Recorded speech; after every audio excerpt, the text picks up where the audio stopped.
Welcome. Next stop, the Fashion Bunker. Please sit back, relax and enjoy your journey.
Hello?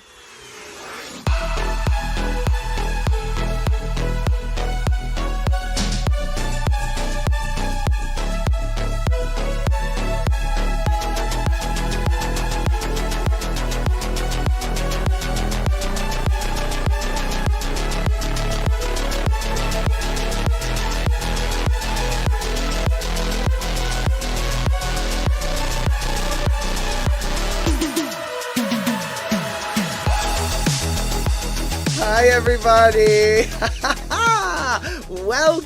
Welcome to the midweek live stream.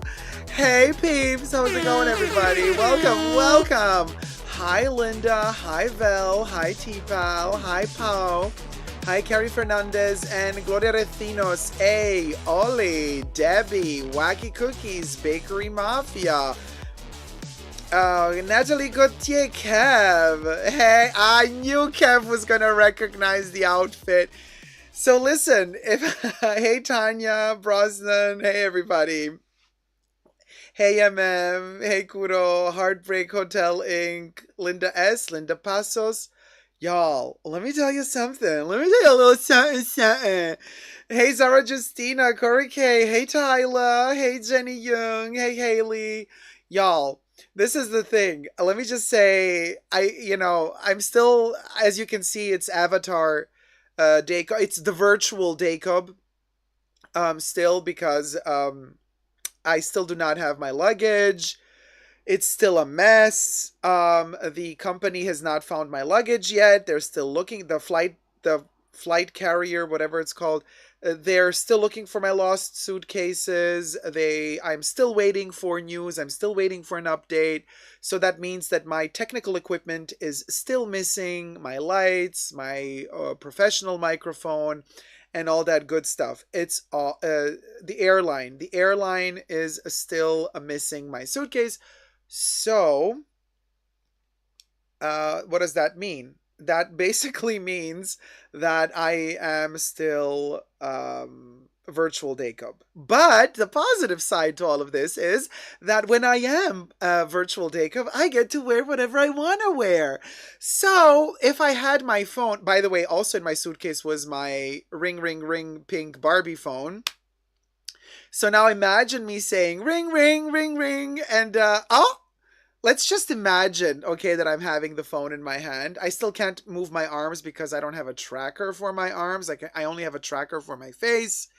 It costs quite a bit to purchase a tracker for the rest of the body. So let me just blend in Bubbles, the scan to tip code in case anybody wishes to support the Dacob to get his hands back so that I can move my so that I can move my arms. But so ring, ring, ring, ring, virtual ring. Hello?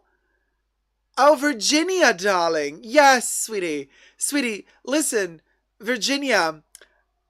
Yes, I know. I received the jacket. Yes, you loved my live stream 2 days ago. My the first virtual luxury YouTube live stream ever. And you watched and you loved it. And then you contacted me and you said, "Hey, Jacob, how about I send you a little satin, um, a little something, something. What about the snot jacket?" And I was like, "Go, we'll go. I mean, let's try it out, Virginia. Why not?" So yeah, it arrived. I'm wearing it. Yes, I'm also wearing the shirt from the runway. Yes. Well, the shirt is a little bit short. My belly button is showing. So I'm gonna say I'm wearing it for the love of you, Virginia. But I'm wearing it for the love of you, the shirt, but I'm not going to show my belly button because we're on YouTube here and I don't want people to be grossed out. But the jacket, yes. Yes, the sequins are falling off even though it's a virtual. the Virginia, darling, even the virtual sequins are falling off. IYKYK. Yes, IYKYK, darling. They are popping as we're speaking, honey. Yes. Who knows? Maybe by the time I'm done with this live stream, all the sequins will be off and I'll be just wearing a snotty blue denim jacket, lad. I don't know. We'll go, Virginia. Oh, oh, Virginia, you just made bubbles erupt. Um, anyway, we just popped a pilot. Virginia, I just popped a sequin. Oh! So anyway, virtual sequin shower, lol. You best believe, Jenny. So anyway, we'll go. So thank you, Virginia. Love you loads. I hope you enjoy the show. Yes, we will be talking about, you know, several brands, including yours. Um, but anyway, until then, ta-ta, cheerio, old chap, and ciao, ciao, ciao, ciao, ciao, ciao, ciao, ciao, ciao, ciao, ciao, ciao, ciao, ciao, ciao, ciao, ciao, ciao, ciao. Talk All to you right. never. All right, let me take a sip. Yeah, I can't move my arms, you guys, because I don't have a tracker for the arms. It's quite pricey to get those. So I am sipping now something, but you don't see me sipping nothing because I can't move my arms. I mean, the virtual day cup cannot move them. MM says, as someone who works in making VR avatars, it's cool to see a YouTuber I watch getting into AI. Aw, thank you so much, MM. Mm. Mm. By the way, just for the record, you guys, and I know Debbie is freaked out with AI and all that jazz, but this is not AI. Okay, just to let you guys know. The visuals generated behind me, yes, that is AI generated. But this virtual decor, it's not AI. It's completely handmade, digitally, but handmade by, you know, my team. So there you go. And also the jacket and everything, it's all handmade. Not, it's not an artificial intelligence that made this jacket. This is actually made by people, digitally, but made by people. So also my virtual version of myself is also not AI. So just letting you guys know, there is a difference between AI, avatar, and virtual. So for now, this version of Jacob is a virtual version of Jacob. But I know we keep saying AI, and I always make the mistake, and I also call it AI. But technically, just technically speaking, my little Jacob dressed in the snot jacket is is the snot Jacob is the snot jacket Jacob is virtual, not AI. So we'll go. Ollie says, made in the factory. You best believe it's made in the factory. A VTuber. You best believe, Debs. Come on, VTuber Quinn. Right, Val? Haute glue, says Tyler. Oh, Virginia is in the chats. Virginie VR. There you go. Virginie knows. Virginie VR. Très chic, darling. The snot looks great on you. You are covered in it.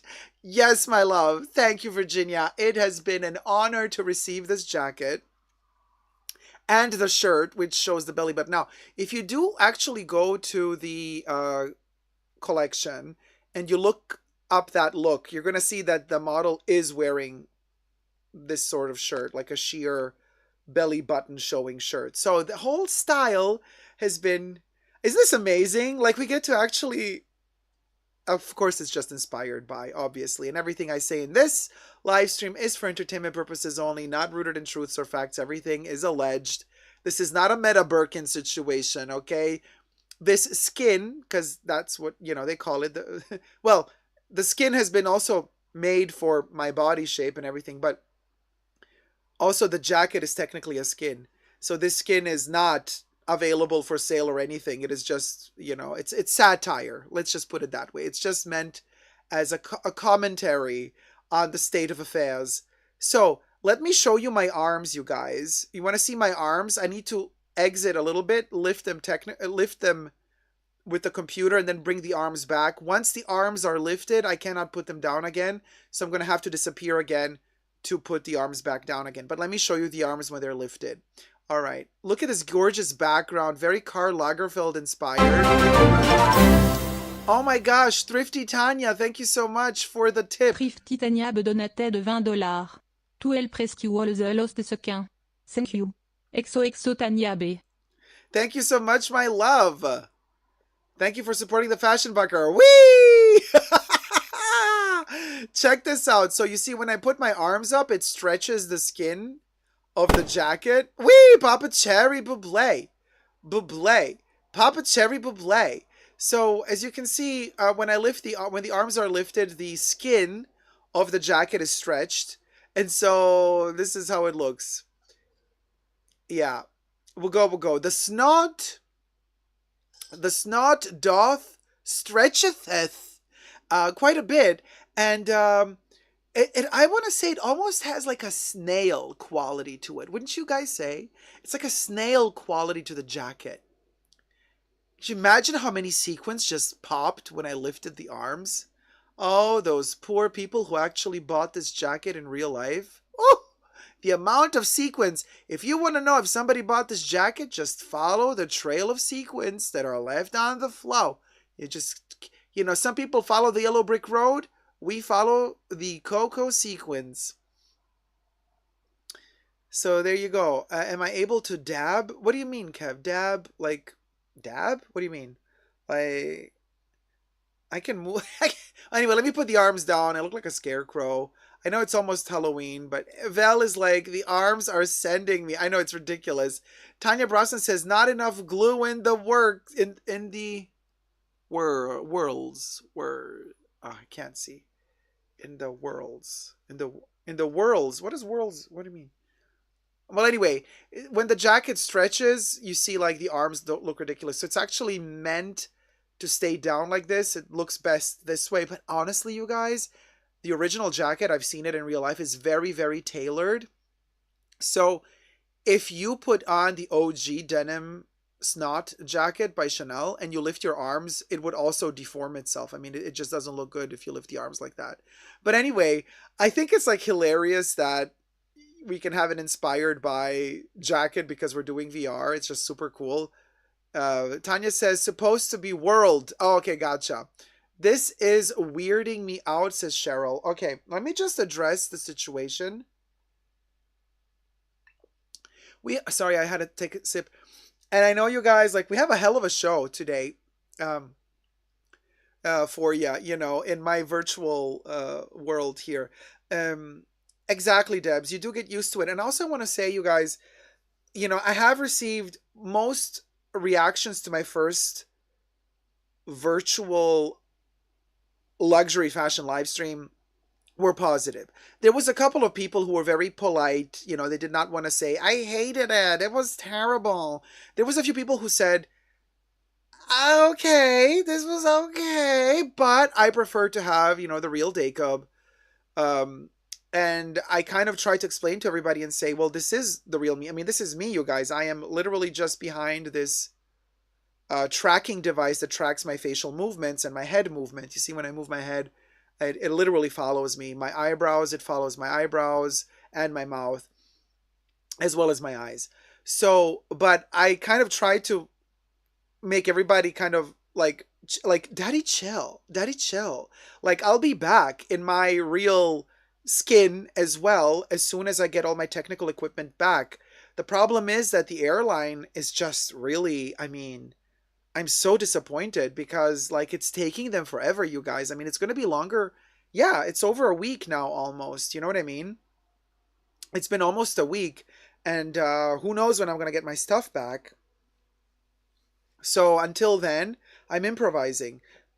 So I'm trying to explain this to people because people are like thinking, oh, this is the end. This is all we're going to get. This is going to be the live stream from now. No, this is not going to be the Super Jacob live streams from now on. But I'm like, I think this is a really fun way that we still get to do these, we evolve with the times, with the technology, but we also get an opportunity this way to do kind of cool new stuff, experiment in the fashion world, in the virtual fashion world as well. And all of this while I am missing most of my technical equipment, which is lost with the airline.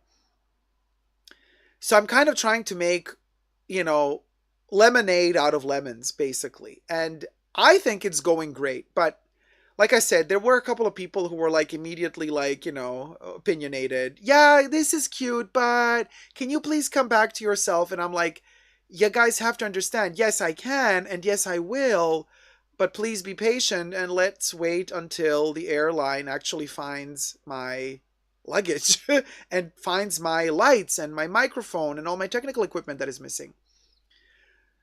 So, yeah, that's that. But like I said, while we are in this very weird scenario of me being in limbo, I'm like, I think we made the best out of it because I think this looks awesome, to be honest with you.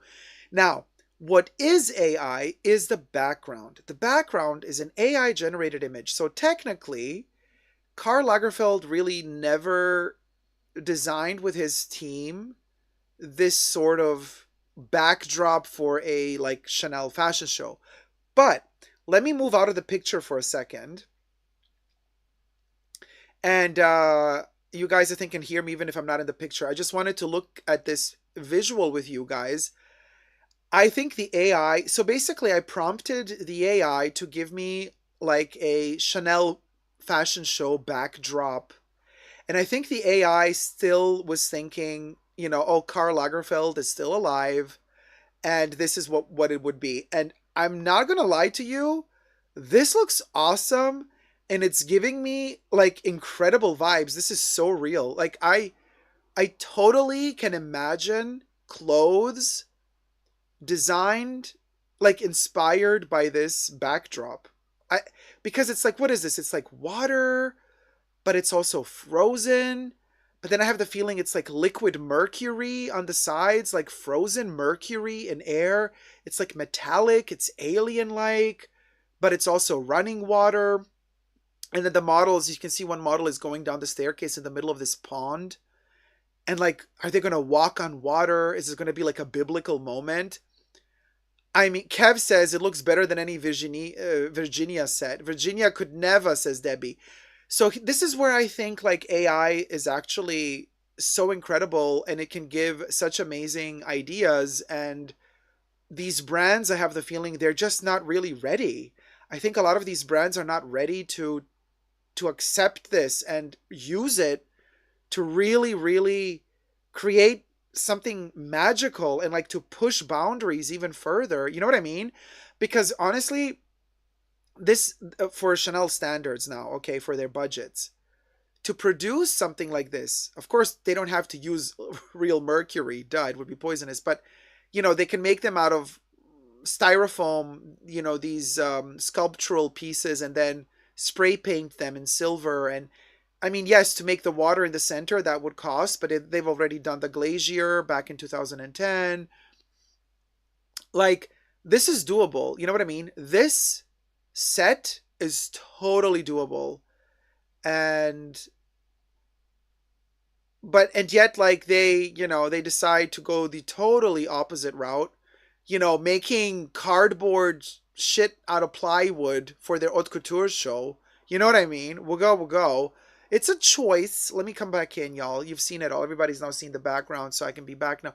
So, I mean, it's a choice, right, with their haute couture show when they did the plywood. Like, way to go. It's like the most opposite of anything futuristic and modern and technically up to date that you could have. And it's a choice, and I kind of respect that as well, that like Chanel, like for the haute couture show, they're going really back to the roots. But then I think to myself, plywood is not really back to the roots. It's also kind of pieces of wood that are glued together, and there's not a lot of savoir-faire that goes into making plywood. You know what I mean? Like if you're gonna go back to the roots with haute couture and like you're gonna make a statement with your backdrop, with the runway set up, and you want to like make a point about the fact that you are making the clothes by hand, that everything is handmade, then also maybe show us that also the runway setup is handmade. Like, don't use plywood, like use woods that were carved by hand, sculptures that were made by hand with special woods. And like, don't give me a feeling that this plywood installation that you used for the fashion show, you're just going to throw it away into the dumpster after it's done. You know what I mean? Like, give me a vibe, give me a feeling that after the fashion show is over, like, those pieces are going to go into a museum, or they're going to be maybe even gifted to your biggest haute couture customers and clients, I mean, if somebody has so much money millions of dollars, and they have like hundreds of thousands of dollars to spend every season on haute couture clothes. Most of those people are also art collectors, and they would be probably super happy if Chanel would gift them like a handmade wooden sculpture from the runway. You know what I mean? Like there's ways and ways of making something sustainable and like pointing out how prestigious it is and like really gorgeous. Oh my god, we only have 54 likes. Y'all, can we like thumb up this live stream? Seriously though, I mean, I get it, like I'm an avatar, like I'm virtual, and like a lot of you are not like feeling it yet, but like come on. Let's do better. Let's help this algorithm kick in a little bit, because many flights that I had to take were canceled, and I was stranded for several days in some godforsaken cockroach infested hotel. I had to skip 2 live streams. By skipping 2 live streams, the algorithm just like decided to give up on me. So now it's taking me so much time and effort to like make the algorithm work again. So thumbing up the live stream literally costs you nothing, but it really, really helps to kind of kickstart this godforsaken algorithm. Deb Shop says the avatar is fine. ... Okay. I'll take it as a compliment, even though the dots are shady. Corey K says, it does look awesome, and so does the virtual you. Oh, Corey K, thank you so much, my love. The pond is so pretty, says Pow. I didn't see the people before, says Sherry. Yeah, but they're there. I mean, they're not real people, but yeah. Kev says, looks better than Prada's snot curtains. Oh my god. The slime curtains by Prada. The snot curtains by Prada, like, we'll go. Wacky Cookie says, I do love it. This coming from a girl who loved the Ralph Simmons Dior show in 2012 with the Sea of Flowers. Aw, thank you, Wacky Cookies. Hey, James. James Stansfield. Aw, thank you so much for sending me all the hearts on the perfume channel a couple of hours ago. Very kind of you. Thank you. And those are all in the Caymans. Oh, yes. IYK? YK. Okay. 75 likes. Come on, y'all. Let's get to 100 likes. And then I want to talk to you when we get to 100 likes about a little something. We got only 75 likes. Oh, only 77. Hey, Natalie Gauthier, Jenny Young, Adrian of Sydney, Tiger Lily. So for the new people who are coming in, I'm saying hi as soon as I see you guys, but I'm like kind of, it's difficult. I'm really sitting far away from the chat in order for my tracker to track my face. It's a little bit complicated, so I don't really see very well. Yes, I do be needing glasses sooner or later here in this situation. Carrie Lee, how's it going? 501, love it, but still miss your face. Glad it's your real voice. It is my real voice, and I mean, my real face is right behind the avatar thing, so it's still me. It's me, it's always been me. Anyway, it's a little song I've been working on. So, Wacky Cookies, come on, pips. The avatar is adorbs. Thank you so much. Hey, Anna, how's it going?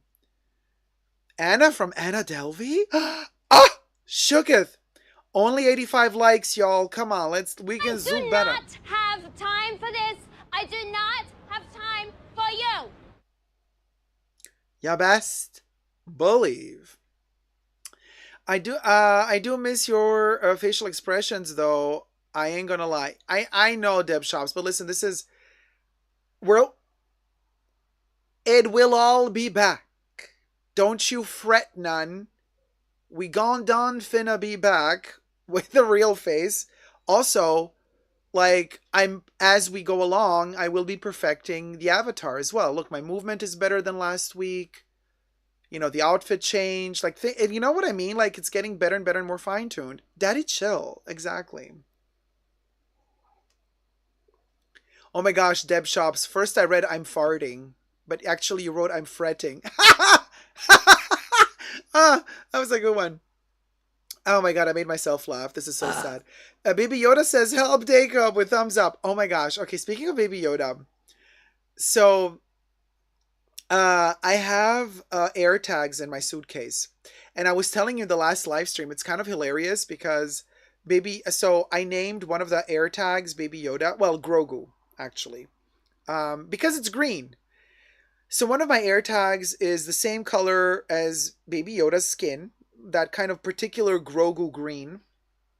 So the air tag is called Grogu. Now, whenever the air tag latches on, hi DD Bean. Whenever the air, hey T Pal, hey Jocelyn, hey Caroline Steele. Whenever Grogu latches on, so when somebody passes by my suitcase, and that somebody has a phone that's connected to the internet, basically what Baby Yoda does. Oh, hey Judy Che Montana, how's it going, sweetie? Baby Yoda latches onto their internet and sends me a little pin to let me know where it is. Only 88 likes. Come on, let's get to 100 likes. And thank you everybody who thumbed up already. So basically that's when Grogu sends me a pin, right? So it's been like a thriller because every time I'm just like waiting for the notification, and like it's like Baby Yoda is sending me like little notifications from the airport wherever it's lost in, and it's telling me like, now I'm here, now I've moved there, now I'm here, now I'm there. And every couple of hours Baby Yoda actually moves. So it's somewhere outside of the airport. But like the pins are not fully accurate, right? They can be off by I don't know how many feet. So technically Grogu is still in the airport area, but where exactly, a little bit dodgy. But anyway, it's fun. I got Grogu contacting me from time to time, which really makes me feel like Grogu is alive. It's kind of an awesome feeling, but it also feels really weird. I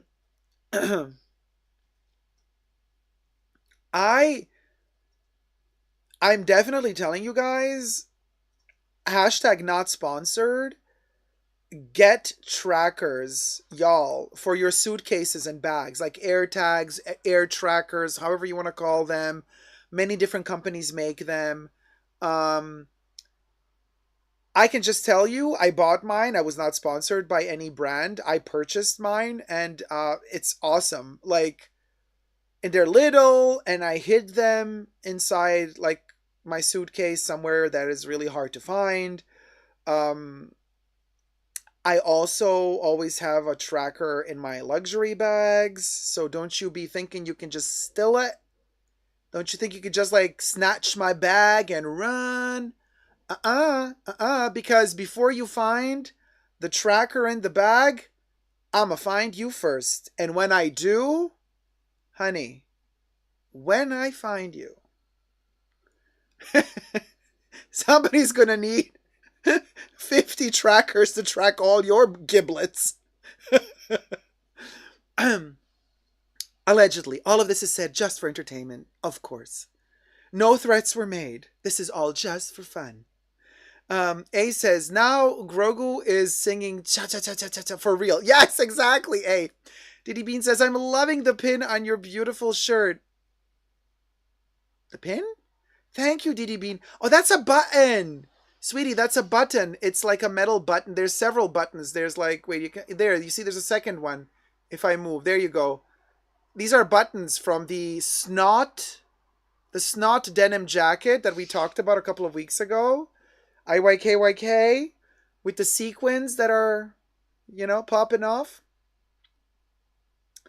I'm kind of shifting to the side. I think I need to track again. Hold on, you guys. Let me reset. Let me recalibrate.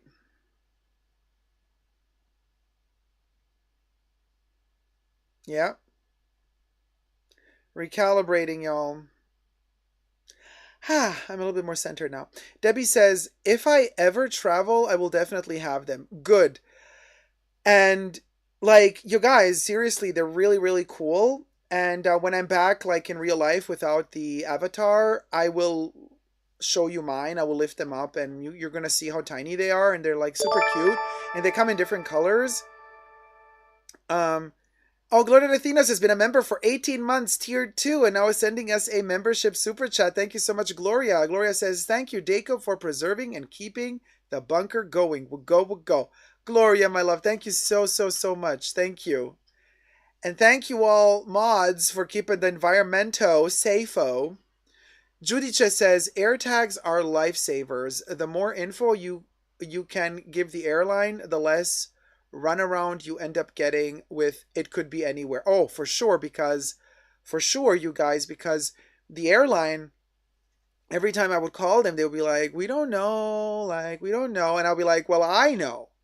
I got the AirTags, I got the trackers, and I know where, like, I know it's in that airport, not in that other airport. And then they're like, oh, okay, well, that can help us. We can already then limit the search to one particular airport. I'm like, girl, like, you should know where you lost my luggage because your computers are scanning the luggage as it moves along from A to B. I mean, it's insane. I'm just so disappointed. And this was, by the way, also not a cheap airline. I don't know why I always want to say air companies. So annoying.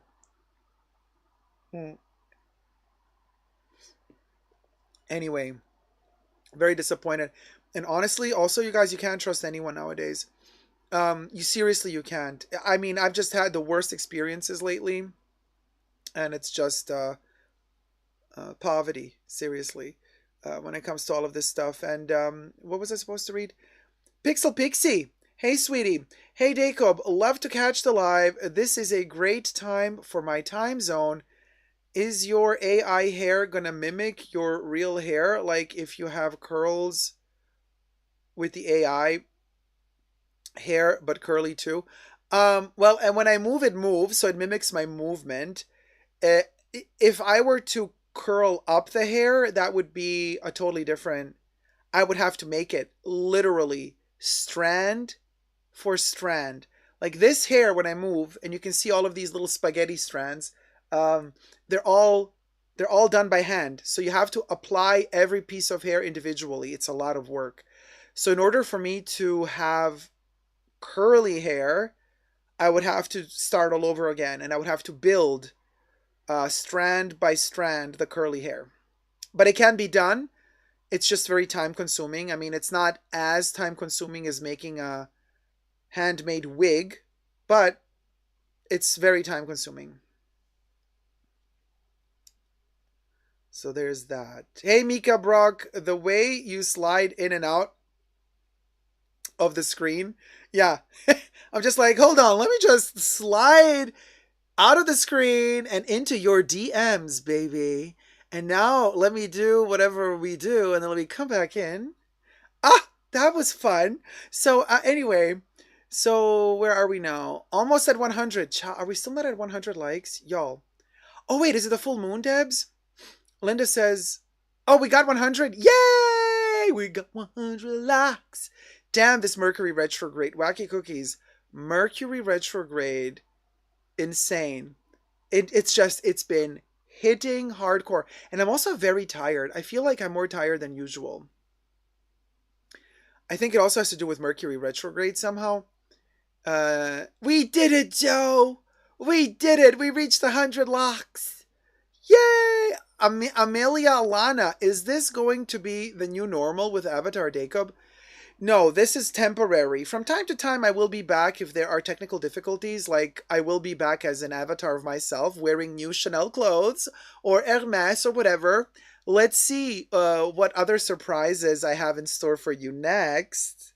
Because, you know, we're going to have different outfits all the time, and things are evolving all the time. But as long as I don't have my equipment with me, I cannot live stream like I usually live stream. As long as the airline does not find my luggage and does not return to me all my filming equipment, we will proceed this way. And thank you everybody for being patient as I repeat this 5 billion times. But you have to understand, some people tune into the live stream just now and they might have no clue what's going on. So I have to be patient and repeat over and over again. Apple Blonde says, hi, Jacob and everyone. Hey, Apple Blonde. Hey, Mr. Puppy. Hi, Jacob and Bunker Fam. Thank you for keeping the fashion bunker going. Thank you so much, my love. Deb Shop says, Mercury retrograde is no joke. Oh, I'm taking it very seriously. I know it's no joke. Yeah, Debs, I know. We're all so tired, right? And then, of course, TikTok, the second that TikTok hears, oh, you're tired. Okay, you got parasites. I'm like, oh no. Y'all, I again fell down that rabbit hole where everybody and their grandmothers and aunts and illegitimate sons and daughters are telling you, okay, you got a pimple, you got parasites. You drink 3 coffees instead of 2 a day, you got parasites. Your butt itches, you got parasites. You want to eat cereal all day long, you got parasites. I'm like, oh my God, like, what the hell? Like, everything now is like a symptom of parasites. It's so annoying. At one point, I just like, you know what? I give up. Seriously. Just seriously. Read that one already. Judith says, yep, it's a Mercury retrograde and a blue full moon. It's a recipe for wildness. Also, one of my planes also had major turbulence. People were screaming. Did I tell you this last week? Oh my God. Okay. So one of these flights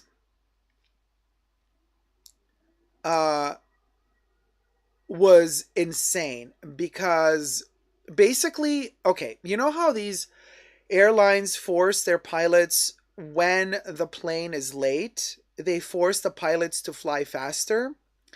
And when they do that, if there are turbulences, the pilot doesn't really have time to steer away from the turbulence or to slow down and wait for the turbulence to pass. No, the pilot has to fly through the turbulence. So the airline, basically, this is what I think happened because we were late. We were dramatically late. The airline, I believe, forced the pilot to be quick. Honey, if I tell you, we were screaming, okay? Because that plane was, I mean, like, has anybody ever been on the Jurassic Park ride at Universal Studios, either in LA or in Florida, when finally the T-Rex pops up and then you kind of fly down that ginormous water slide thing? That's how we were literally falling down in these kind of air voids and vacuums in the midst of this storm, where I was looking through the window and I was seeing on the side like little twirls of clouds of winds. They looked like tiny hurricanes. I mean, it was insane. I was like, okay, well, this is it. This is it. This is it. It was nice knowing y'all. I'ma see you on another planet. I was like, we'll go, we'll go. And I guess the stewardesses and stewards, the pilot, I guess they were all used to this. For them, it wasn't a big deal because they were staying very calm. As we were all losing it and screaming, they were sending voice messages over the thing. And they were like, please remain seated. The turbulence will pass in a few moments. Don't forget to keep your seatbelts buckled in at all times. And like they're like all super chill, daddy chill, while we're all like, ah! It was insane. I mean, it was one of those moments where, and this like rarely happens nowadays, like nobody, when you finally land, like nobody applauds anymore. You know what I mean? Like if you're a little bit older, you might remember the times whenever a plane would land, there would be an applause. Honey, if I tell you, when our plane landed, cheers erupted. People were like applauding, like, thank you, Jesus, for delivering us to safety. I mean, it was cringe, okay? But everybody was happy to be alive, and it was kind of a cool moment. So yeah, I was terrified. It was really, really scary. Oh my gosh. And I mean, and this is Mercury retrograde, you guys. The second flight, listen to this.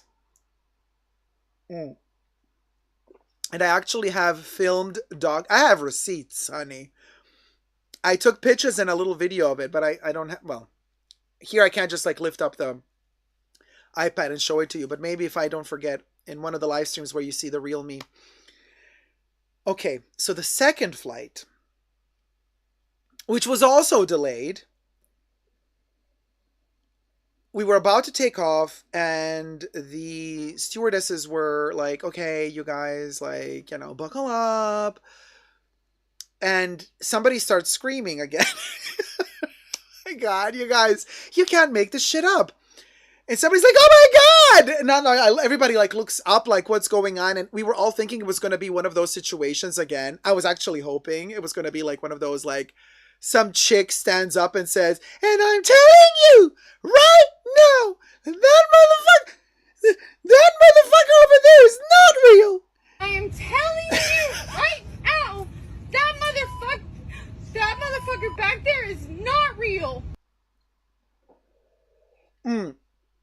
Instead, no, somebody just lost it for a second, and everybody looked up, and I kid you not, like flying on the ceiling, bumping into the ceiling panels of the plane, was the biggest freaking bug you have ever seen.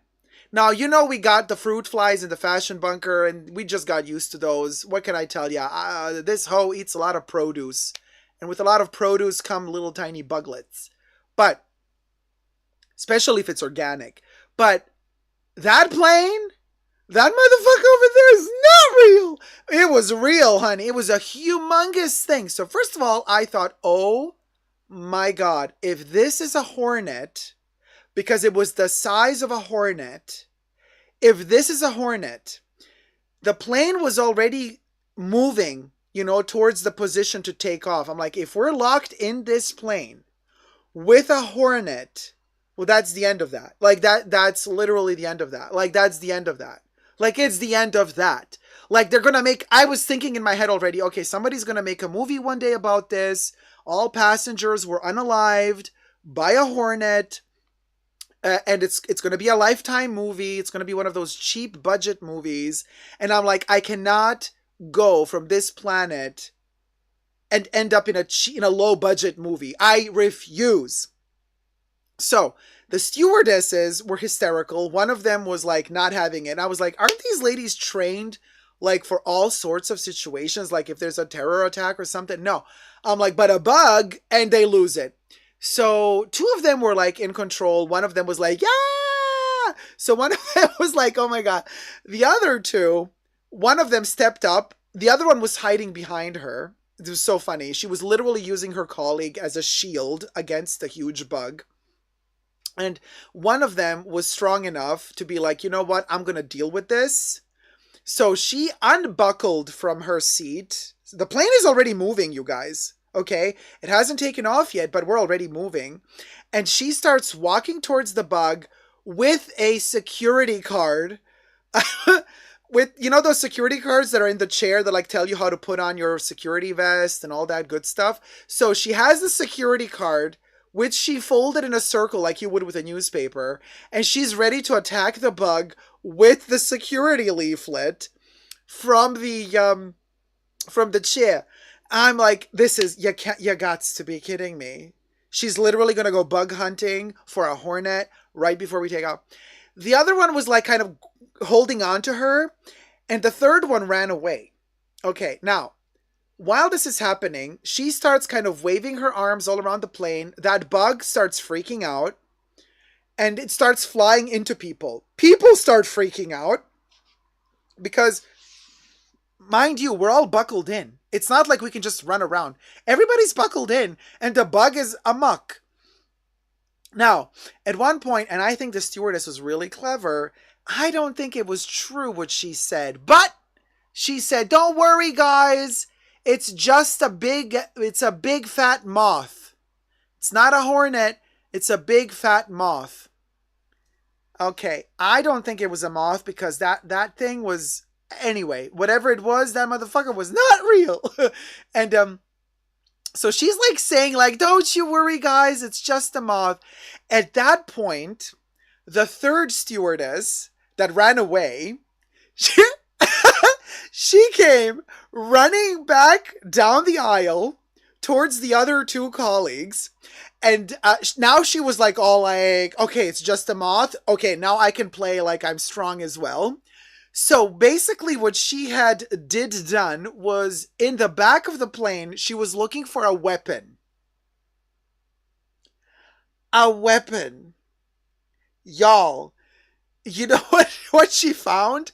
I don't know how she found it. She found a so from the I don't know how she found it, but she had a spare uh airplane seat, like an elbow rest. Like, you know those elbow rests that you can lift and put down on your seat? I don't know how she detached it. I don't know where she found it. She had that thing in her hand like she was holding a bone from the caveman, from the Neanderthaler times, okay? Okay, that hoe was holding on to that thing like it was a bone, okay, that she was going to hit somebody on the head with. I kid you not. She was holding on to that bone like to dear life. And she ran to the other two and she said, "Here, use this, use this." And they looked at her and they're like, "Girl, what are we supposed to do with this? Like, it's too flimsy. You can't hit the moth with this." Like, and then she proceeded to demonstrate how to hit the moth with it. I kid you not. She started banging with it on the back of one of the chairs. And yes, one passenger was sitting on that chair. she started she started hitting the seat, in the back of the seat, to show how good it is to whack somebody with. And I'm like looking at her like, "Girl, you're literally banging on the back of a seat with this object. You're crazy. Daddy, chill. Daddy, chill." At that point, the moth or whatever the bug it was disappeared. Like, the stewardesses did not catch it. The moth, I think the moth realized, like, okay, these hoes are crazier than me. I'm just, you know what? You know what? I'm just gonna chill. I'm gonna land somewhere. Be very, very quiet. I'm not gonna fly no more because, I mean, we'll go. So nobody saw the moth again. But everybody looked at that stewardess like she was, like, you know, ready for the loony bin. And that was the other experience. This is all in one day, by the way. I mean, it's like, yeah. And then, of course, they lost my suitcase on top of it all. Mm. Yeah, Wacky Cookies, the moth wanted no part of the drama. Oh, hey, Rachel, how's it going? Kimberly Kidman, this story, I'm telling you, it's it's just like, you can't make this shit up. But it was entertaining, just Joe. Like, now that we've survived it, we can laugh about it. You know what I mean? And I'm the type of person, I try to always find the amusing stuff in life. Like, you know, life does what it does, and then you got to go along with it. What can you do? What can you do? You can't really fight it. What can you do? Merch Helen, chill, baby, chill, right? Gloria says, Moth was just trying to get home, like everyone else. Yeah, and they lost the Moth's luggage too, I presume. So, was this on your return trip home that everything happened? Yes. Well, partially. Yes, partially. Rachel says, Jacob, how do I subscribe to get the cool emojis, etc.? Where is the link? Oh, Rachel, so you become a member. So you push the join button.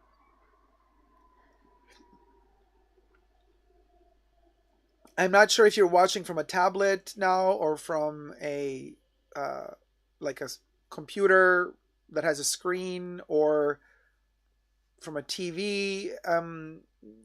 In some cases, underneath the chat, you have several buttons. One of them, I think, is like a dollar sign. Oh, there you go. Rachel made it. There you go, Rachel. Thanks for becoming a Tier 1 member. Now you got access to all the emojis and the little bottle. We got 121 likes. Let's get to 150. I got... Thank you, Rach. Thank you so much. Let's do a little topic about Cosette. I want to do a little Cosette moment. Let's film it. Here goes.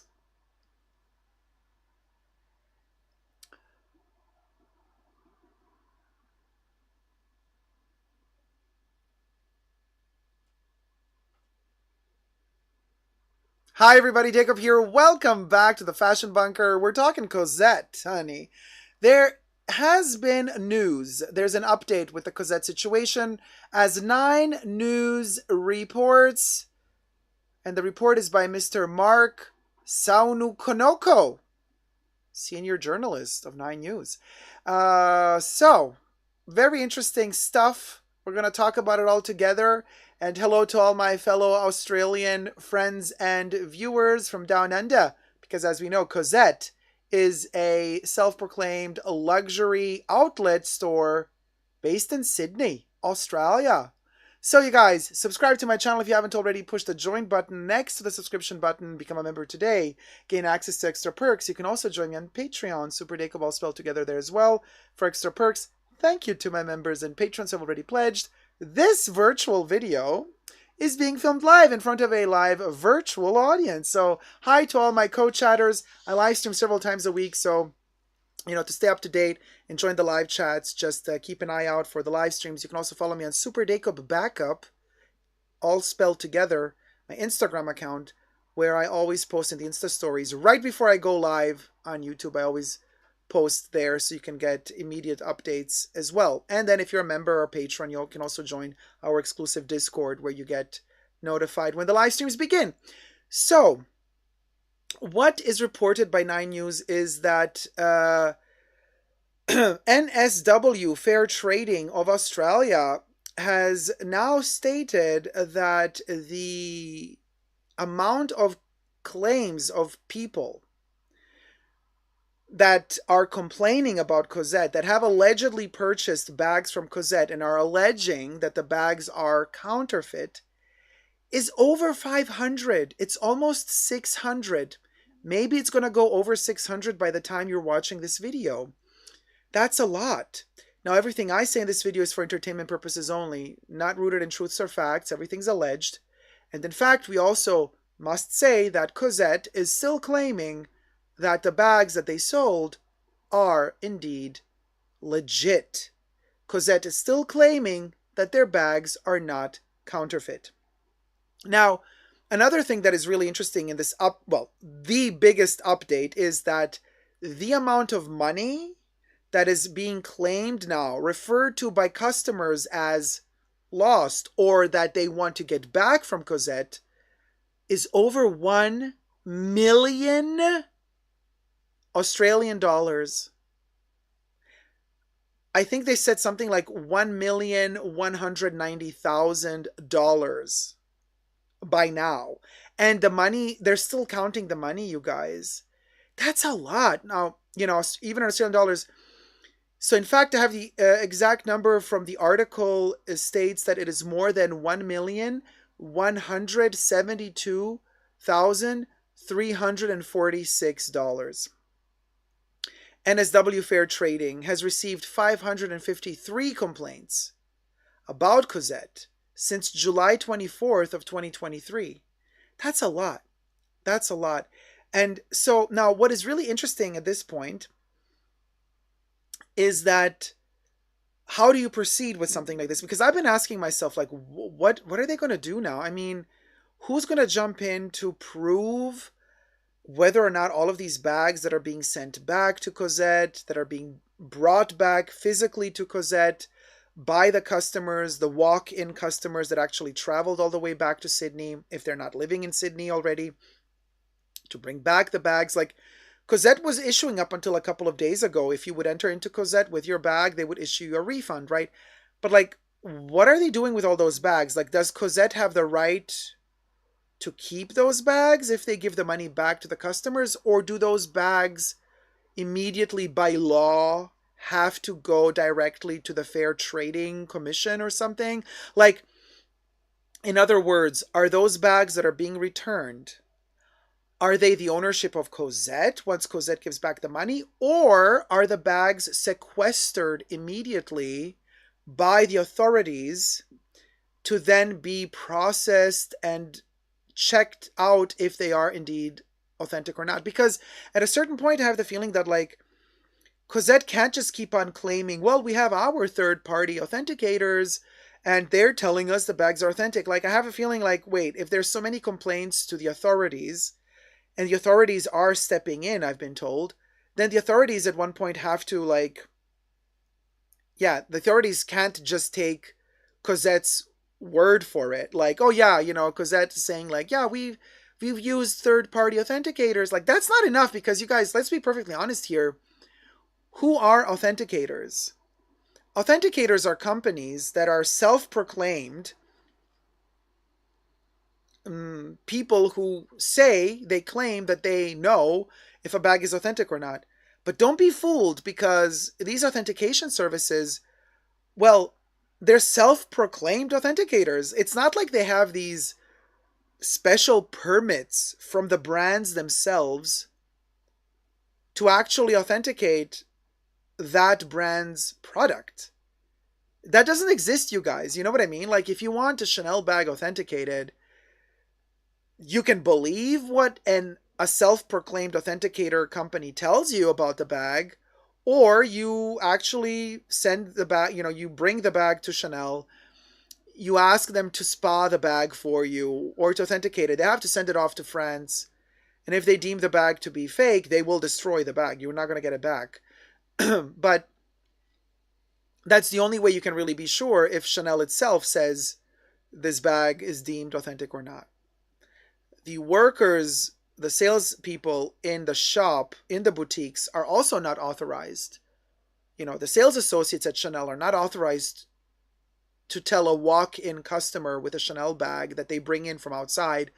They're not authorized to tell you, oh yeah, this looks legit or not. They're not. It's strictly forbidden. All they're allowed to do is to say, we can send it off. You're going to have to pay for the authentication.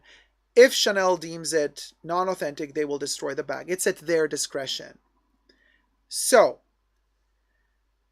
legally, you know what I mean, for a company that claims that they are a luxury outlet to say we're using third-party authenticators to authenticate a product, and that's enough. Legally, that's not enough. So if the authority, just my opinion, if the authorities step in and they're like looking into this, then what do the authorities actually do? What can they do to actually get to the bottom of this? I hope they're not going to use third-party authenticators, because that's whack.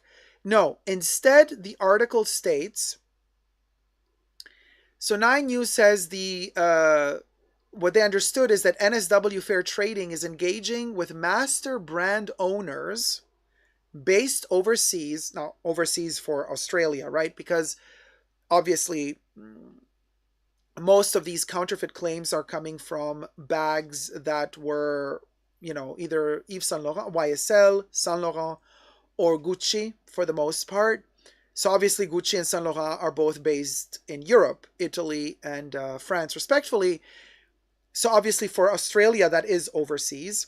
So they're based overseas to determine the authenticity of goods involved, which include some of the most exclusive labels in fashion.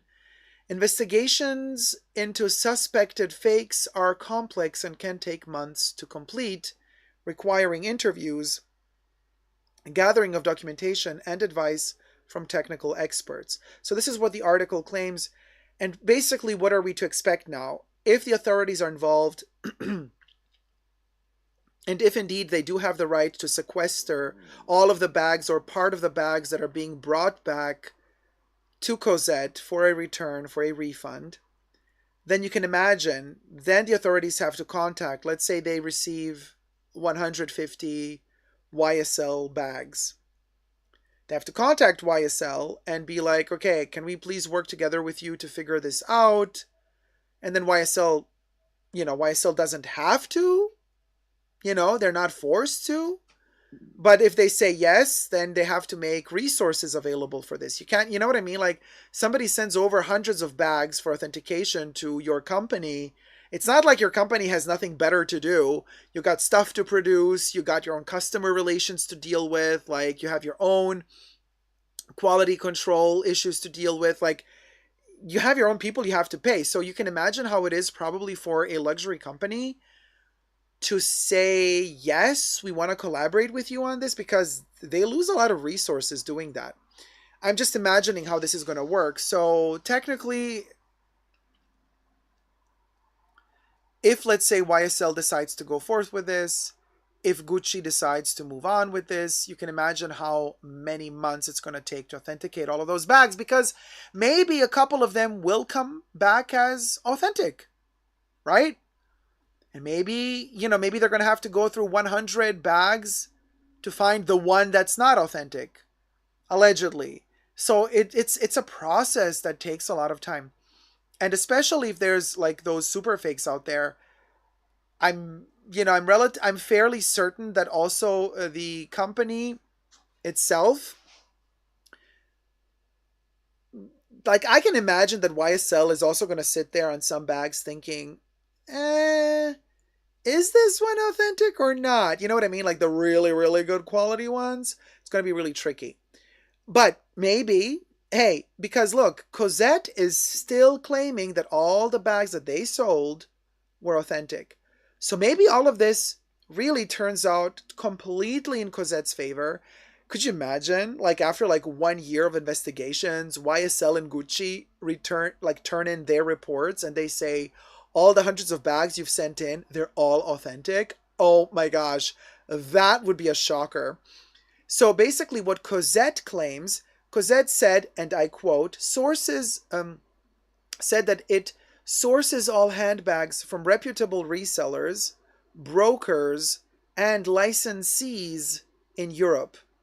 Now, reputable resellers, that sounds super sketchy. Retailers sounds also super sketchy. Brokers sounds super sketchy. Licensees, now that sounds already a little bit better, but also sus, like, yeah. Now, Cosette also claims that if it were not satisfied with the genuineness of any product, it would not be sold to customers. That's what Cosette's statement says. So like I said, Cosette is still claiming that their bags were all authentic. But the update that we have now is, one, that these claims have reached over $1 million. Two, that we're reaching the 600 complaints since July 24th, 2023. And the third update, which I'm coming to right now, is that quite a few people have been reporting and also writing me, sending me messages saying, hey Jacob, I'm not in Sydney. I live far away from Sydney. Some people don't even live in Australia, and they have purchased bags from Cosette, and they have tried, and they're worried now because they got their bags authenticated by other people, and they've come back also as non-authentic, allegedly.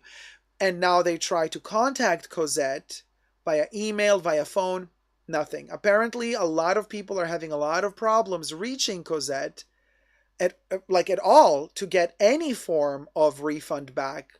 So this is also a big issue right now, that they're not getting, a lot of people are not getting refunds, are not getting even a chance to contact Cosette to get, a label issued for a return label, for Cosette to acknowledge that, hey, yes, we were accepting your return. Here's the label. We will be expecting your bag, yada, yada. Here's the return number. Like, a lot of people cannot even get that done anymore, which is very worrisome to me, because it could mean two things. Either Cosette doesn't want to do it anymore, or they ran out of money to give back. Another article I read claimed, allegedly, that one of the owners of Cosette, that apparently, maybe his lawyers were telling him, hey, give back as much money as you can to everybody, because if this thing does go to trial, if it goes to court, at least we can use this in court as an example to say, you tried everything to rectify this error. And I get it. I think that's a clever thing to do. Like, now is not the time for Cosette to be stingy with the returns, you know what I mean? But then to each their own. I'm just speculating here. Kev is asking, do they still have to pay if they declare bankruptcy? In America, they would not have to pay. If they declared bankruptcy, we'll go. But at the same time, it all depends how the owner is connected to his own company. He's probably clever, and he's probably personally not liable for anything. The company is liable. So if the company declares bankruptcy, then it's kind of a technicality, like how far can he be made responsible as well, or how far he is not responsible with his private money. If just the company is held responsible and the company declares bankruptcy, then he might be safe, like with his own private money. But I'm not a lawyer, so I don't know how far the laws are in Australia, like how much a judge could judge in favor of customers receiving um, damages from him directly. If Cosette declares bankruptcy, I don't know how much he would be liable, like in case this thing does go to trial one day, just in case. I'm very curious to see how it's going to go out. Either way, I'm wishing everybody all the best, all the best to you, Cosette, all the best to all the customers, and all the best to all the brands. Linda S says, yeah, I feel bad for customers who were scammed, even if they did get a refund. Well, allegedly. We don't know if they got scammed because, like I said, until the brands themselves don't come out to verify every one of these bags, and until it doesn't go through legal processes like going to court, we'll never really know. It's until there's not an official statement from the brands or from a trial, and until an official verdict is delivered. Up until that moment happens, all we have is like my word against your word type of thing. Literally, it's literally speculation. It's like Cosette's word against the customer's word, or the authenticator's, the third party authenticator's word against the fourth party authenticator's word. That's the problem. Like, we're spinning in circles until there's not an official statement made by the brands, or after a thorough investigation until like a legal verdict is delivered. Mr. Puppy says, does Cosette have to prove the bags are authentic, or do the plaintiffs have to prove they are fake? Adrian says, burden of proof would be with plaintiff. Well, this is why I think the authorities stepped in, and the authorities are now claiming that they are contacting the brands and are working with the brands, because now it's almost like the people versus Cosette type of thing. I think that's the case that they're building. I'm just speculating here. And if that is the case that they are building against Cosette, of course, in order to build a case like that, the authorities have to get in touch with the actual brands themselves and ask for their collaboration, for the brands to actually accept taking in a bunch load of those bags and giving a verdict, whether or not they're authentic or not. So in this case, like you said, if you're saying that the burden lays with the plaintiff, well, in the plaintiff's corner is the government authority, right? Which is the authority that is requesting collaboration from the brands. Haley says, I'm recalling the deleted Mim video where she talked to the Cosette buyer and turned toward the back room. Things are just sus. Some of the bags didn't even sell with official dust bags or full sets. Right. But, Haley, if we go back to the quoted by News 9 statement by Cosette, they have a little in quote statement by Cosette. If we go back to that, Cosette says, in the list of places they would source their bags from, they also list resellers. And this is allegedly a quote from Cosette. So that means that Cosette, if it's true what they're saying here, that means that they would also buy bags from resellers. Now, a reseller can also sell used products. And that means that sometimes the dust bag is not going to be there, or it's going to be a different dust bag. So I don't know how much. I know that Cosette claims that they are a luxury outlet, but I don't know how much like they would claim still today to also be a secondhand sales place. But the second you put in the word reseller in the list of places you source your bags from, yes, a reseller could technically be a buyer. Somebody like a personal shopper, that's also a reseller. But a reseller can also be somebody who buys a bunch of bags from all sorts of places, even used, and then resells them. So that's not very clear to me from the statement. But also, I want to say,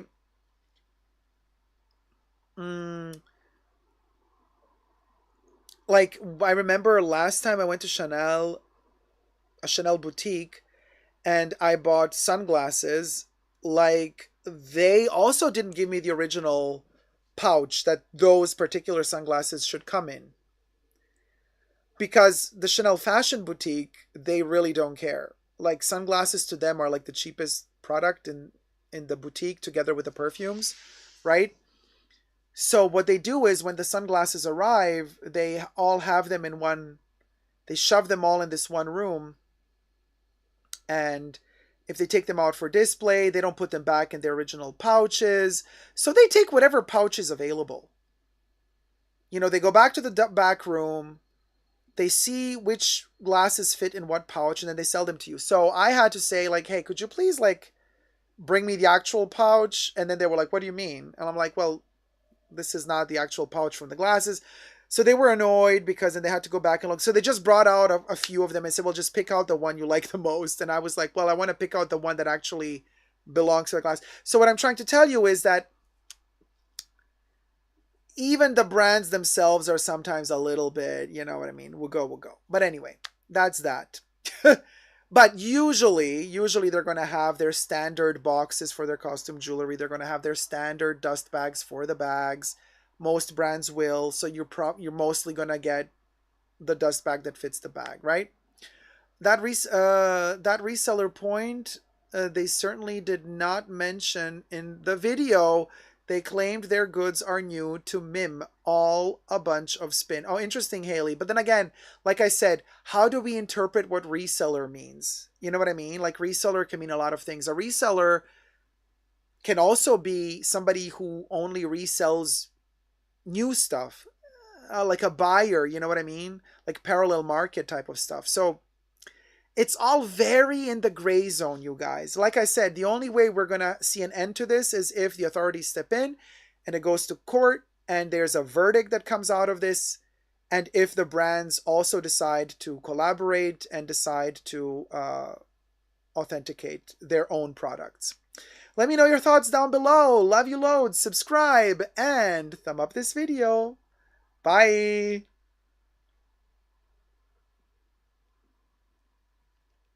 So you guys, I have a little technical issue here. Let me put in the waiting screen. I'll be right back. Okay, don't leave, you guys. I'll be right back. Just hold on. A little technical glitch.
Hi guys. Okay, I'm back. All right, everything's okay. So, enjoy the ice cream, you guys. Sorry for the slight glitch. It's actually a miracle that we're still going, given all the Mercury retrograde situations.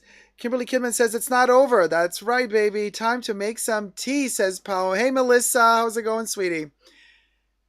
Carolee. Sorry, I can't really see. Carolee. Wait, hold on. What am I going to?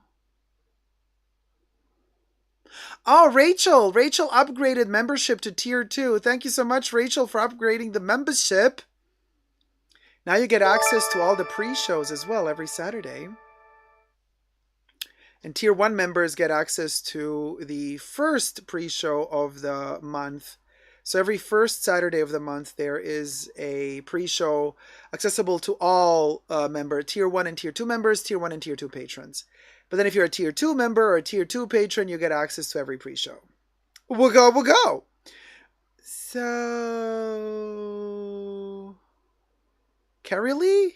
Minor tech issue. Wait, I can't see. Oh my gosh. So, Karifi? Minor tech issues. Carol Lee 501. Okay, now I can see. Cha. Hey Tanisha, how's it going, sweetie? And then who else is there? Merch Helen. Hey, time to get tea, coffee. Hey, wait, Karma or Carmen? Oh my god, I can't see. No.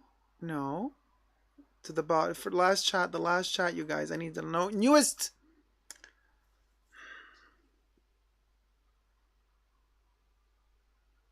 I need the newest.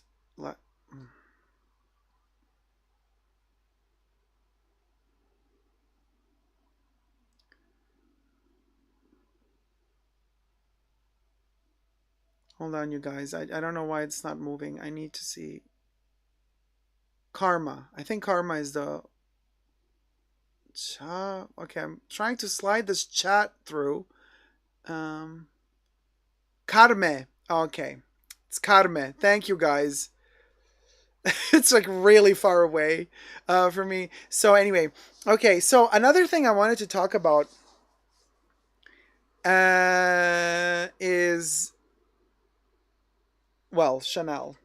What else are we going to talk about? I mean, if I'm wearing the snot jacket, might as well also talk about the new launches. And I was actually curious to see. Yeah, Kev, it's bib time, baby. Chanel! Let's film another segment.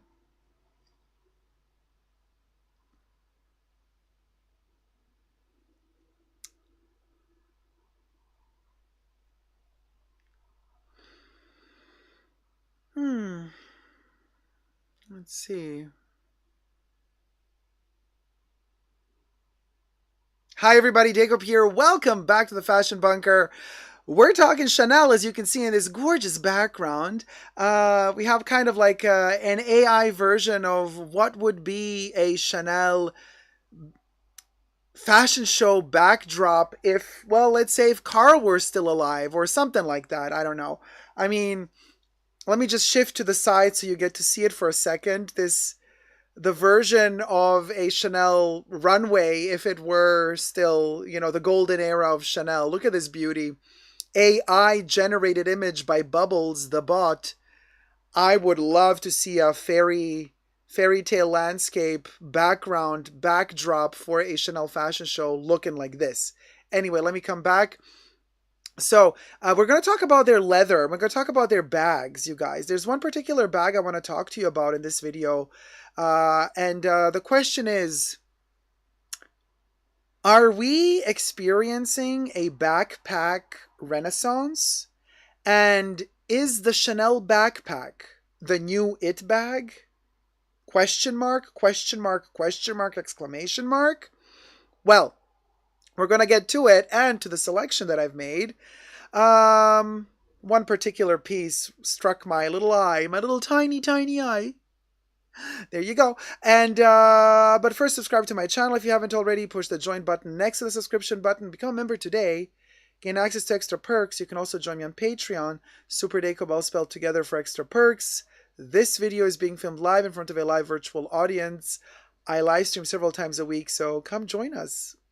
Come join the live stream, and you can also follow me on Super Deco Backup, all spelled together, my Instagram account, where I post in the Insta Stories notifications every time I go live.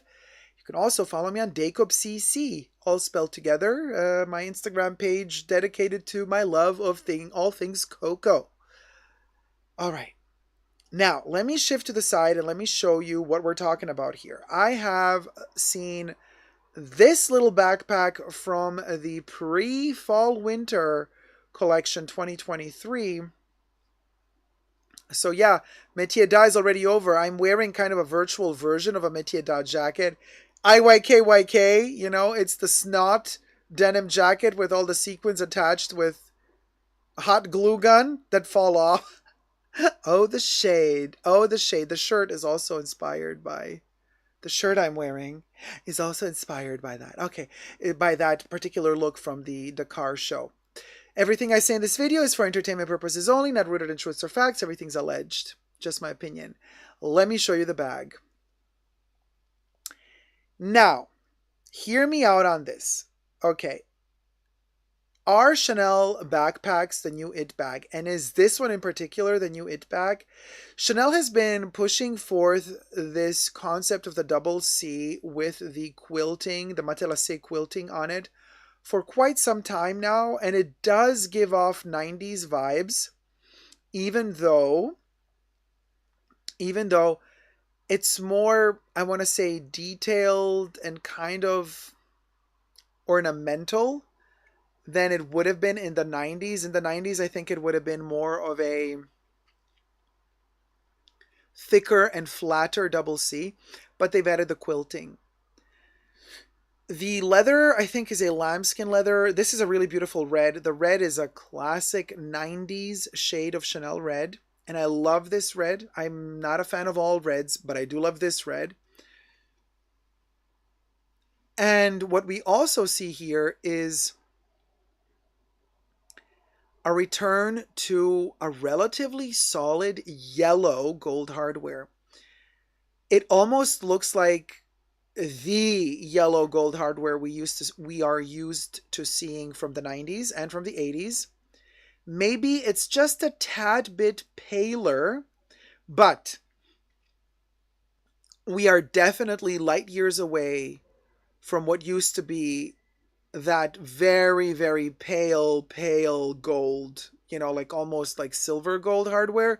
We're back to yellow gold hardware, and it's giving me major 90s vibes. Now, those little rings at the bottom of the backpack, right?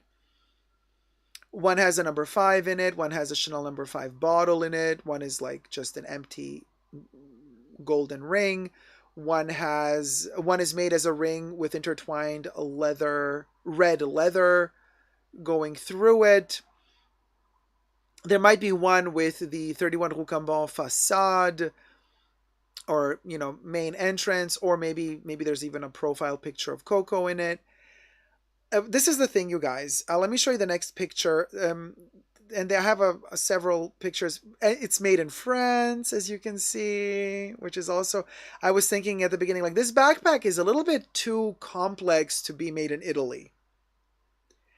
A little bit too complex to be made in Italy. And in fact, when I saw the picture, you know, and they're like, Chanel is showing us off inside, like, it's made in France, I was like, aha, we'll go. And yet they still had to make the interior out of gros grain, not fully leather. And we're going to get to the price later on. You're going to be a little bit shooketh. But I thought to myself, this looks really good, but it looks really tiny. Somebody's saying in the live chats, definitely not quiet luxury. Oh, for sure not. No, I don't think Chanel is going for the quiet luxury. Not, especially not with this one.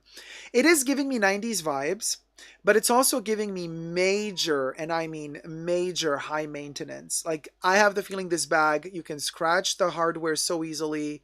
I don't know if they screwed the hardware on, especially those rings at the bottom of the bag, if they screw them onto the bag, or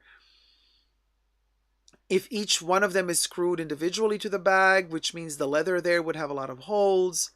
How is that thing attached to the bag? That's going to collect a lot of dust there. The more you wear it, the more I don't know. I think this is really a delicate bag. It's a beautiful red. I love the callback to actually even further back than the 90s. This is a callback. This is a callback to the late 80s even, I want to say. Um I love the fact that the backpack is back to having a flap to close it. Usually they had this tendency of just doing pull string backpacks, so the top was always open. Not a fan of that. But this one has a little flap on top. Super cute.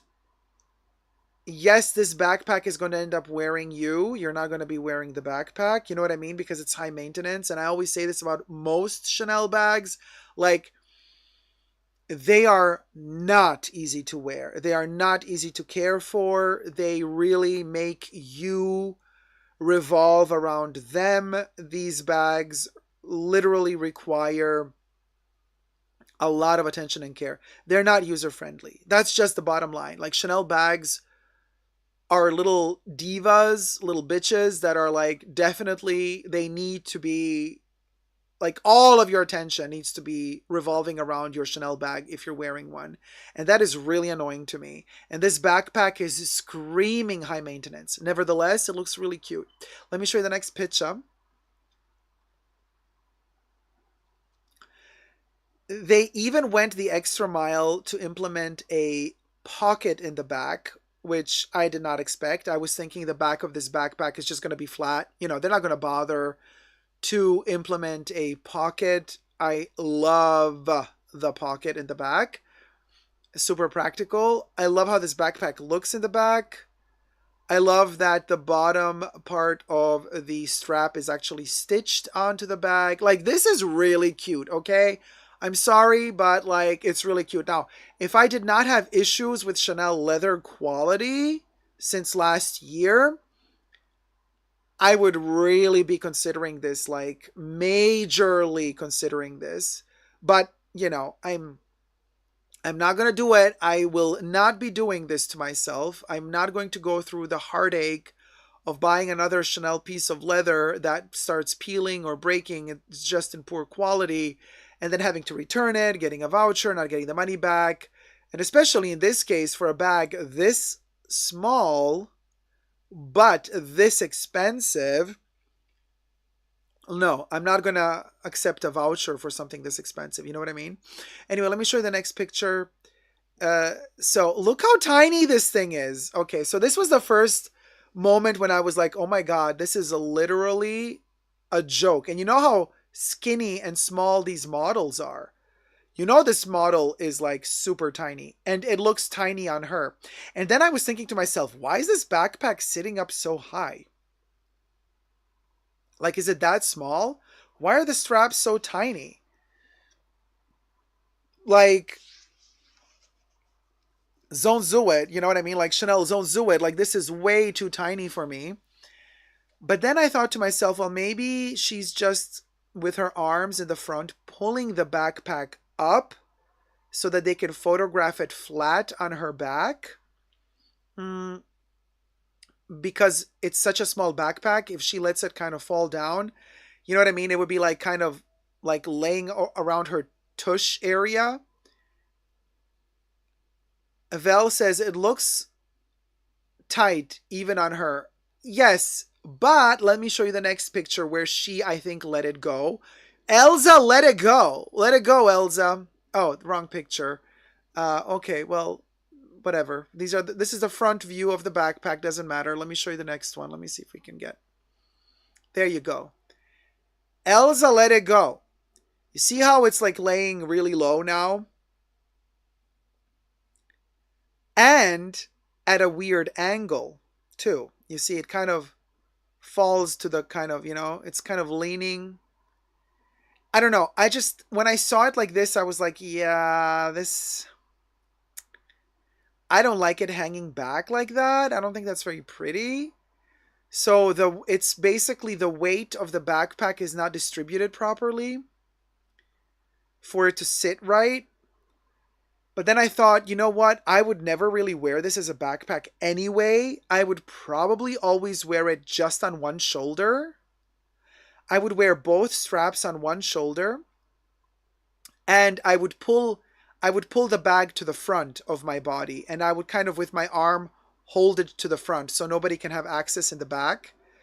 And the bag would be sitting to the front of my body with both straps hanging off of one shoulder. You know what I mean? Yeah, yeah, it's a one shoulder backpack, Rachel, I would say. Like I think that's how it would look the best. Or because those chains do look long enough, maybe if you're very skinny, you could try to wear it crossbody to the front and have the backpack sit in the front. But that's like only for guys who are maybe, like really flat chested. Otherwise, it might look a little bit awkward. But let me show you the next picture of the black version.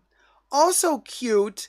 But you see with the black, it kind of already doesn't look as cool as the gold. Like the black version is a little bit, I don't know, something about it is not right for me. I really, really prefer the red. Like the red works. It just, yeah, the red makes it like pop. Yeah, the red is like, okay, like, yes. You know what I mean? Red is it.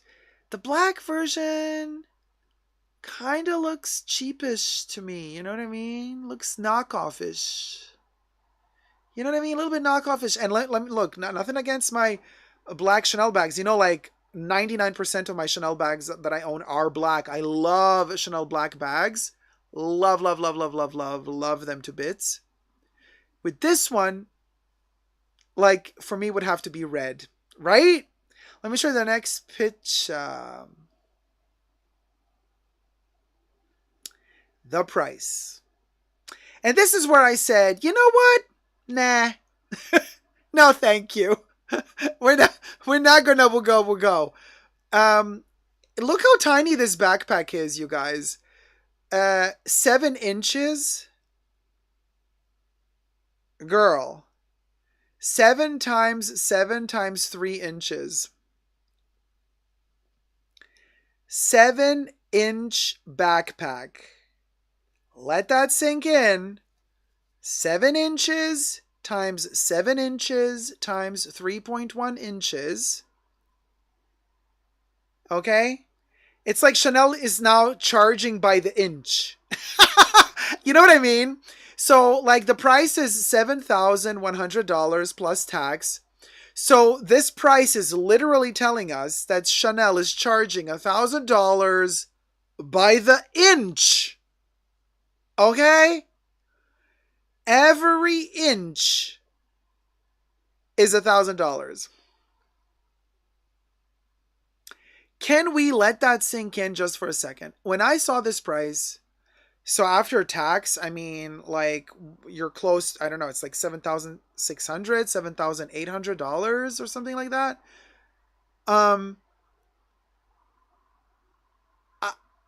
Exactly, Barbara. Nothing will fit except your wallet. I mean, Natalie Dietz is like, damn. Rachel is like, LOL, nope. Pixel Pixie says 7K for 7 inches. That's 1K per inch. Yes, exactly. They're literally charging $1,000 per inch. I get it that it has the ornamental aspect to it, like all the metal medallions, it has all of the little things encrusted on it, which I understand, like for many people, it might appear very tacky.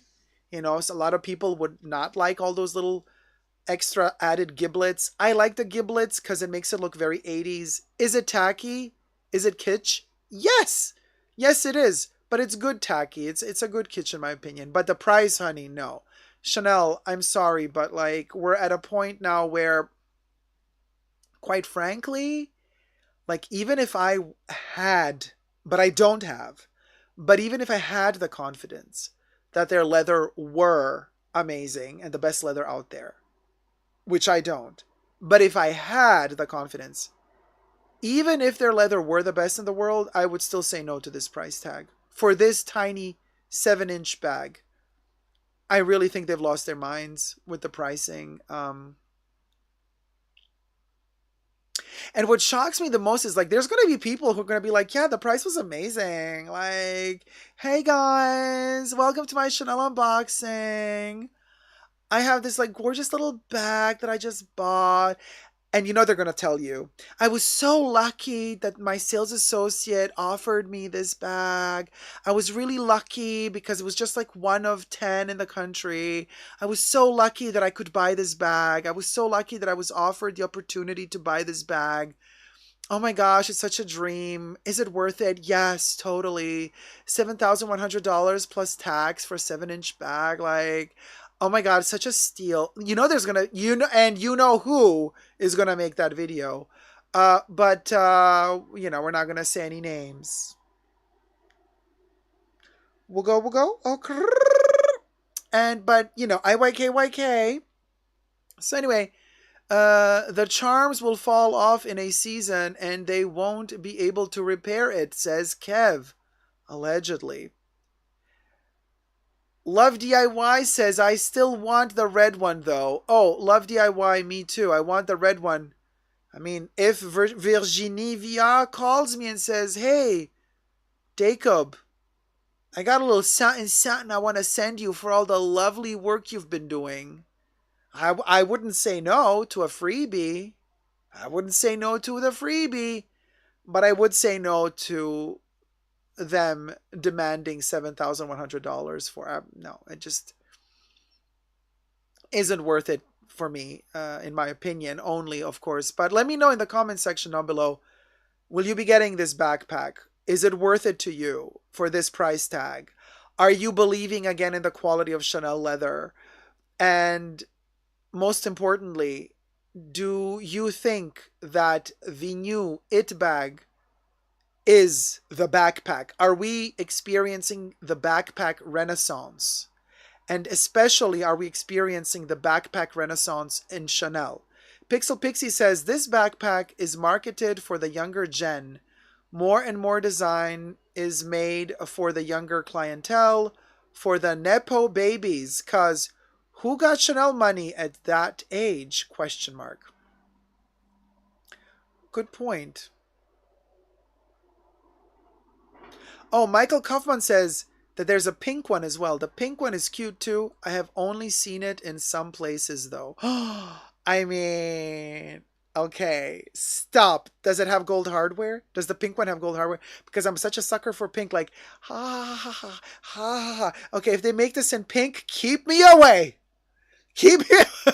No, it's still not worth it, even in pink. I'm sorry. 7,100. No. Anyway, let me know. Oh yeah, Michael says gold hardware. Let me know your thoughts down below, my loves. And until next time, never forget to never give up on love. Subscribe and thumb up the video. Bye.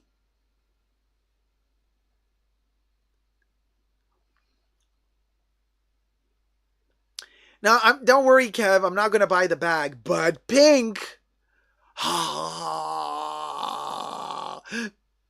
Pink. Yeah. Thank you, Patricia Casey. Hi, Jacob. You look great. Thank you so much, my love. Kev says, I am shooketh. He will not buy it, says Debbie. No, I'm not going to buy it, y'all. Adrian of Sydney, no, I would not wear it in the back of my bag, so no worries for pickpockets. I would always wear it in the front. I'm not allowed to sniff it either. No, it would probably smell divine.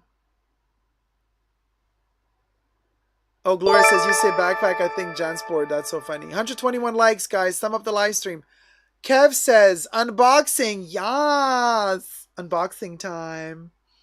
144 likes, you guys. Let's get to 150 at least, and then we're going to move slowly to 200 likes because, especially with this new version of me, we need a lot of support, as much support as we can get until my luggage reappears.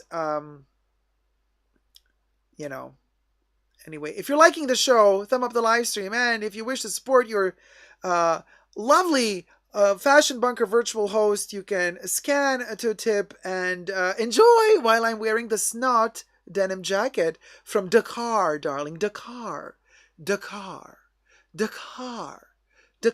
And I'm not talking about the car. I'm talking about Dakar. So thumb up the live stream. Oh my gosh. So let's get to a couple of like nasty comments that I've received in the past week. This is so funny. So do you guys remember, some of you who also follow me on my perfume channel called Essentially Jacob, spelled Essence and then Tially, word game. Why did I choose the most difficult name for a channel that nobody can find? Don't ask me, it just happened. But anyway, Essentially Jacob is my perfume YouTube channel, and my latest video was called Top 10 Perfumes, Top 10 Birthday Perfumes. Okay, had a lot of fun filming that video. I had a lot of fun creating the storyline for that video about like the invited guests, the guests who arrived to the birthday party who were not invited, your classical douchebag who always comes to the birthday party and like steals the show, and then of course the person who is celebrating the birthday, what they would wear. I mean, it was a whole story about like all of the guests. Basically, yes, it's a list of 10 perfumes for birthdays, but if you read between the lines, in that video, I actually develop a whole scenario, like we are at one birthday party and I'm analyzing all of the guests at that birthday party. So technically, it's like we're kind of scanning the guests and kind of seeing who's wearing what. And we go through the psychological aspect of it, and, you know, there's a lot of fun stuff and shady stuff, and, you know, anyway, I analyze the situation, and well, it's satire, it's ironical, but there's always a bit of truth in comedy, isn't there? So anyway, somebody commented under that video saying, what did they say exactly? Like, you are so rude. You are so... No, not judgmental. What did they say? You are so... What's the word they used? You are so... How dare you? Exactly. Yeah, very like, how dare you. Hold on. I'm gonna have to, if I go out of the app, my avatar is gonna freeze. This is gonna look funny. Okay, let me freeze the avatar for a second. Bye. Click. I think I froze. Yeah, I froze. Isn't that creepy? So whatever, we'll go. Okay, you are very offensive, somebody told me. And then I answered, the sheer audacity. Straight to the slammer, officer, with me, right? And then another person was like kind of, you know, one of those people that only thinks that perfumes are good if they are strong. Like they have to project for 10 hours. They have to be beast mode. If it's not beast mode, I don't want to deal with, like, if it's not beast mode, I'm not going to buy it. Don't recommend me a perfume unless it's not beast mode. So I answered to that person, that's just for people who think that a beast mode perfume is strong enough to compensate for their total and utter lack of strength of character. I'm back. The shade has been thrown. People tried to come for me. I tell them, go back to the back of the class, honey. To the back of the class. And you're going to have to repeat the class. You know, you're going to have to repeat the class because, honestly, I believe that people who really don't have character, they compensate for their lack of character by looking for perfumes that are like super strong and suffocating, because they think that a perfume that lasts 20 hours on your skin and suffocates you is gonna make you look like you have more character. No, honey. No, honey. What it's gonna do is gonna make everybody see what a loser you is. Okay? We'll go? YK? Right. So anyway, yeah. Yeah, panty droppers. IYKYK, honey. Coco Chanel always used to say, she's like, perfume that you're wearing doesn't have to be strong. It can be something very subtle and little. Just a gesture, like a little symbolic gesture for yourself, just to define who you are, to give that accent.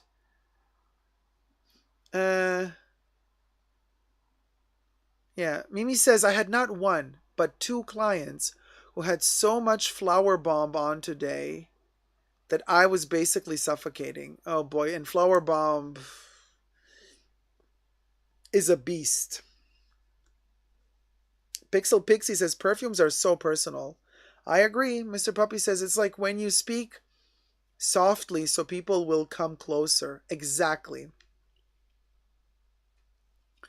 Oh my God, I went to the drugstore and oh, it's so hot outside. There was so many people. I don't know what was going on. It was a bunch of people, so crowded.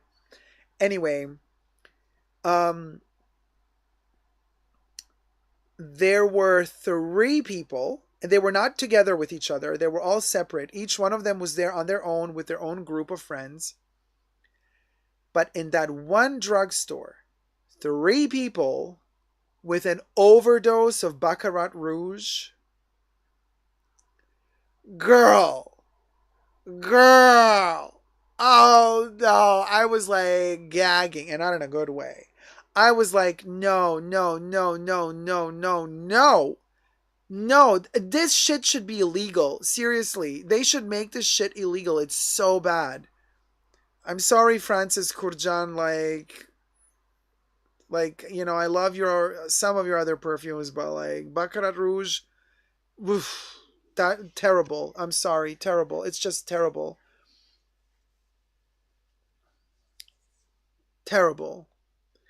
Oh, Kimberly, interesting. The humidity is killing your options for like other perfumes. I'm not saying, look, I love to wear Le Lion de Chanel in summer more than in winter. And a lot of people say it's a winter fragrance because it's heavy, but it just blossoms differently in summer and it smells better in summer. So I'm not saying all strong perfumes are bad. I'm not saying that at all. Some strong perfumes are amazing. But if people come to me and say like the only perfumes worth buying are the ones that suffocate you, I'm like, no, that's wrong. Hey HA, how's it going, sweetie? A says, yeah, I love when people greet me then smell me, not the other way around. Oh, good point. Texas heat wave all summer, ready for a change. Oh, Kimberly, I get that. Yeah, I'm ready for a change too. You should have graved the intercom and called out, clean up in aisle 2 and aisle 4 and aisle 7, please. Listen, they had to not only clean up in all those aisles, but they had to evacuate the entire store and like turn the air conditioning on or just, I don't know what, to blow the air through. I mean, it was just disgusting. That perfume literally stuck to everything. So gross. Seriously. Anyway. Hey, Cecilia, how's it going? Glad you made it, sweetie. Patricia Casey, grabbed. Some people have asthma. Be respectful, lol. Well, that too. That's another issue, of course. Anna Christina says, good morning, guys. Hey, Anna, how's it going, sweetie? Let's do another topic, you guys. We're going to talk about Chanel here and the launch of a new perfume, but in connection to what? Oh. Hit it, Bubbles. Let's do another segment. I think Bubbles is not doing anything. Hold on. I like Prada Paradox much better, says MMM. Can't smell much other than smoke from the forest fires here. Yes, that's true. Well, there's a huge fire in LA as well at the moment, but different smell. All right.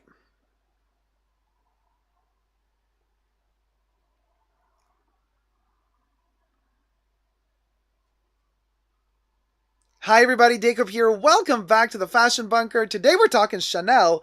And let me tell ya, I'm dressed for the occasion in this little snot jacket with the sequins popping off or not. IYKYK.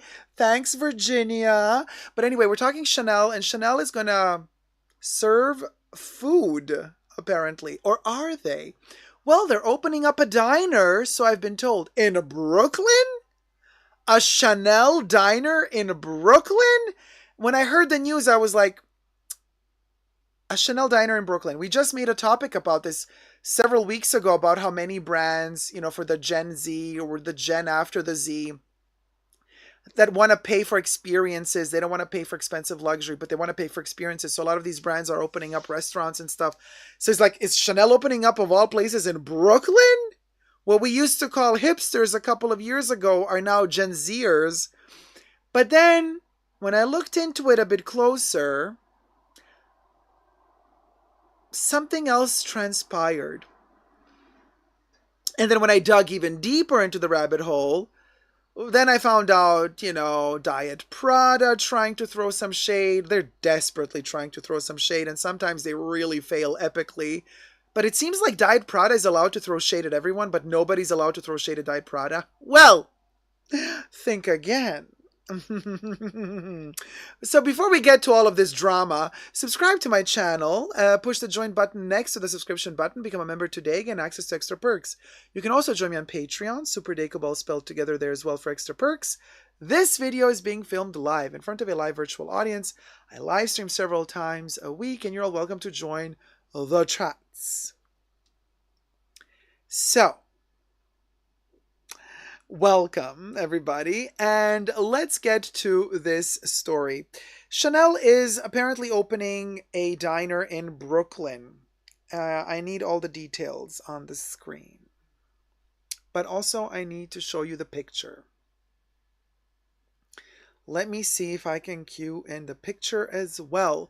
So, what is happening is they are going to be launching a brand new perfume, Flanker. Don't get fooled by new perfume. It's a flanker, and it's a flanker of one of their least selling perfumes of all things.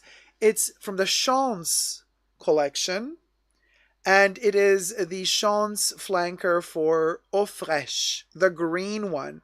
And Eau Fraiche existed as an eau de toilette. Now they are releasing Eau Fraiche Eau de Parfum. Eau de toilette was formulated by Jacques Polge. The Eau de Parfum is formulated by his son, Olivier Polge. Jacques has retired. The diner that Chanel is opening in Brooklyn is called the Lucky Chance Diner, or the Lucky Chance Diner. This is how it looks like.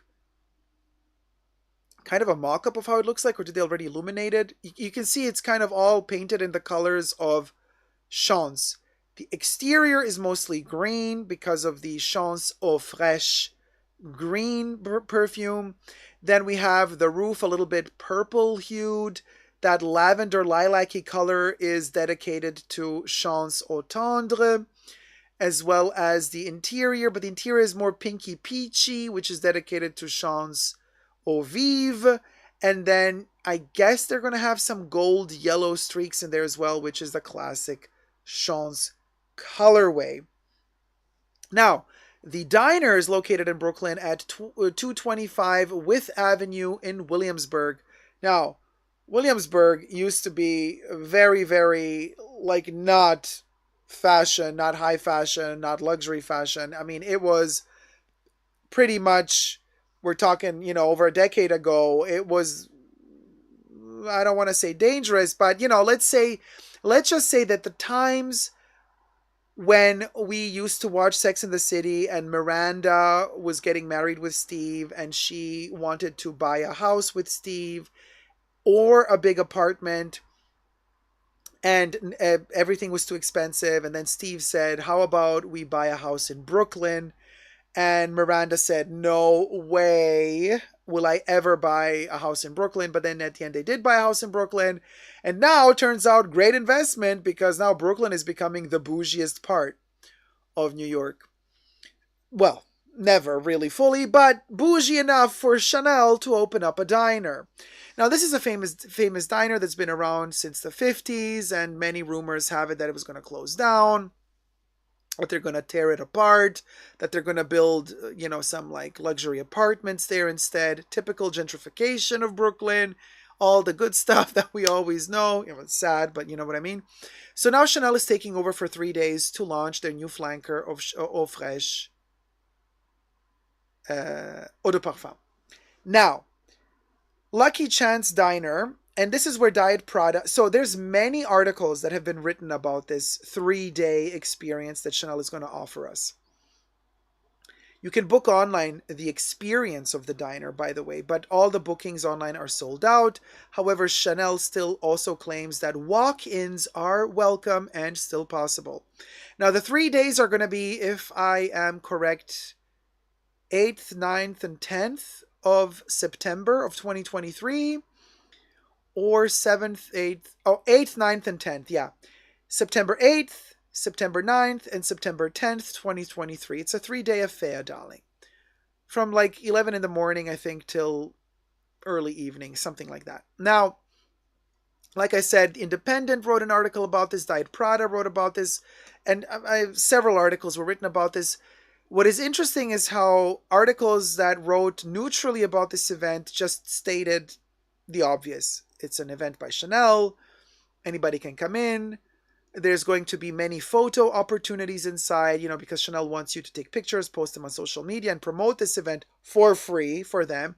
They will have a little shop in there where you can also buy the perfume and another selection of perfumes, probably also the Bath and Body range as well. They're promoting this, right? You're going to play games. I also read that there's going to allegedly be a ginormous life-size Chanel Chance bottle inside that you can like take photos with. Now that's something I would really want, like a ginormous factice the size of a human body. If that's true, oh my gosh, like I totally want that bottle in my home. But let's look inside the diner. Let me show you the next pitch up.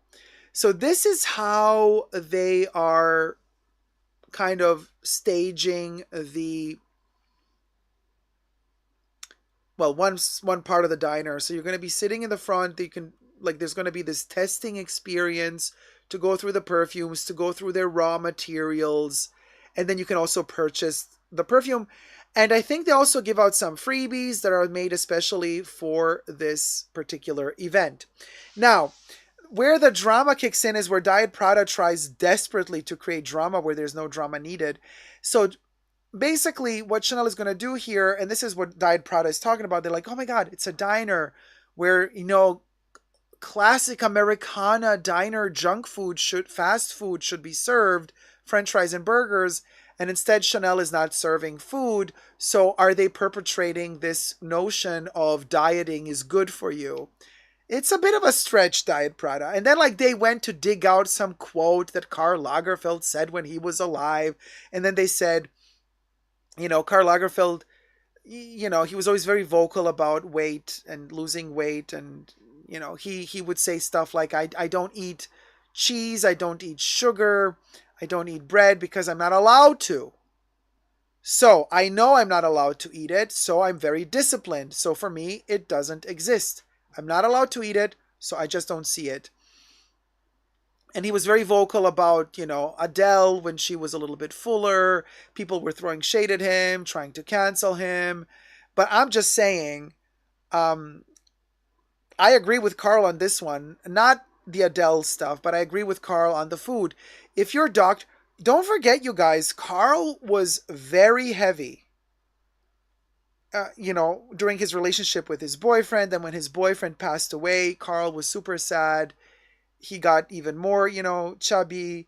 And then he went on a very strict diet. His health was deteriorating. His doctors were like, hey, Carl, you have to rein it back in if you want to live, So he was just being very honest. And he said, hey, I'm not going to do it. I want to live. So I'm not going to be overeating anymore. And that's that, period. Discipline. And he had his special way of saying things, and he was a little bit rough around the edges when he would talk about certain things. But bottom line is, all he was trying to say is, I'm not allowed to eat these things, so I'm going to be disciplined and I'm not going to eat them. Now, he did, of course, drink a lot of Diet Coke all day long, but he was still stayed skinny. And well, anyway, little did it all serve him, because at the end, he got cancer, and for whatever reason he got it, but that's apparently the reason why he passed away. Now, Kev says, this is rich coming from someone with diet in their name. Oh, that's a good one, Kev. Yeah, Diet Prada. So Diet Prada is trying to really dig out this, like, quote from Carl to, like, throw shade at Chanel for not serving food in the diner. Okay, first of all, again, from other articles that I've gathered information from, apparently they will be serving food as well.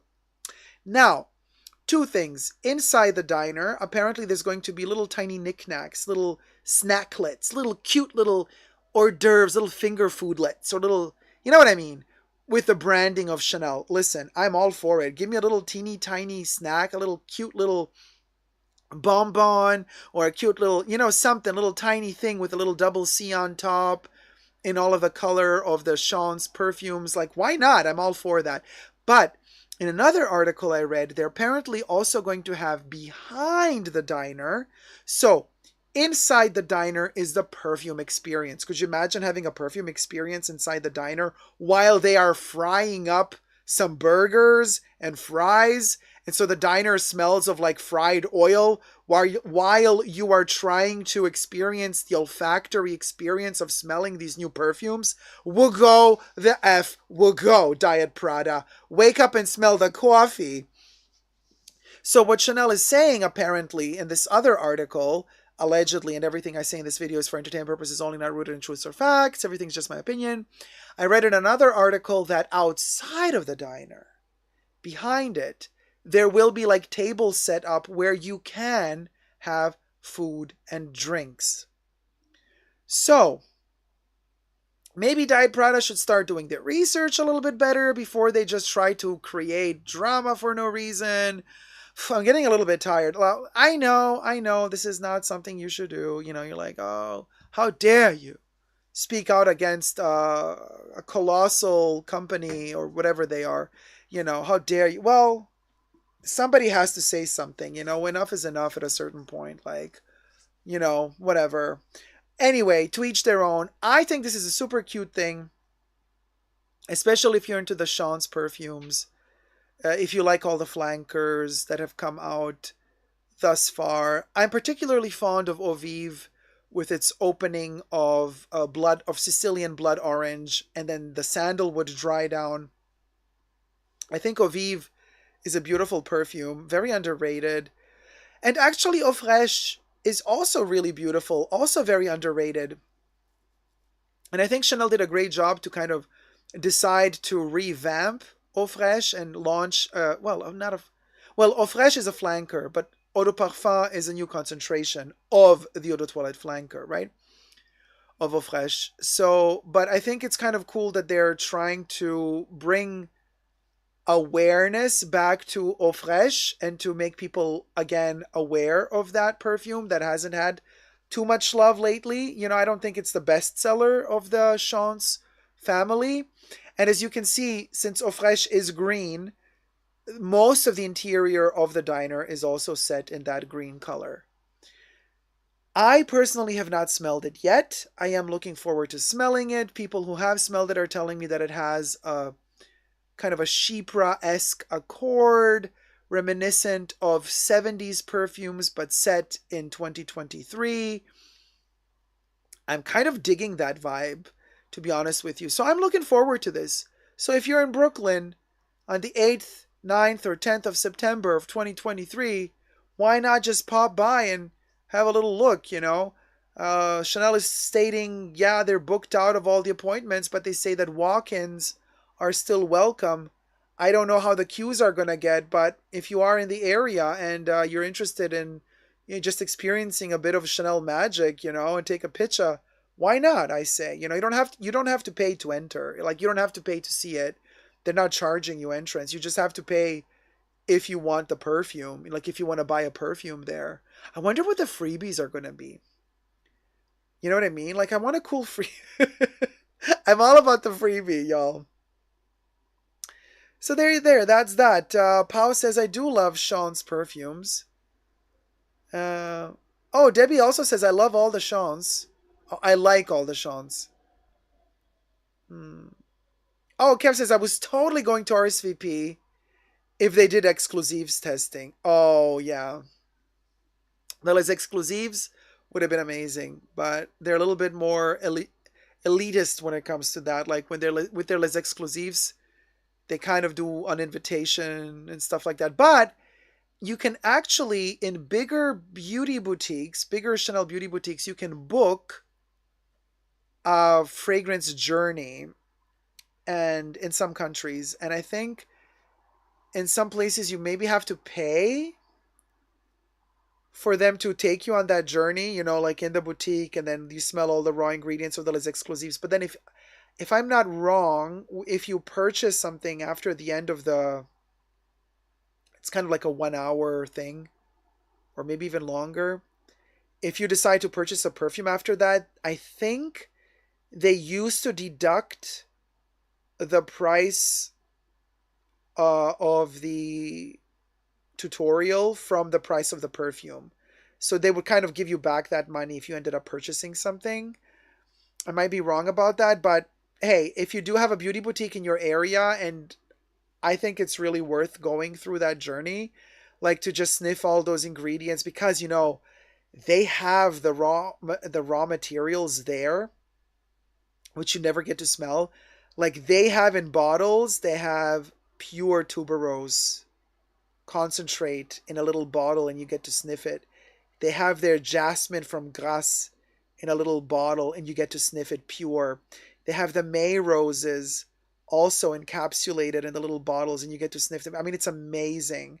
So if your beauty boutique that nearby you has, like, offers the opportunity to go through that experience, and you love Chanel perfumes in general, I would highly recommend it. And if you were going to buy a perfume anyway, then I would say, yeah, then pay for the journey experience, and then, you know, just be sure that they deduct that money from the bottle later. So there you go. Let me know your thoughts about this, and if you have reserved, like made a reservation to go there already in Brooklyn or not. Are you planning on going? What are your thoughts? Thoughts and prayers down below, my loves. Subscribe, thumb up this video, and until next time, never forget to never give up on love. Love you loads. Take care. Bye.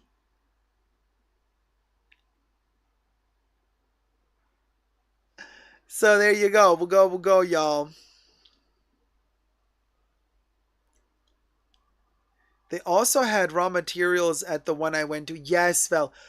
Aren't those raw materials amazing? I remember you telling me that, and like, oh my god, we'll go. They're amazing. I've sniffed on those once, or maybe twice. And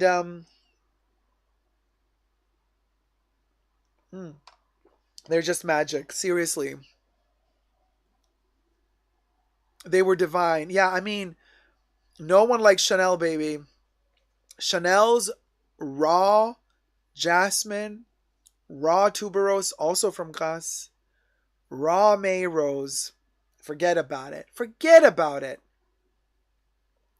Just a reminder, if you're enjoying your host, you can tip to help me get hands.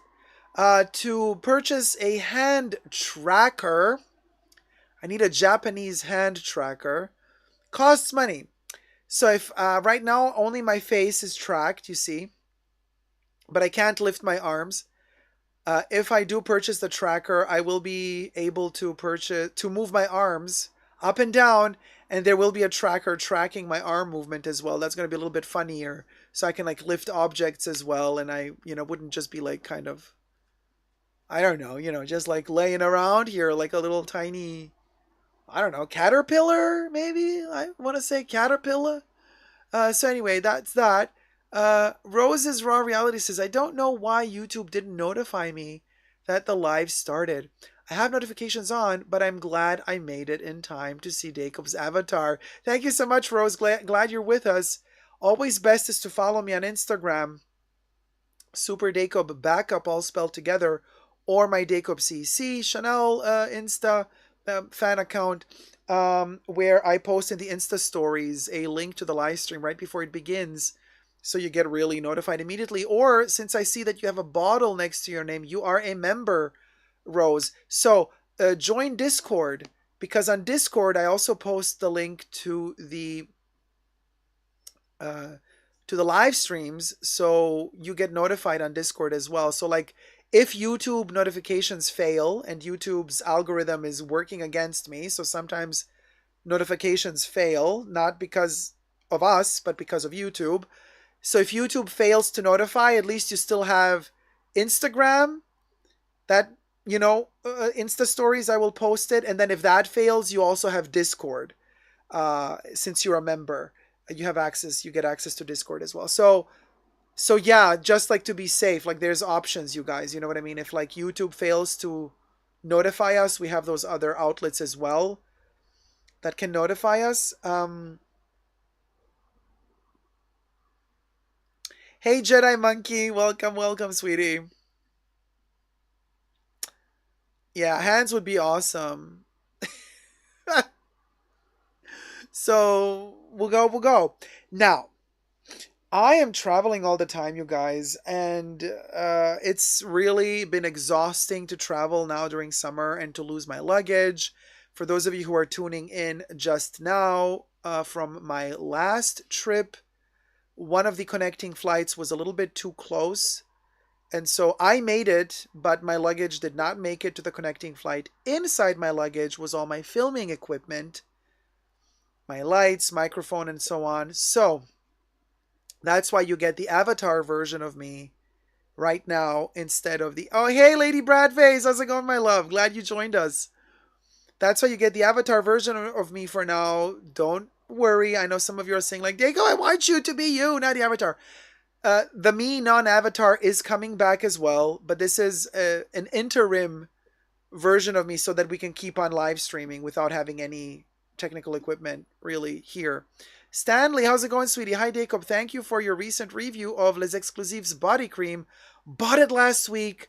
I love it. I added the number 5, the gold body oil that I acquired end of last year, and I'm living for it. Oh my gosh, Stanley, that's amazing. That cream is awesome. Like, that musky smell in that cream really bonds well with a lot of perfumes.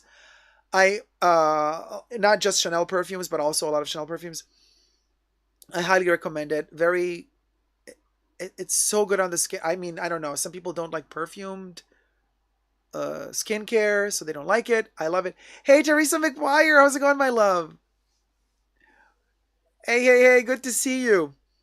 And so I'm using that cream a lot. It's just really beautiful, very underrated. People complain about the cream and say it's very expensive. It's just a money grabber. Sure, it's Chanel. What are you expecting? They're not going to charge you $20, for a cream that they can charge you $150 for, because it's Chanel. But having said that, that smell, oh my God, it's so intoxicating. The cream as well as the body oil, I love both. Now, remember, right before traveling, I decanted a part of the body oil, the Les Exclusives body oil, into the jasmine oil glass bottle so I can travel with it. Well, it was in my suitcase, so my Chanel body oil is also lost. I suffer. I really suffer because I love that oil so much. And also my technical equipment is lost. So thank you for your patience. My apologies for the delay. But also because many flights were not only delayed, but canceled last week. I missed flights. I was, I had to stay in some hotels waiting for next day flights. It was a mess. And that's why I had to also postpone the live streams last week. But having said that, I am traveling all the time, and I'm traveling again in a week. And I mean, I'm traveling almost every week. It's a mess. I just hope that my luggage gets sorted out before I'm gone again. But because I'm traveling so much, I really enjoy, like, when I do get a chance to be back with all my perfumes. Like, I miss my perfumes like I miss a dog or a cat pet, and I love mixing them all up Um, like smelling all of them. Like right now, I'm enjoying all of my Les Exclusives perfumes. I am sniffing.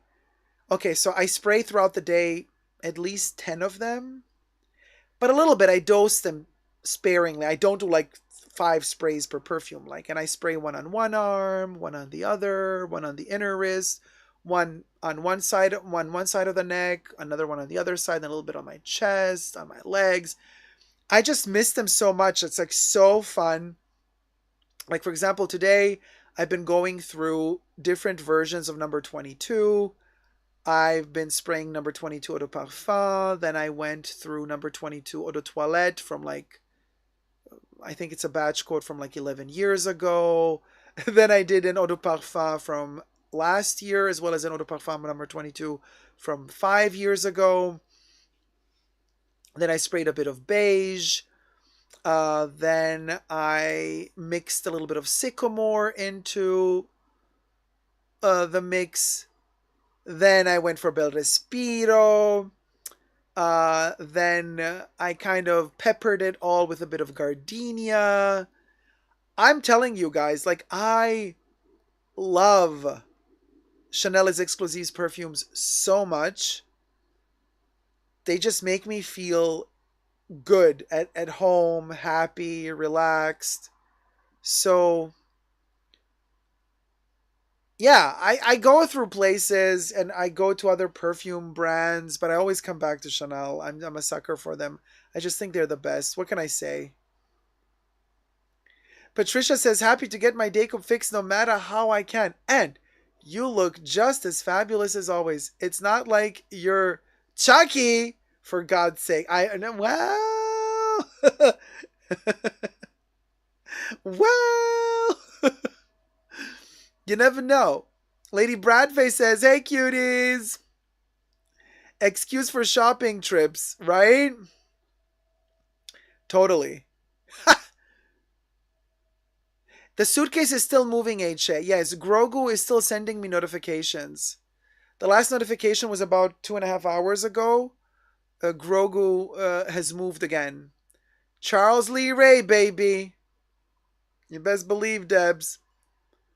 Hey, Duchess Marie. Thanks, Dacob, on putting so much effort on keeping the live streams going. Thank you, Duchess. I recently bought Chanel number 19 and I really love it. I adore Chanel number 19 in all of its concentrations, and also the flanker, Poudre. They're all amazing. Hey, Christine. Dacob, have you ever tried Sarah Jessica Parker perfumes? Yes, I have tried So Lovely. I have tried Covet. I've tried Stash. Stash I did not like at all. Lovely and So Lovely are lovely. Covet is interesting, but Lovely is, I think Lovely was her first one, right? Lovely is good. Nina S says, hi Dacob, hi everyone. Totally agree. Chanel perfumes are amazing, always. I smelled the new Chance today, so fresh. Have I missed the Cosette update? Yes, Nina S, you missed the Cosette update, and you missed the Chanel Eau Fraiche, Chance Eau Fraiche conversation. Are you going to be buying a bottle, Nina? I'm probably going to end up buying a bottle because I know myself, like, if Chanel releases a new perfume, I always buy it. I'm a sucker for. Even though I do have Eau Fraiche EDT, I respect it, but I don't wear it often. You know, with all the Chanel perfumes I have, it's like all the choices I have, I don't veer to Eau Fraiche. You know, before I get to Eau Fraiche, I'm usually stopped by all the others that I prefer more. But I do love Chance Au Tendre as well as Smith, for sure. Agent of Sydney, back from work call. Wish we don't have to slave for work to live. Oh, man. Adrian, I feel ya. Caroline, hey Caroline, how's it going? Your avatar looks like a cross between Jesus and Barry Gibb. Well, that's Dacob. I'm their love child. Love child. Yeah, YK.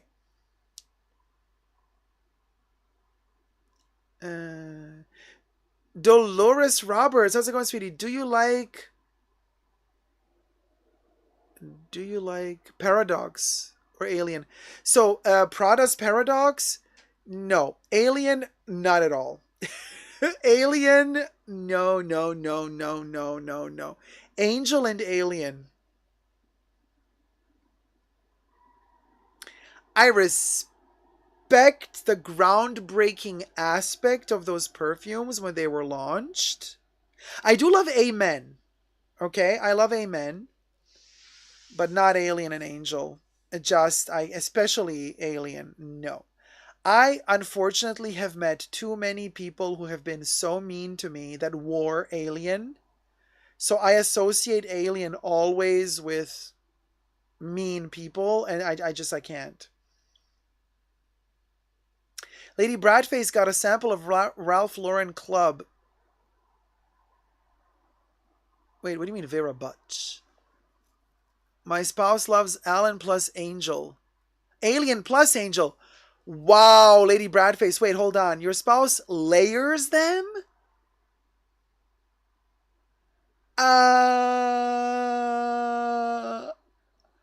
Wow. Like wearing both at the same time?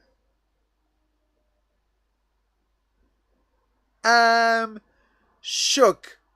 Shooketh. Hey, Melissa Fox. How's it going, sweetie?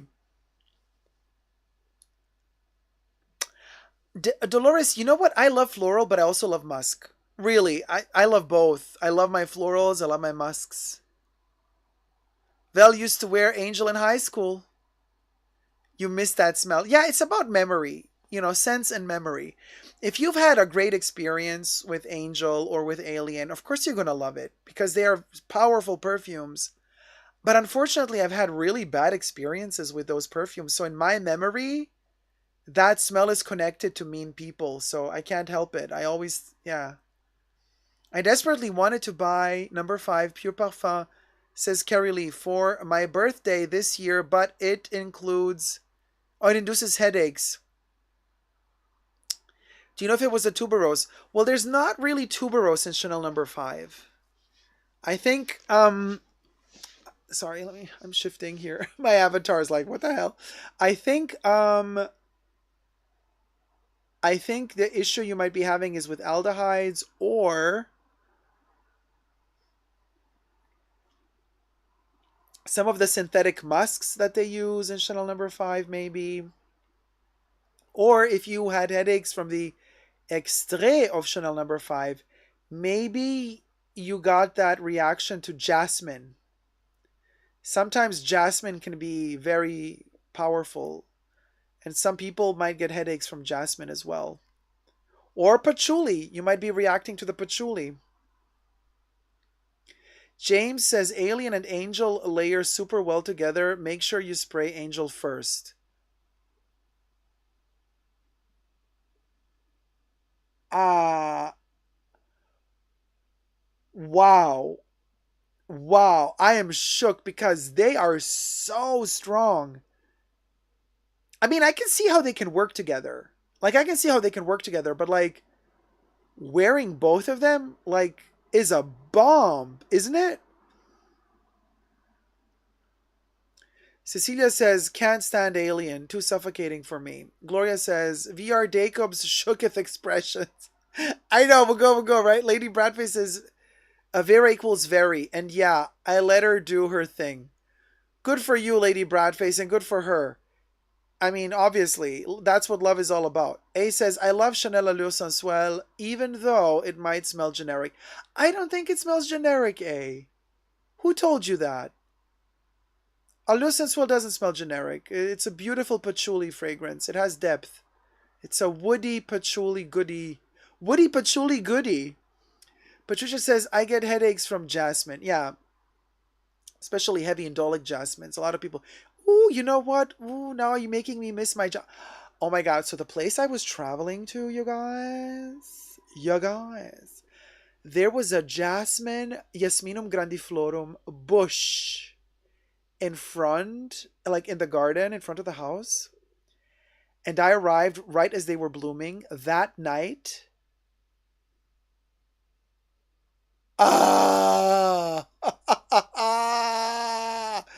The jasmine, the indoles, the poopy goodness. The poopy goodness all night. I was inhaling it like there was no tomorrow. Oh my god, I miss it so much. I have to spray some joy. Hold on, let me hold on. Hold on. Okay. Cha. Okay. No, I just grabbed joy. Jean Patou's joy. Let me spray some on. Oh my god, this smells like indoles galore. And if you know, you know. Hold on. Ooh. Oh my god. Oh, Quinn. Oh, okay. Suffocation. We're coming. Oh my god. I had to. I was so missing. Hold on. Oh. Yeah, Lady Bradface. Poopy. Like sea salt, seawater, pissy poopy. That's what indolic smells are. Indolic smells are fecal in many ways, and that's what indoles are. Um, and in perfume, jasmine is the indolic queen. So you either like it. It smells like barnacles in a way. It has a barnacle oceany smell. That's the indolic smell of joy, and I love it. Oh my god, it smells so divine. But the dry down, oof, cha. We get so much wild jasmine here. It's glorious. Oh wow, pow, that is amazing. Poopy Pissy Heaven, says HA. Yes, joy. Kev says, I could smell jasmine everywhere I go when I was in Venice a few summers ago. Oh, beautiful, Kev. I love jasmine so much. Dolores says, I was waiting for the hand to grow. Dolores, I can't move the hands. But if you wish to tip, scan to tip your host, and then maybe I'm going to get a budget to purchase a hand tracker from Japan that will allow me to move my hands. Patricia says, love the scent of real jasmine blooming. Don't get headaches from the real thing, just in perfumes. Yeah, it also depends like how pure the jasmine is in the perfume. What do they combine it with? Which synthetics are mixed in with the naturals, and so on. And also it's the concentration, you guys. Smelling just a bunch of jasmine flowers in nature is different than extracting jasmine extract and smelling that pure. That's like 10 billion times more intense than smelling just the flowers. So obviously there's a different, you might have a different reaction to smelling jasmine extrait as opposed to smelling jasmine flowers. Danny, joy is delicious. You're completely right, my love. Nina says, Intense Joy by Dior was my wedding perfume I used. Absolutely beautiful. Oh, Nina. Oh, that sounds divine. Gloria says, oh, my family home had jasmines by every bedroom window. Loved it. Oh, the memories. Carissa, hey, sweetie. Has anyone tried Delina or Delina? Can't even see. Sorry, too far away. Is it worth the hype? I don't know. Maybe somebody in the chats can tell you. I have no clue. Yes, Kev. It has a decaying quality to it. There's like a poetic smell of decay in Jasmine Indoles. For my tier 2 members and tier 2 patrons, I do have a special video for you guys that is available to access for tier 2 members and tier 2 patrons about indoles. I made an entire video dedicated to what indoles are, how they function, the differentiation between the different form of indoles and how some smell better than others and how they smell to certain people and also to certain sexes, because indoles smell different to women than they smell to men, apparently. So it's also a hormonal thing. So there's that video if you want to check it out, as well as an exclusive video. Lady Bradface is asking, interesting, is it like ambergris? It's different from ambergris. Ambergris is also indolic, but don't forget, Lady Bradface, Jasmine is a plant. Ambergris is a secretion from an animal. So it's a different type of indole that is organic, intestinal, really. It's intestinal. And the indoles from jasmine are purely floral.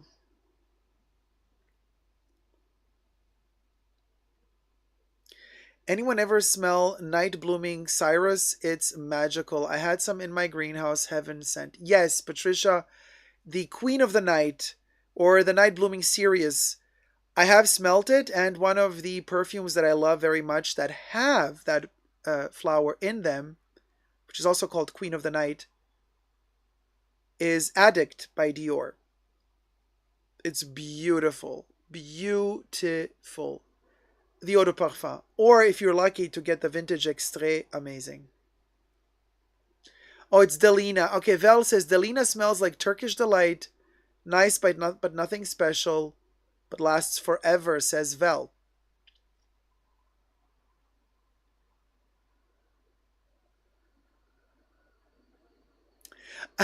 Lady Bradface telling Kev like, "Oh, the smell of decay. Yeah, like that like the movie Perfume and the book."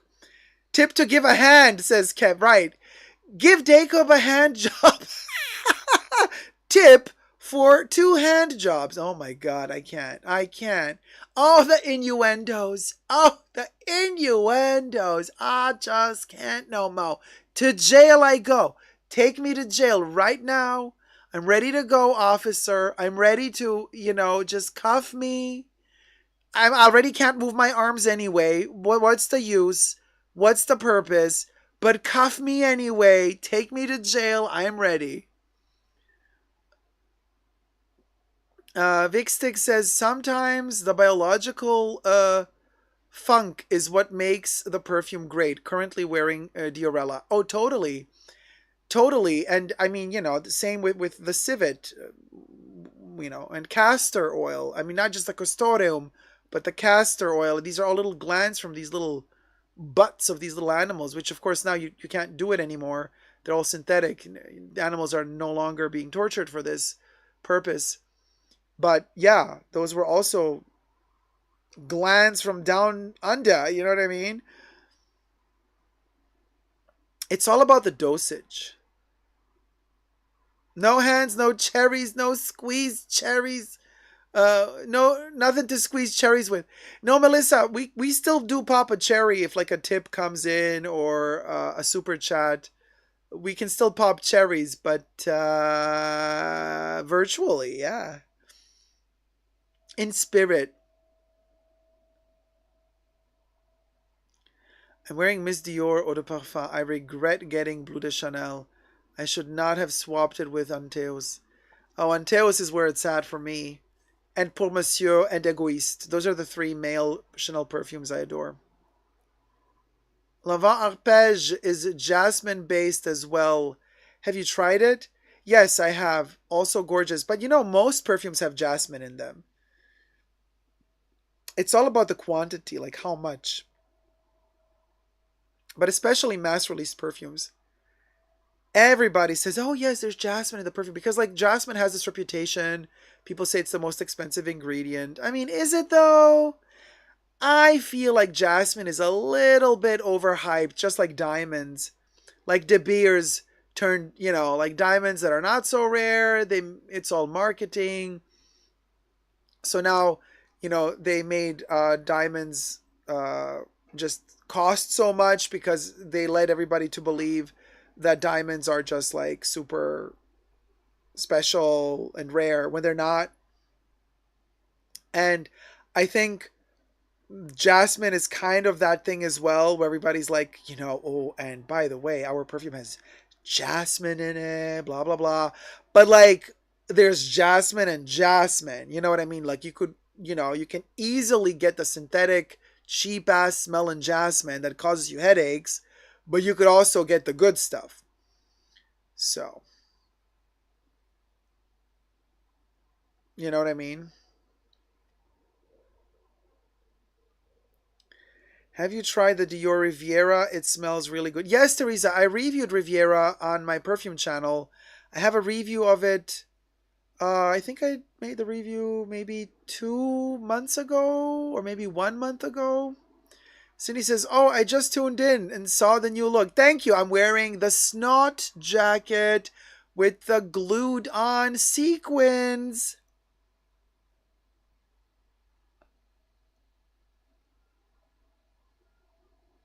There you go. So we'll go. I meant the cherries that were touched by the woman yesterday. Those cherries, honey. I think the woman ate them and pooped them out already. So maybe we could collect the little seeds if she swallowed those, because those are not digested. Ew. Okay, wait, my head now tilted. Okay. We saw the wink, dear.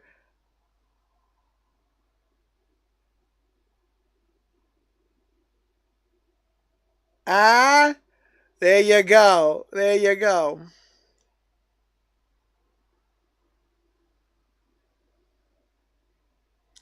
Ambergris from Wales, right? Yes. Ambergris from Wales.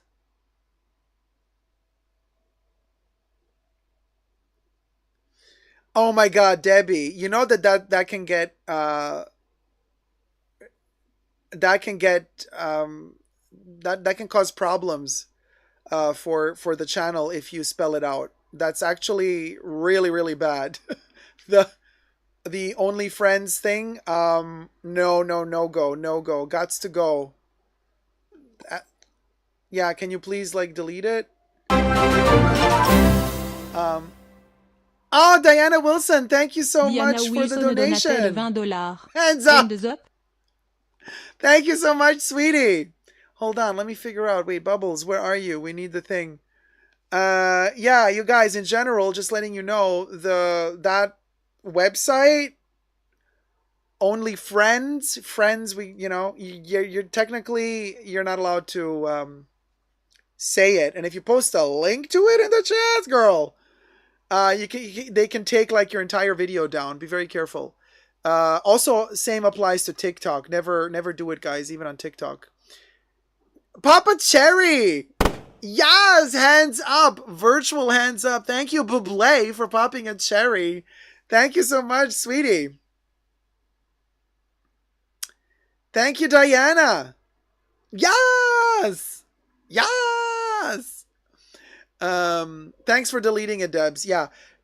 So just letting you guys know. So we always have to find like a code word for it. And you can't really say it.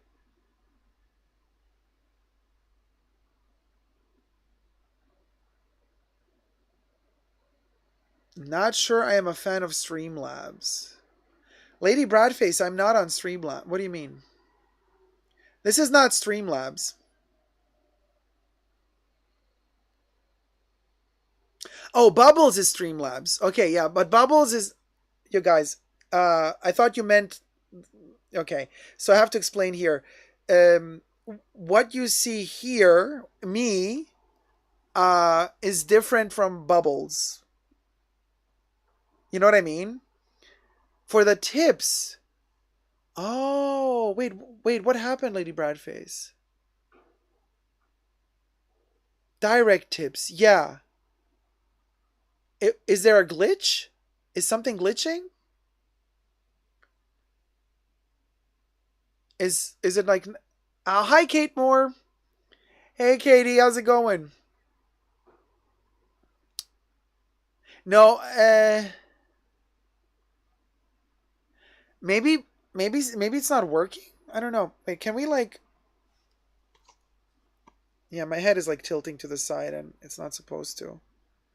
Oh my gosh! A gifted 5 Super Nickel memberships! Woo!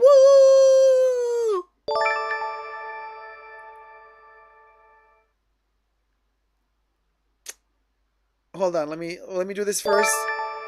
Mahones was gifted a membership by A. Gigi was gifted a membership by A. Tracy was gifted a membership by A. Julie Scott was gifted a membership by Yay. And Music Girl 07 was gifted a membership by Yay. Yes!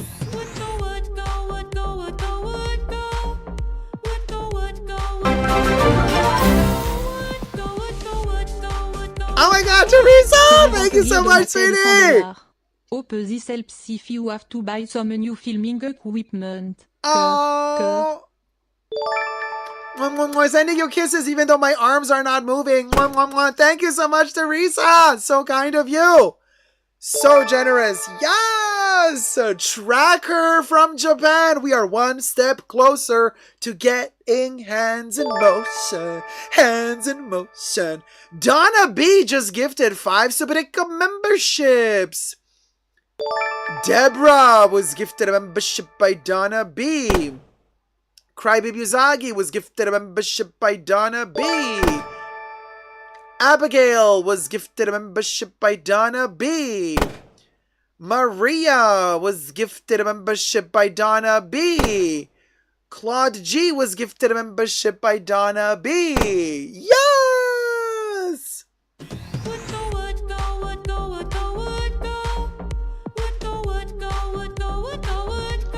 Yes! Dance, baby, dance! We'll go. There you go. We'll go. We'll go. We'll go. We'll go. We'll go. We'll go. We'll go. We'll go. We'll go. We'll go. Yay! We're getting hands. Tiny hands. We're getting tiny hands, y'all. Tiny, tiny hands. Little, little hands. We're one step closer. I think we got like. I think thanks to Teresa, I think we have now like maybe 4 fingers have been funded. You know what I mean?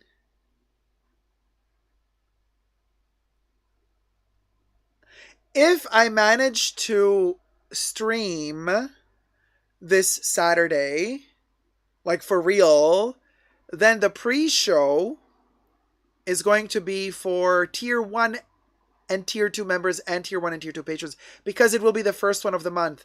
So if I do manage to do the pre-show live without the avatar, the access will be for all tiers. So to all the new members, all the new tier 1 members, remember this Saturday there might be a pre-show for you, which is usually 1 to 2 hours long. Bear that in mind. Welcome to all the new tier 1 members, and Love DIY just gifted 5 Super Jacob memberships. Paige D was gifted a membership by Love DIY. Nancy was gifted a membership by Love DIY. Darlene was gifted a membership by Love DIY. Victor was gifted a membership by Love DIY. Sheridan was gifted a membership by Love DIY. Thank you. Living ferret, living ferret. Child opera, baby. Living ferret, living ferret. Living ferret. Oh, baby, baby. I love this part of the stream, right? Love DIY. It's like totally Jacob, but not on the Totally Jacob channel. Go. Let me take a sip of water.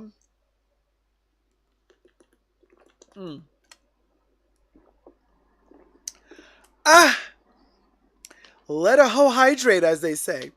So, oh my gosh, you guys, this is so cute. Look at all the little ferrets in the chats.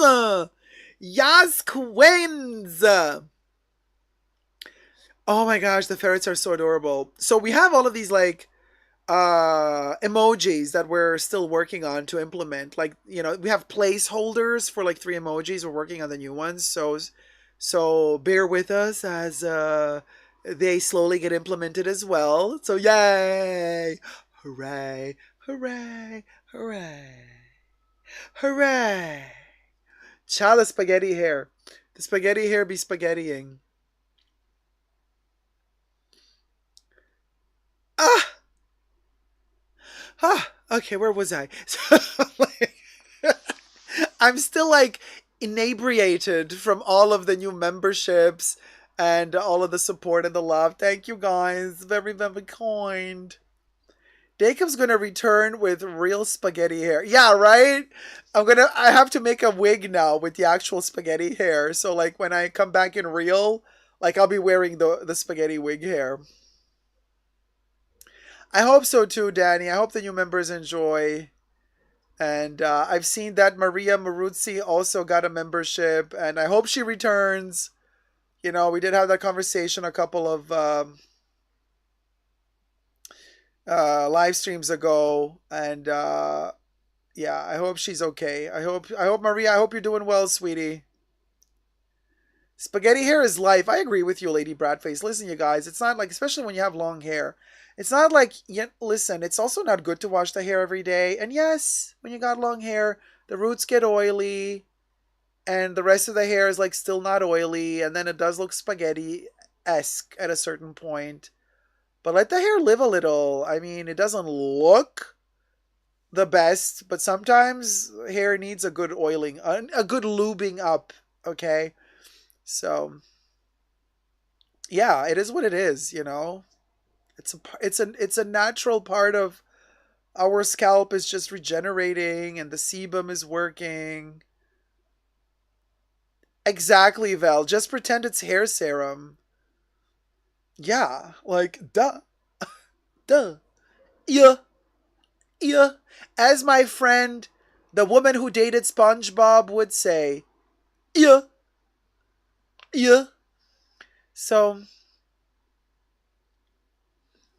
oh, Debbie, you missed it? Well, it's in the, wait, where is it? It's in the, pre-show. Yeah, it's in the last pre-show from, I think, the 19th of, well, the situation happened during a real time, during a live stream. Yeah, it happened during a live stream.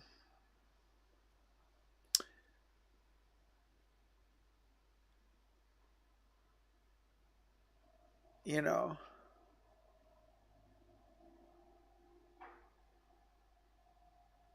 Oh, okay. Thanks, HA. Okay, well, I'm glad that it's... Okay, I'm glad she's doing better. That's good to know. Okay. Well, it's... Yeah, it is what it is, you got. I can't... I mean, yeah. Good. Well, I'm glad she's doing better. Yes.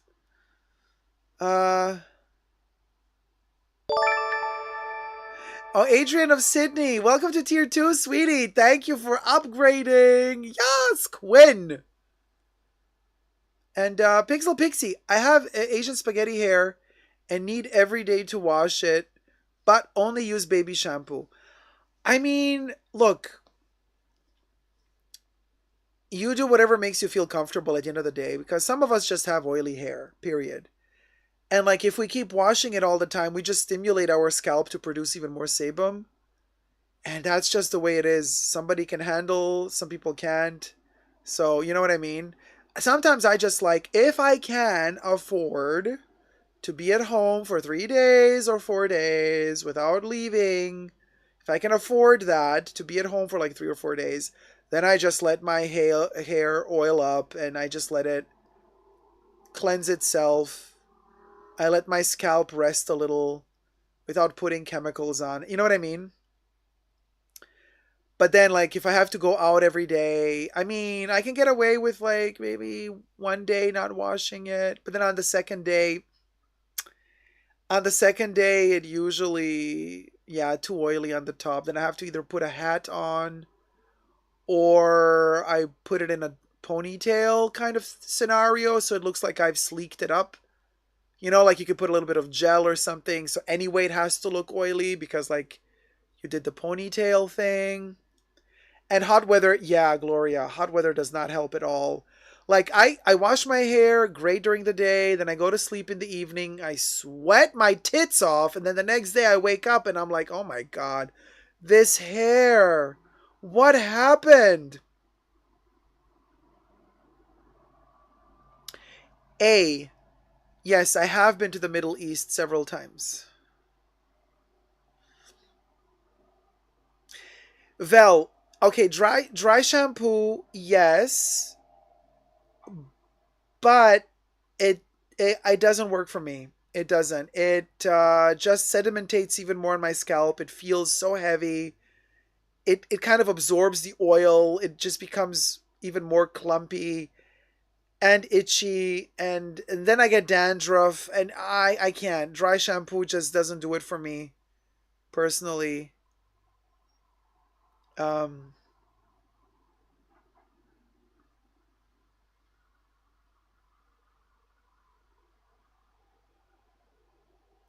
Gloria, I need autumn back as well, like uh fall weather. Yeah. Oh, for sure. I'm so looking forward to Halloween and cooler days. Oh my gosh, seriously, I'm so done with this heat. I will try to experiment maybe. I will try the no poo method? Maybe wash it but use no shampoo? Oh, the no shampoo method, you mean? Cha, I was like the no poo method. What is that? Um A says dry shampoo only gives me volume. It doesn't work for me in terms of reducing oils. Yeah, A, I have the feeling that's what happens to me as well. Like dry shampoo makes my hair look fuller, but oils are terrible with it. But you know what works to for me? Makes my hair look less oily, but it ruins my hair. Hairspray. Elnet. Elnet hairspray prolongs for one day my hair from looking too oily, but it really messes everything else up. And it leads my hair to break as well, so it's a bit tricky. I can only use it once, then I have to wash my hair that night. Ah, Vel, yeah. Yes, that, yeah, I can do that, yes. But still, it just turns very clumpy throughout the day. Living for cold weather, Lady Bradface. Spring is around the corner for us down under. I don't want the heat, says Vel. Oh, neither do I, sweetie. Can you believe, Vel, that literally I was with you, like, in Australia 1 year ago?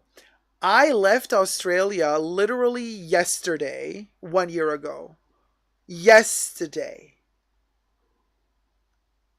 1 year ago. Well, actually, 2 days ago. No, yeah, yesterday.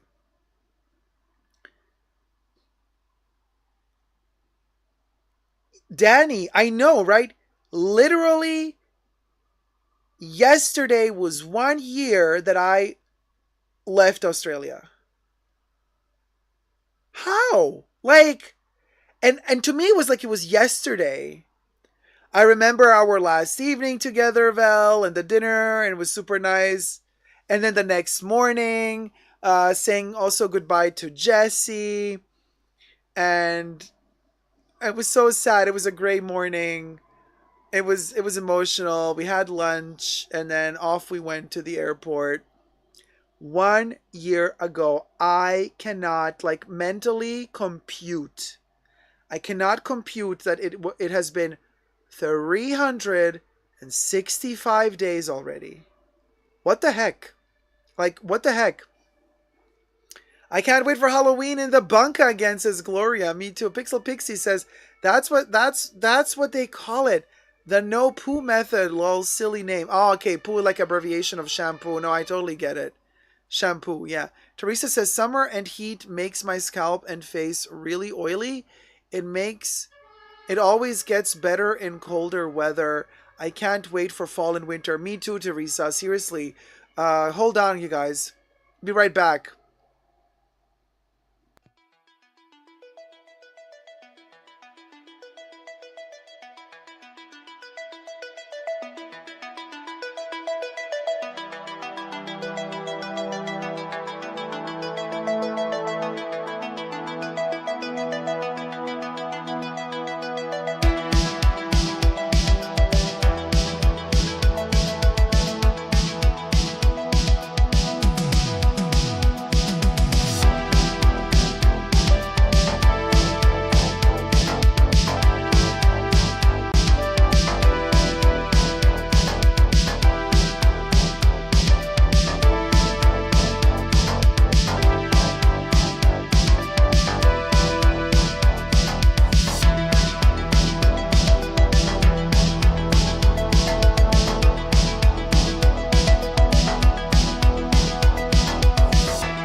So anyway, what was I saying? Oh,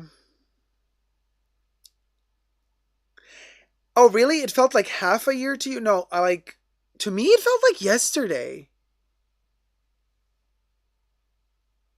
Oh, the Drew Barrymore movie we watched that night. Oh my gosh. That movie was so bad. That movie was so bad, Vel. Why did we watch that movie? Why did we even want to watch that movie? Cha. Kate Moore says it's crazy that it's almost 2024. Like, how? You're so right. You guys. September, October, November, December. 4 months to go. Like, 4 months and 2023 is over. Oh, Vel, yeah. I feel like my brain. You feel like your brain is in 2019. Okay, I feel like my brain is.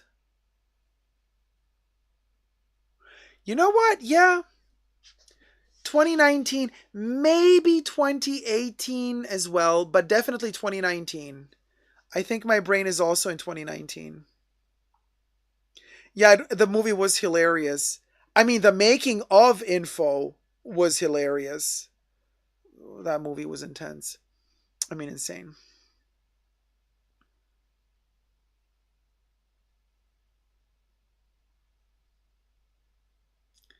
Uh, I missed something. What do you mean, Danny?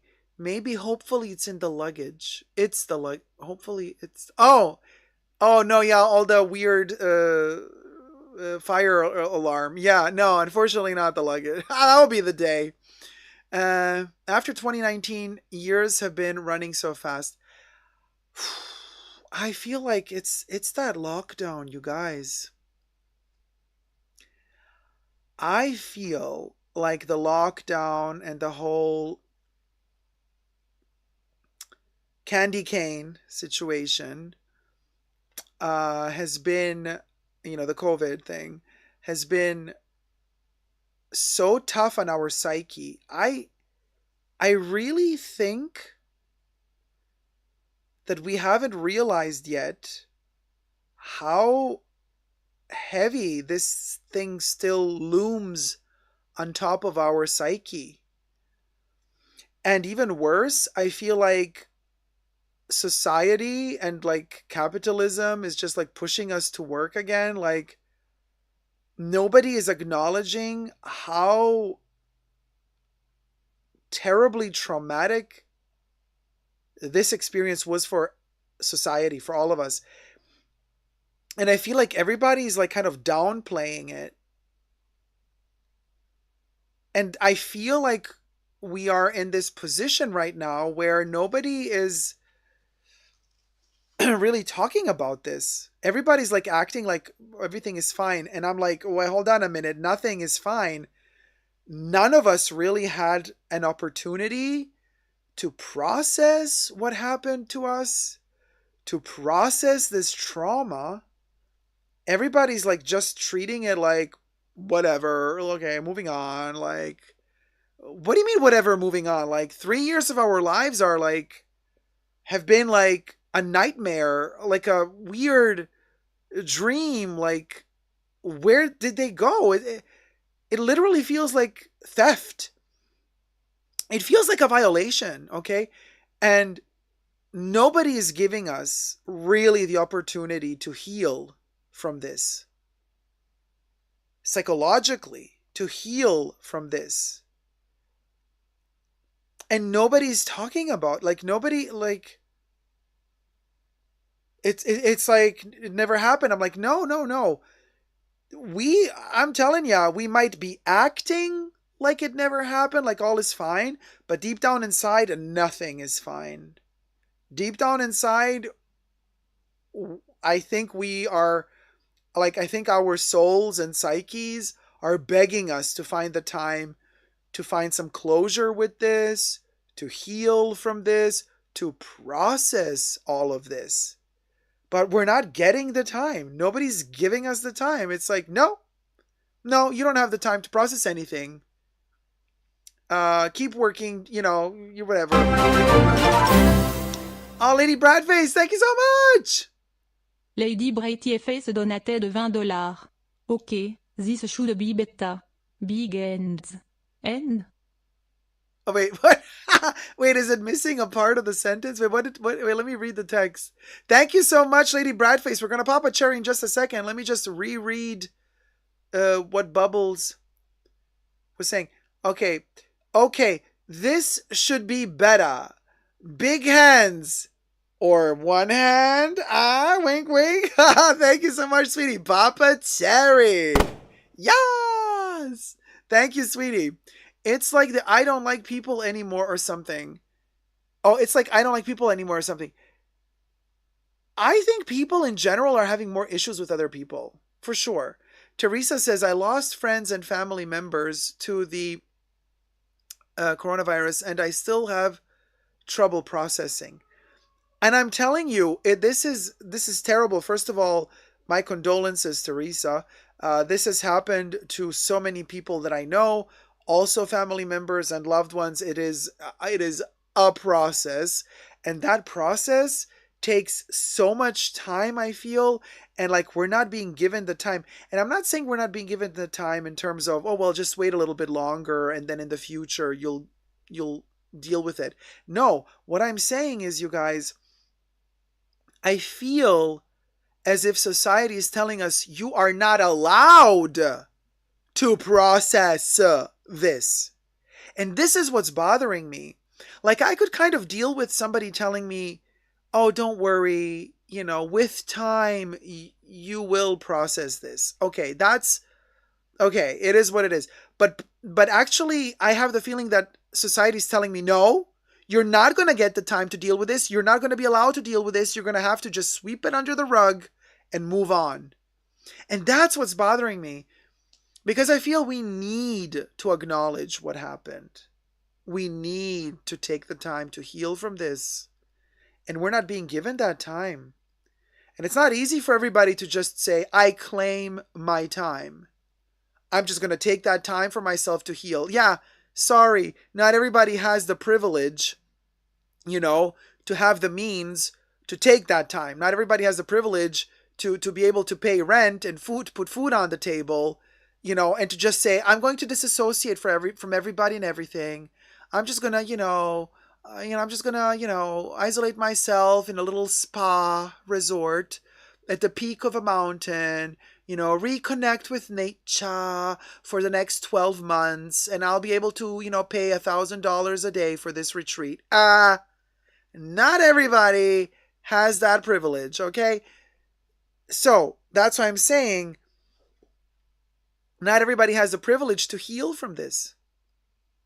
And yet, and this is the twist, and yet everybody was forced to go through this. Everybody had to go through this insane lockdown. Nobody asked you if you wanted to. You had to do it. You were forced to deal with it. And now that it's over, nobody's allowing you to actually heal from it. You see what I'm saying? H.A. says, love this morning therapy session. Yes! I read they are talking about a new wave of lockdowns too. Yeah, forget about that, Lady Bradface, honestly. I, for one, lockdown for what? For what? Another variant of Corona? Okay, well then, something's gotta give. Honestly, I'll just be like, okay, well then take me. Take the wheel, Jesus. Take the wheel. I'm ready. Like, at this point, honestly, honestly, yeah, sure, I'm going to wear masks. I have no issue with wearing masks. I was never one of those people who was a Karen in grocery stores screaming at everybody that I don't want to wear a mask. I really don't care. I think actually masks are super cool because like they allow me to be even more distanced from other people, because that's just me. And being a germaphobe that I am, for me it's just perfection. I love my mask. I have really no issue with the mask. I have no issue with the mask. Plus, it hides your emotions even more. I mean, mask plus sunglasses. Ah, love it. I have no, seriously, even without a lockdown virus, I don't care. I can wear a mask now, even. I'm totally fine with it, as long as it's not too hot. So I have no issue with a mask. But this is the thing, okay? I was wearing a mask like all the time. All the time. And I was wearing the good mask. You know, I wasn't wearing the phony masks. I was wearing the mask, okay? And I got the vaccine, everything. And I still got sick. So, whatever. Still, psychologically, love wearing the mask. Like I said, the mask for me, fabulosity. I wouldn't beef with anybody about me not wanting. No, I'm fine with wearing the mask.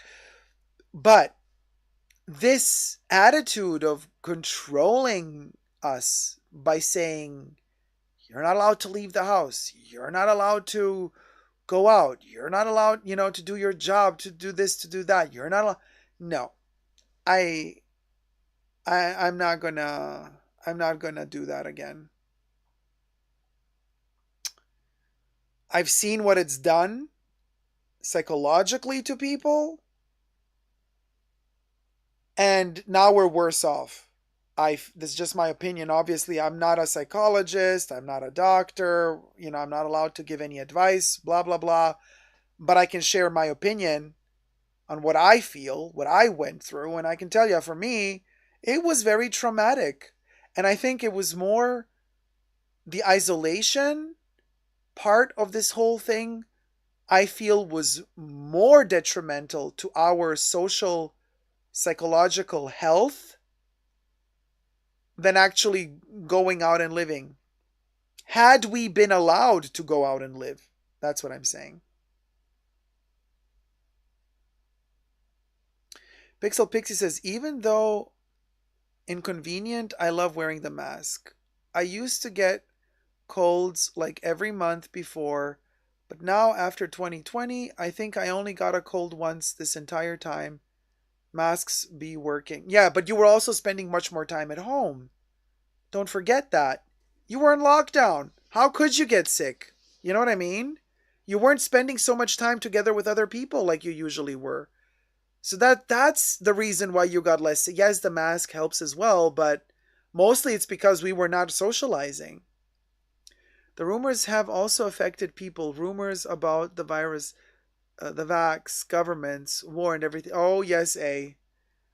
Oh, yes. Oh, yes. It almost feels as if it were a test, doesn't it? How far we could be manipulated into trusting. Well, my impression is that after coming out of 3 years of this hell, the only result we have now is that we trust the government even less. So I'm like, wow, that was great. Great experiment.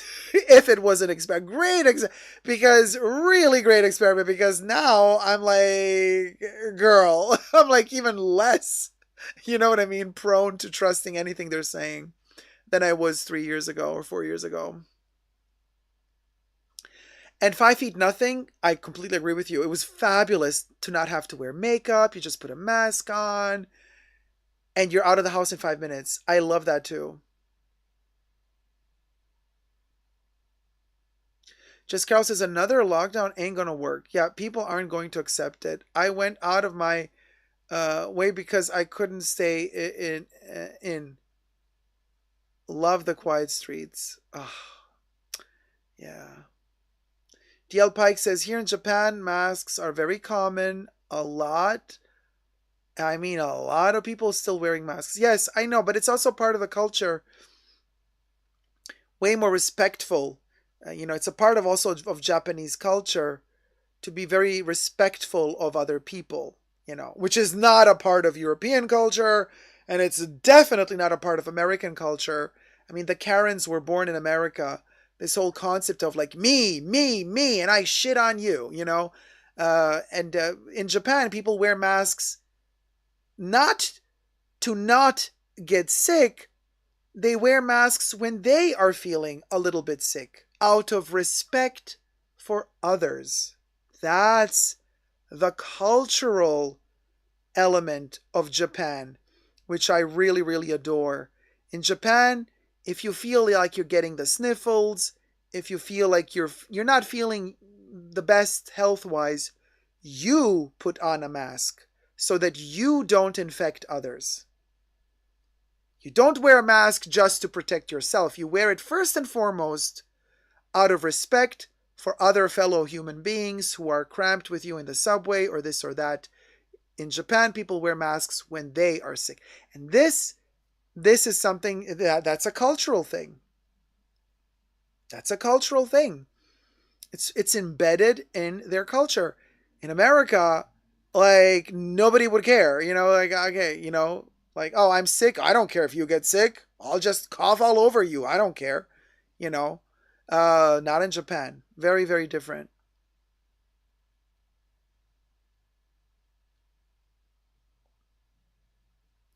Carissa says, yeah, I think many people are way too fatigued of the whole thing and cannot take another round of insanity so quickly. I agree with you. I mean, I'm one of them. Like, I can't go through this again. Like, it's way too soon. Seriously. You know what I mean?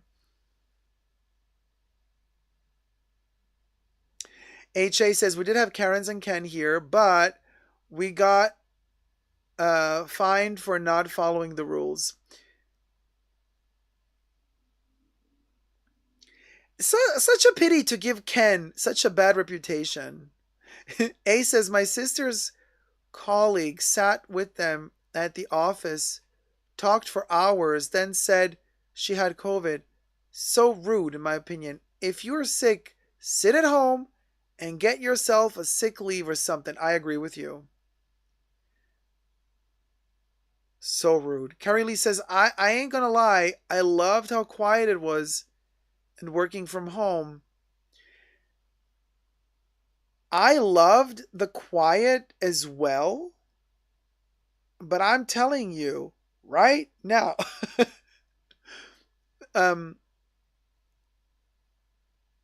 the isolation that we went through and not socializing, and I'm not saying too much for us who are grown up, but I'm talking about the kids who are still developing their social skills. Like, you who have been social for all your life, now you get like 3 years of a pause. You're like, oh, thank goodness I get to breathe a little. You might see that as a positive. But for kids, this was terrible. Terrible. Much more heavy of a burden on their psyche than for many grown-ups. Because, 3 years is a long time, and kids at a young age, these are like key years of their growth. Their brain is still growing, their psyche is still growing. So for them to just skip 3 years, and for a kid, 3 years are much more than for a grown-up. For a kid to skip 3 years of all of that societal development, that's a lot, you guys. You can't just fix that. That's an entire generation that has skipped 3 years of socializing. Like, it's a huge thing. And I think many people underestimate what that is going to mean like 15 years from now when those kids grow up. Like, they're going to have, I don't know how they're going to behave, but they're definitely going to they're going to have some form of issues, I believe, that they're going to have to find a way to deal with. Hey, Zach, good morning. Good morning, Bunk of Peeps. So good morning, Jacob, brewing coffee and getting ready for work. Yes, Quinn, have a wonderful day, Zachy. Zach. Just Carol says, yeah, many kids. Oh, okay, I can't read that out loud, but wow. 5 Feet Nothing says, yes, that's true. My eldest grandson has just turned 16 and was very introverted anyway. Now he's much worse. I'm telling you guys, for kids, kids suffered. Hey, good morning, Andy. Pixel Pixie says, I can't even imagine how it was for the teens. Like, imagine uh, your entire high school years taking place during the what? Oh, during the lockdown. Steph says, the introvert in me loved the lockdown. No pressure to do things. Nesting, home, body, heaven. I mean, I'm a nest type of person as well. So I get what you're saying. I'm totally there as well. But like we're already grown up. We already have, you know, a developed psyche. We have developed social, well, some of us do, social skills, and it's very different to grow up in a relatively normal social background and then, find out for yourself in your grown up years that you are an introvert and that's what you like. Okay, that's great, but a kid doesn't know yet. You know what I mean? A kid is still on that journey of discovering itself, of learning, learning to develop societal skills. And then if they're deprived of society, I mean, what do you, for 3 years? That's a lot, in my opinion. But we'll see. We'll see 10 years from now what's happening when they grow up a little bit more and start taking over the world, and when they start getting the jobs, and when their generation takes over all the decision making and all the positions in government. Like, what's going to happen then? You know what I mean? Yeah, Steph, it's different for kids, right? Not learning socialization. Also because I repeat, to explain it, how to explain it, it's like dogs, you see, like, dogs have dog years, right? 1 year for a dog, it's like 7 human years. I think it's similar for kids when they're that young. It's like almost like they absorb so much more when they're that young. So for them, 1 year is like it might equal like 5 years for a grown up. You know what I mean? Like 1 year for a kid might equal 5 years for a grown up. So 3 years for a kid that young to spend 3 years in a lockdown is like 15 years for the amount of time and experience that goes through them, really, that influences them, really. At least that's how I feel kids experience time and emotions much differently than grown-ups do. So this must have been really heavy on those poor little things, to go through 3 years of this. The economy isn't helping either, says A. People lost their jobs, and life is very costly. It was depressing for everyone, kids and adults. Really tough times, and they're still tough, y'all. It helped my introverted son tremendously. He is a lot more social now because he realized he does like his friends and missed them. Oh, that is beautiful. Well, it always touches my heart to actually see the positive example as well, which, to be fair, seems to still be kind of the exception. You know what I mean? The rare exception. But also really good to hear the positive outcomes of being introverted as a kid and then coming out of this, missing your friends more and realizing you don't need to be so introverted anymore. Thank you, Miss B. Have a great rest of the night. Jacob, thanks for the smiles tonight. So needed. Love, off to bed. Have a wonderful night, Miss B. Vicky says, my toddler has social anxiety around other kids, and I'm pretty sure it's from being a COVID baby born in hard lockdown.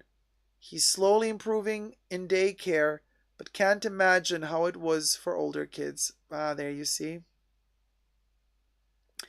It's beautiful that we all share our stories and to actually realize how different this has affected everybody as well. Yeah.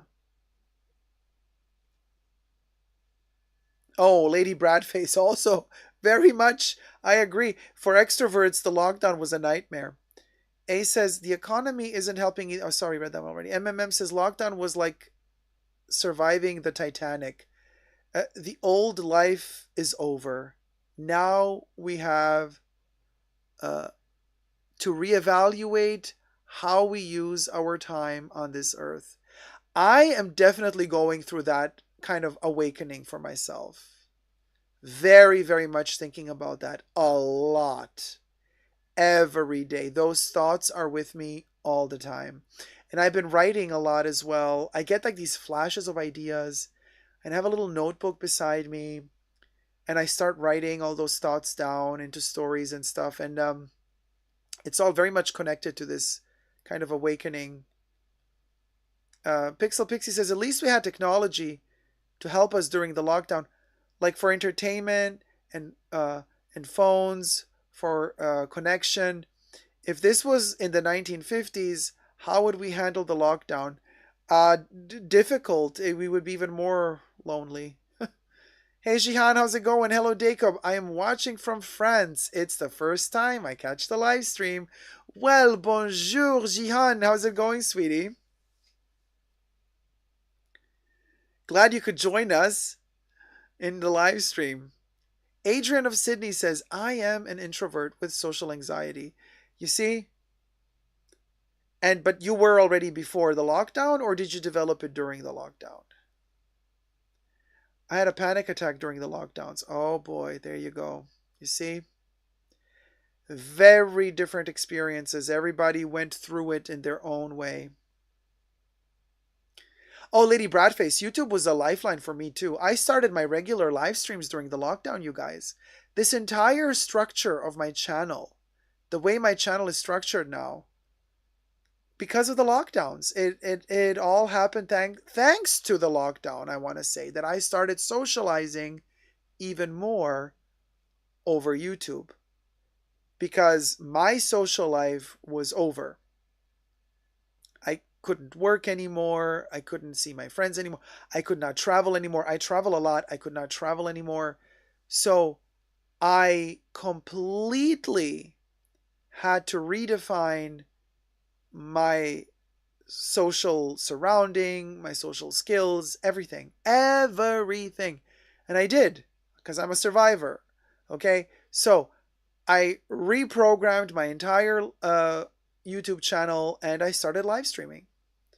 And I've never stopped since, because this has been a life-changing experience for me.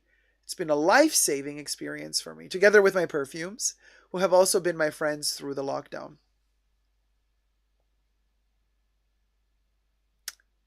Kev says, at least we had Jacob during the lockdown. You know what, Kev?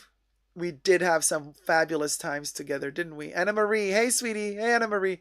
You know, now that I look back and all those live streams, I still have them, right? I look back, I reminisce, and I was like, wow. Wow. I mean, not just all the time we spent together and the fun we had together, but also I look at all of that content and I say, wow, what a document.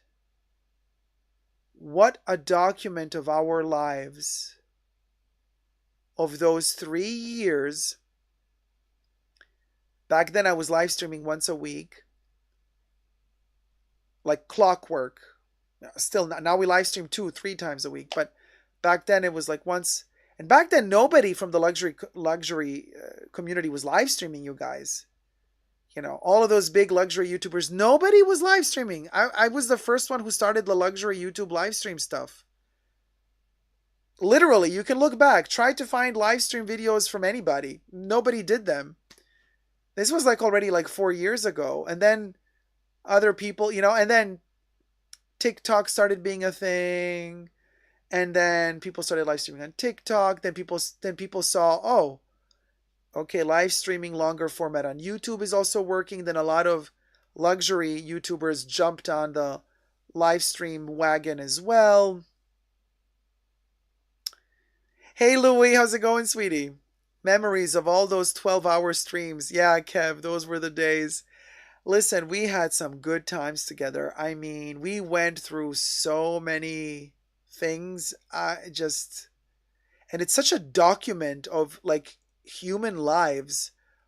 3 years of lockdowns documented through live streams every weekend like clockwork. I mean, I don't know, maybe one day some scientist or doctor is going to ask like, hey Daco, can I have access to that material, like to analyze it?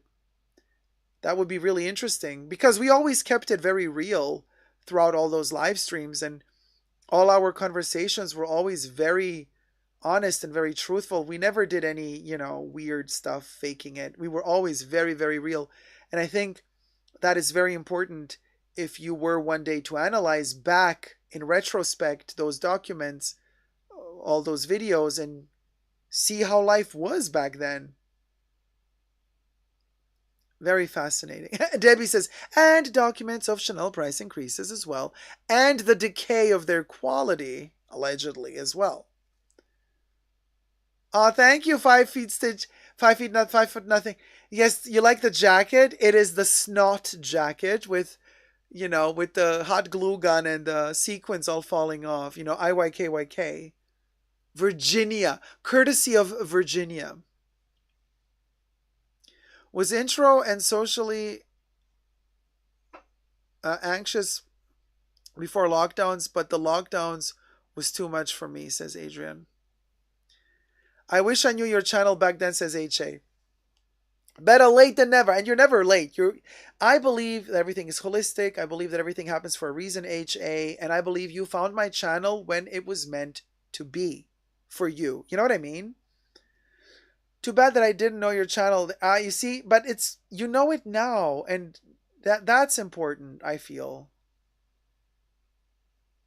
Kate Moore says, loved the live streams during lockdown, and still they are the best. Thank you, Kate. Debbie says, a documentary of shell price increases. Hey, Tracy B. A says, I wish I knew about the live streams during lockdown. All I did was study.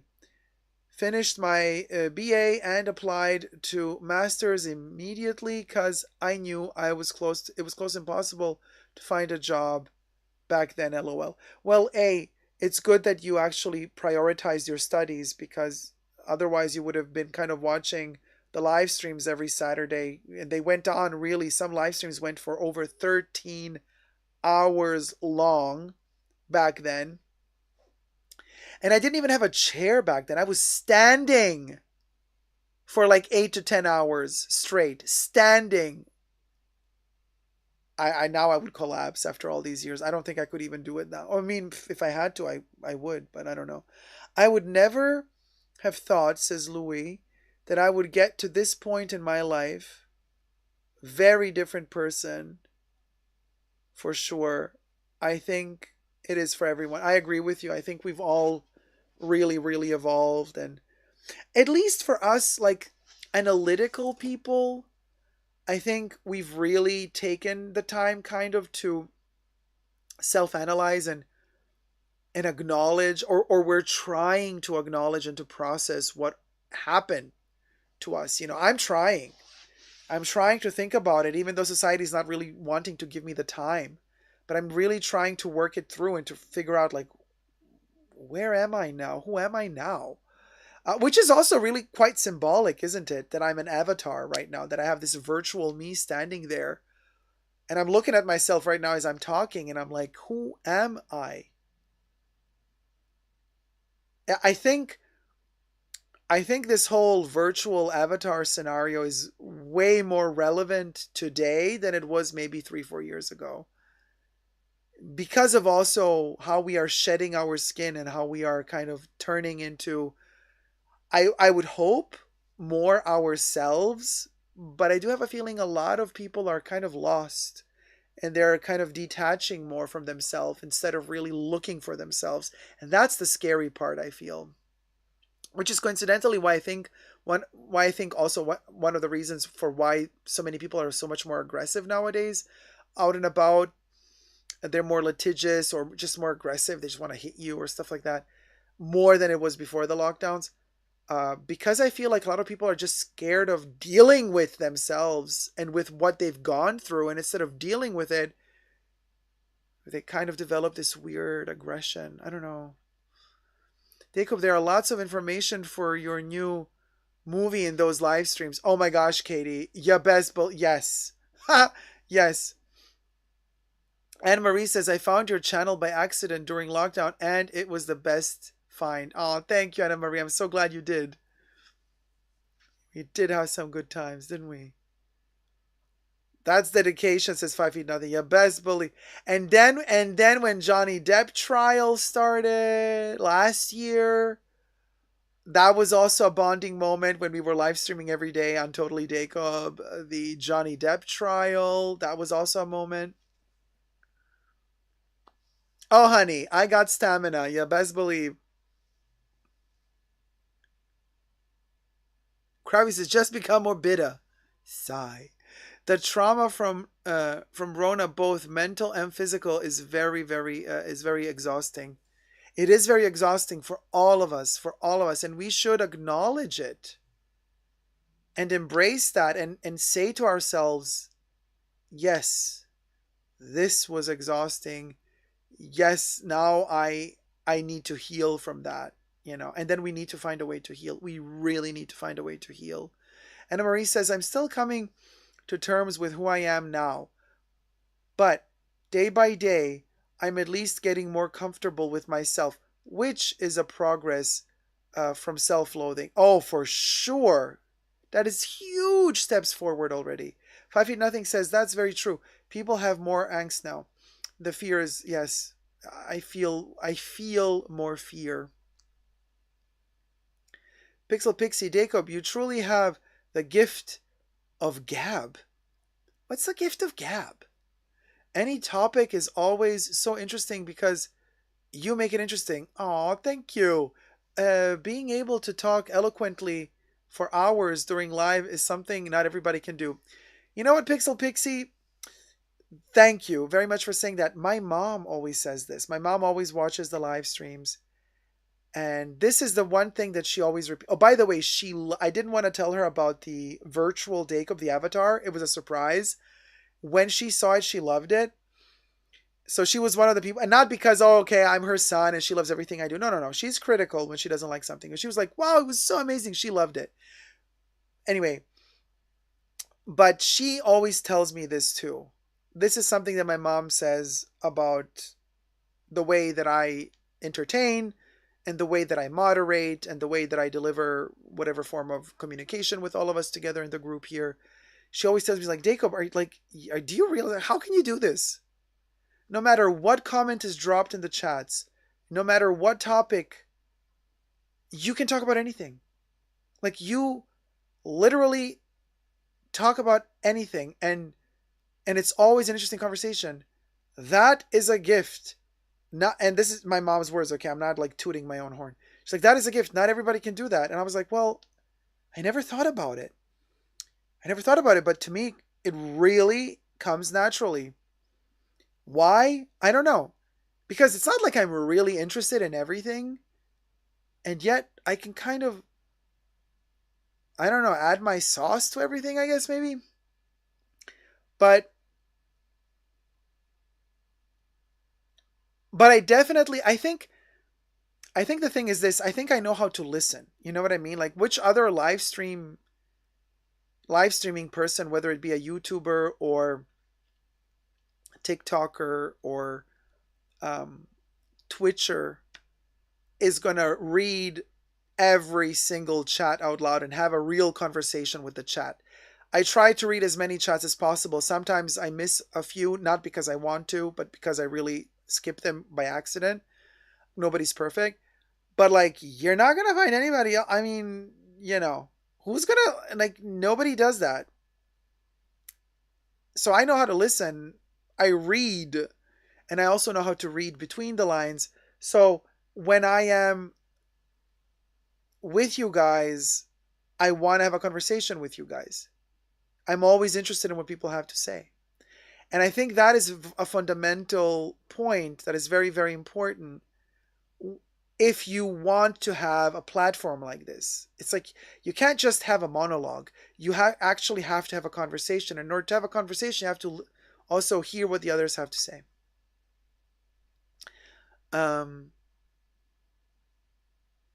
Yeah. Danny says, I saw that series, Kev. It was titillating. Oh, I missed that chat. It scrolled up now. And Louis says, literally, I've been asking a lot of questions. Now that oh no, the chats are scrolling now. I see now they're all escaping me. Teresa says, let me see.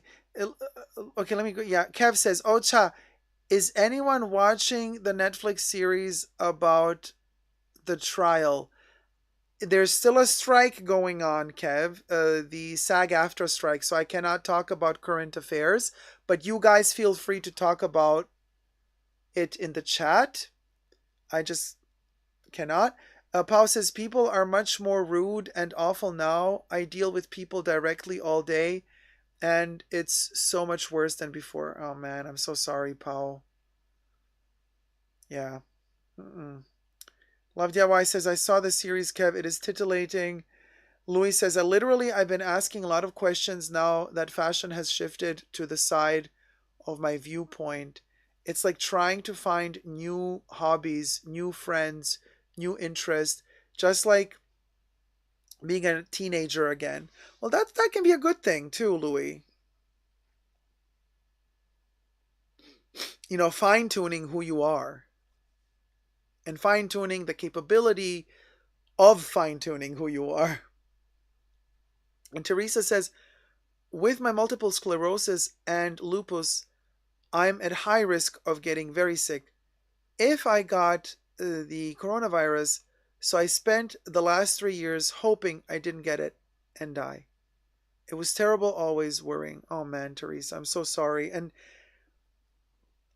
that's the thing, right? I think that's the thing.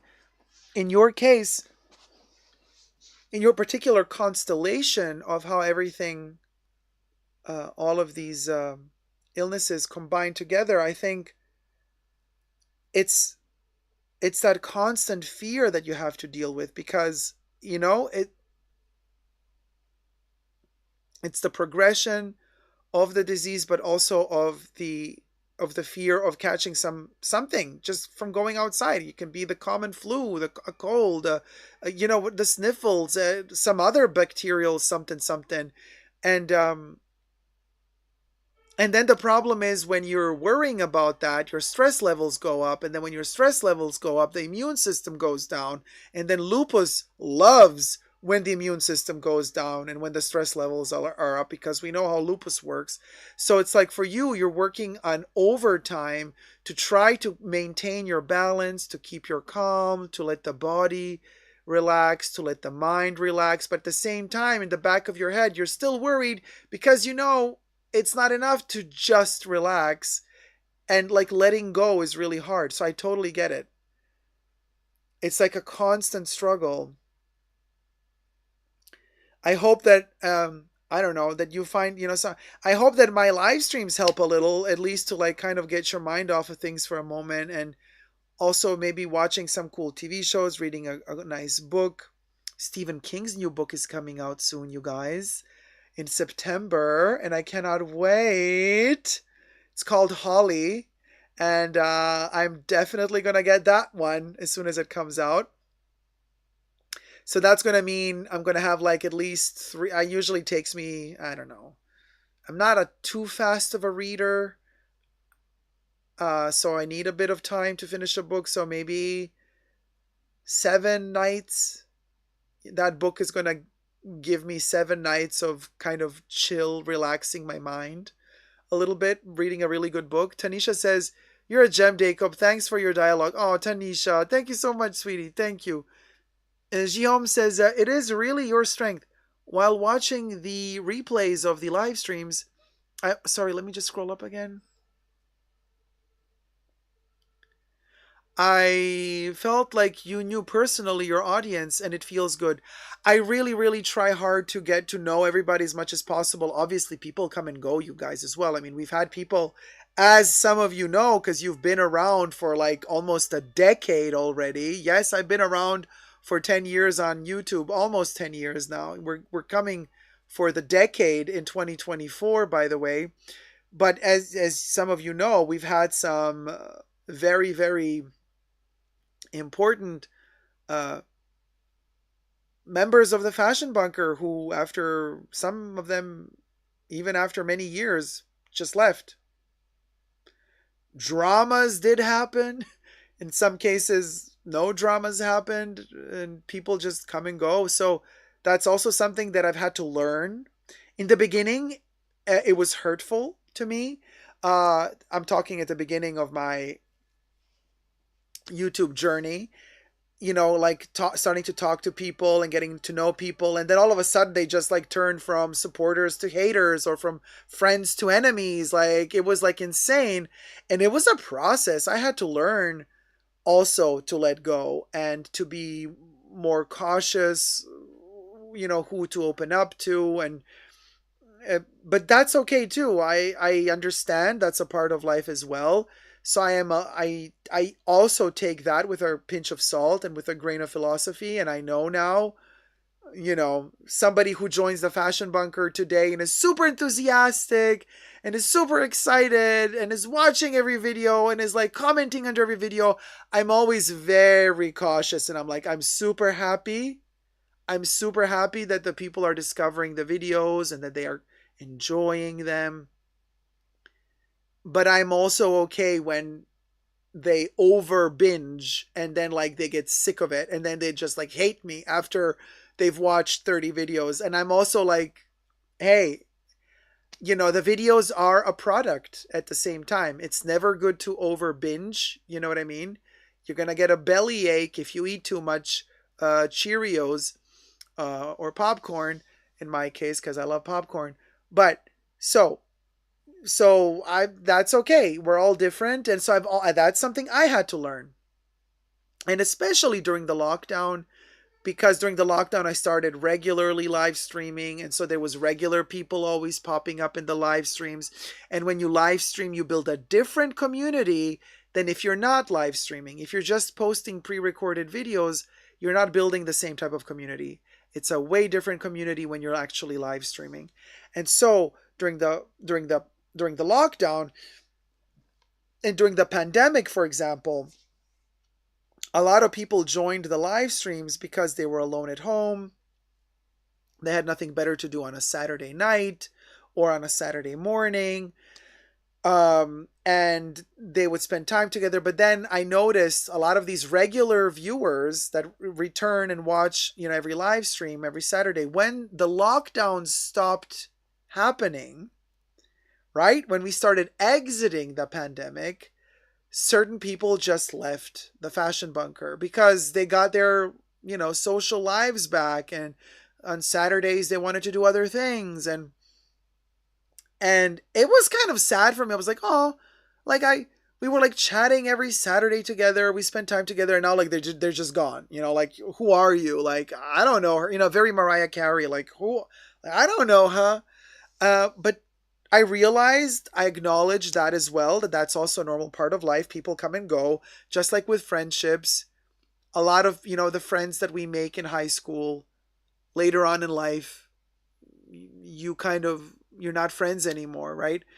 Because life happens. Not because you've become a mean person or because they've become a mean person. You're still a nice person. They're still nice people. But just life happens, you grow apart, and that's okay too. And yeah. But then also we've had some dramas. We've also had some people leaving. And you guys know, I see from the chats, everybody like Tyler's like, oop, and Kevin's like, oop, and we know. And Debbie's like, so we know. Okay, there's like, you know what I mean? Adrian says, this is the true journey. AJ says, did you say Stephen King and relaxes me? Yes, but yes, I know. Stephen King can be scary, but Stephen King actually relaxes me. I find his books to be very soothing to me because they always have a happy ending and he cares for his reader. He's very comforting in the way he describes human nature, I feel. And Debbie says they never actually leave. They might be lurking in the background. Who knows?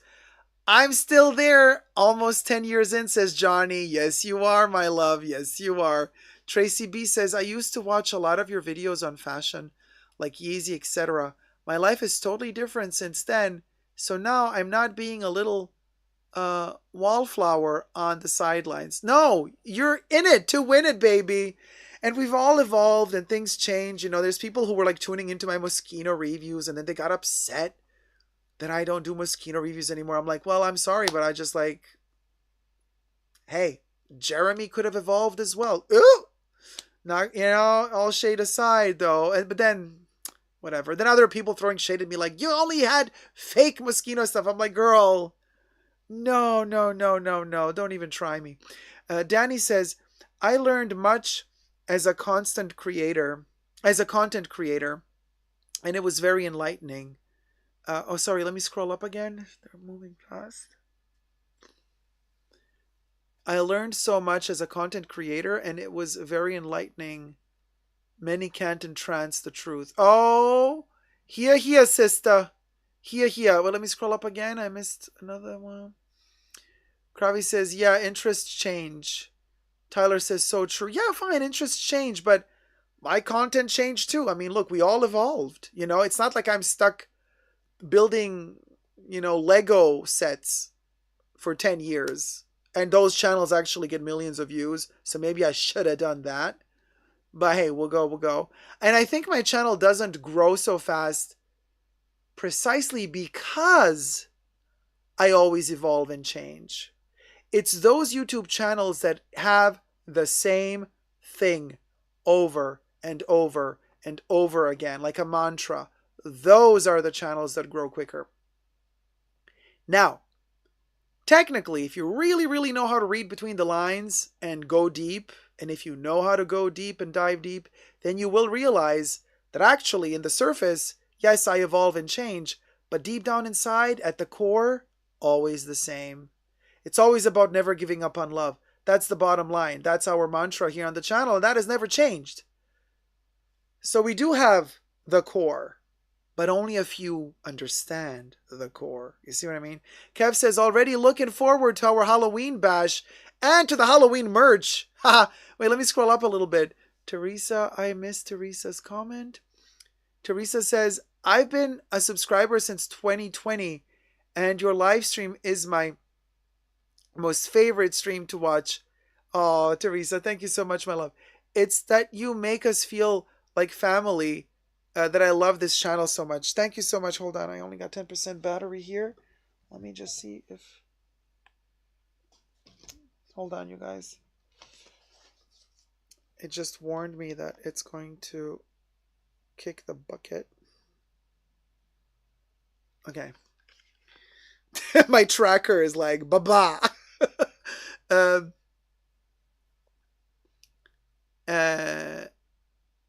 Sorry. Okay, so Teresa said, I've been a subscriber since 2020, and your live stream is my most favorite stream to watch. It's that you make us feel like family, that I love this channel so much. Thank you, Teresa. Thank you. And you feel like family to me because I look forward to it, and it's like it's a constant in my life. It's a stable constant in my life, and it makes me feel good. It makes me feel safe, you know? It's like something I know is there. I know it's there, and it's something I can look forward to, and it's something that I know is going to relax me ultimately. Yes, it's a lot of work for sure, but it makes me feel, first of all, like I belong somewhere, but then it also makes me feel like everything was going to be okay. Everything is going to be okay. You know, we're moving on, we're evolving. It's important to have some stability. And this disciplined routine of live streaming is giving me stability.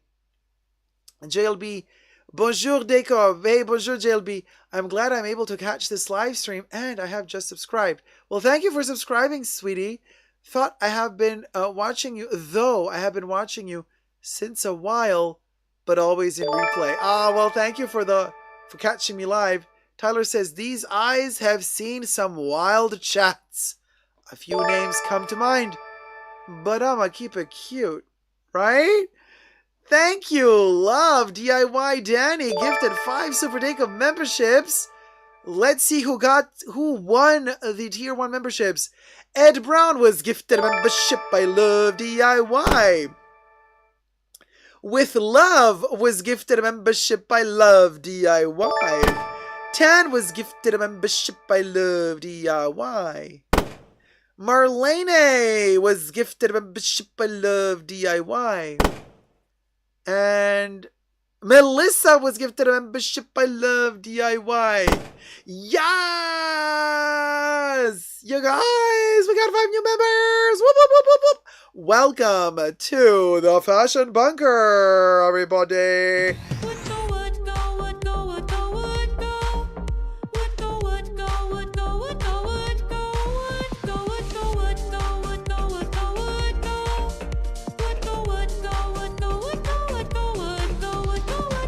Yes, the spaghetti hair. Yes. Yes. Yes. We'll go. Oh my gosh. I was like, ah. My avatar was like overexcited and like went into tilt, you guys. Sorry, where was I? I have to catch up with the chats. I was just reading Tyler. Tyler's like, I'm gonna keep it cute. Oh, there it is. I'm going to keep it cute. I'm not going to say name. Katie says, I found your channel in 2015 and still love it. Oh, man, Katie. Thank you so much. Olivia James says, parasocial relationships really do hit different. We get the good highlights of someone's personality and we fill in the rest with our fantasies. Oh, emphasis on the fantasies. Anyway, we'll go. And just Carol said, true doubt, 100% Teresa. Thank you, guys. HA says, you helped me so much finding my true self again, perfumes-wise. Oh, man. So glad. Perfumes are amazing. Best friends forever. Perfumes. Formulaic, says Adrian. 5 feet, nothing says, those channels are so boring. Oh, we're talking about those other, yeah, well, you know. Joyful Remorse says, hello, Joyful Remorse. How's it going, my love? Kev, did you post how's it possible? How can you post oh, wait. No. It's the emoji. You posted the emoji that's black on black. That's why I can't see it. I'm too far away from the screen. Deli says, you are real. You best believe, and we keep it real, honey. Nina says, Jacob, wow, a live stream. Yay. Good morning, dear. Hi, all. Hey, Nina. Good morning, my love. Tyler says, I watched your and Malibu Dollface's Moschino videos when I was in middle school so often, but I live for your education. Oh, man. Oh, Tyler. We grew up together. Oh, this is so emotional. Oh, man, Tyler. You were a baby. Look at you now. Look at you now in the flower of your best years, darling. Ah!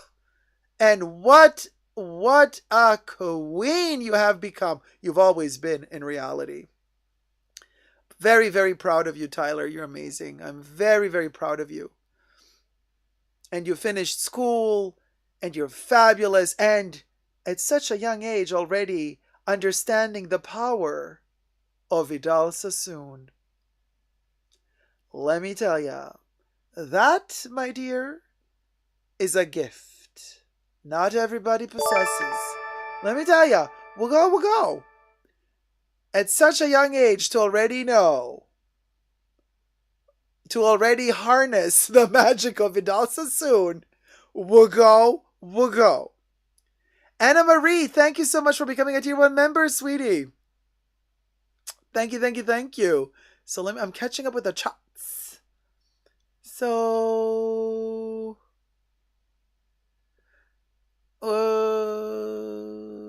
Anna Marie, I wasn't much into fashion when I found your channel. I'm more interested in it now, thanks to it. Oh, thank you, Anna. But you know, like we talk about fashion, but we kind of make fun of it as well. It's lighthearted, and you know, fashion can be anything you want it to be, really. You know what I mean? Olivia James says, how do you feel about clone perfume houses? Not a fan. I'm getting happy tears. I know, Danny, me too. Dielly Pike says, I don't have patience to watch anybody else's, but I can't I can't say I can't stay doing my errands at home and watching you every time I can. But you can also just like listen to me in the background. I can blabber on while you're doing your chores. That's what I do. I turn on the Golden Girls usually and I play the Golden Girls in loop while I'm running errands. I don't watch them. I know them all by heart by now. It's a great social event. I love it too, 5 feet nothing. Diali says, because you are real and engage with us. We feel valued watching you. Oh man, thank you guys. Thank you so much. And let me see, where's the next little chat here? Tyler says, I genuinely watch no other live streams because, well, there isn't anything like the bunka.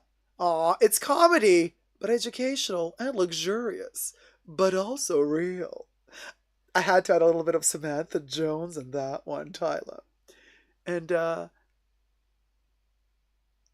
my god, I'm really blind. Carrie Lee, that's a difficult one for me to read because of tiny letters. Carrie Lee. My brain just equated your luggage tracker with the Santa tracker. Now I'm invested in the status and location of your luggage. Yes. So, Baby Yoda, let me know.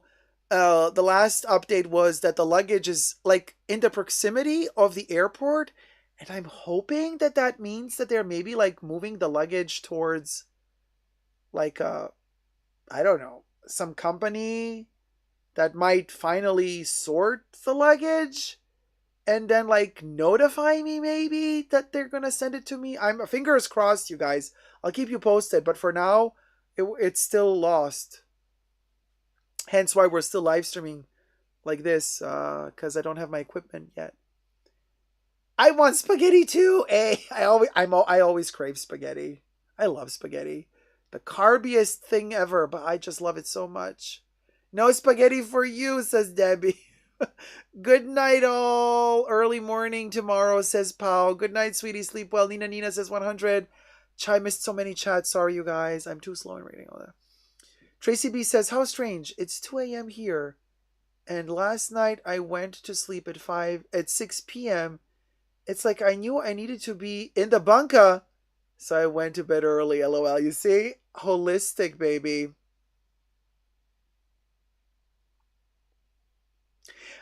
Tyler, the number 9. Flower of Story.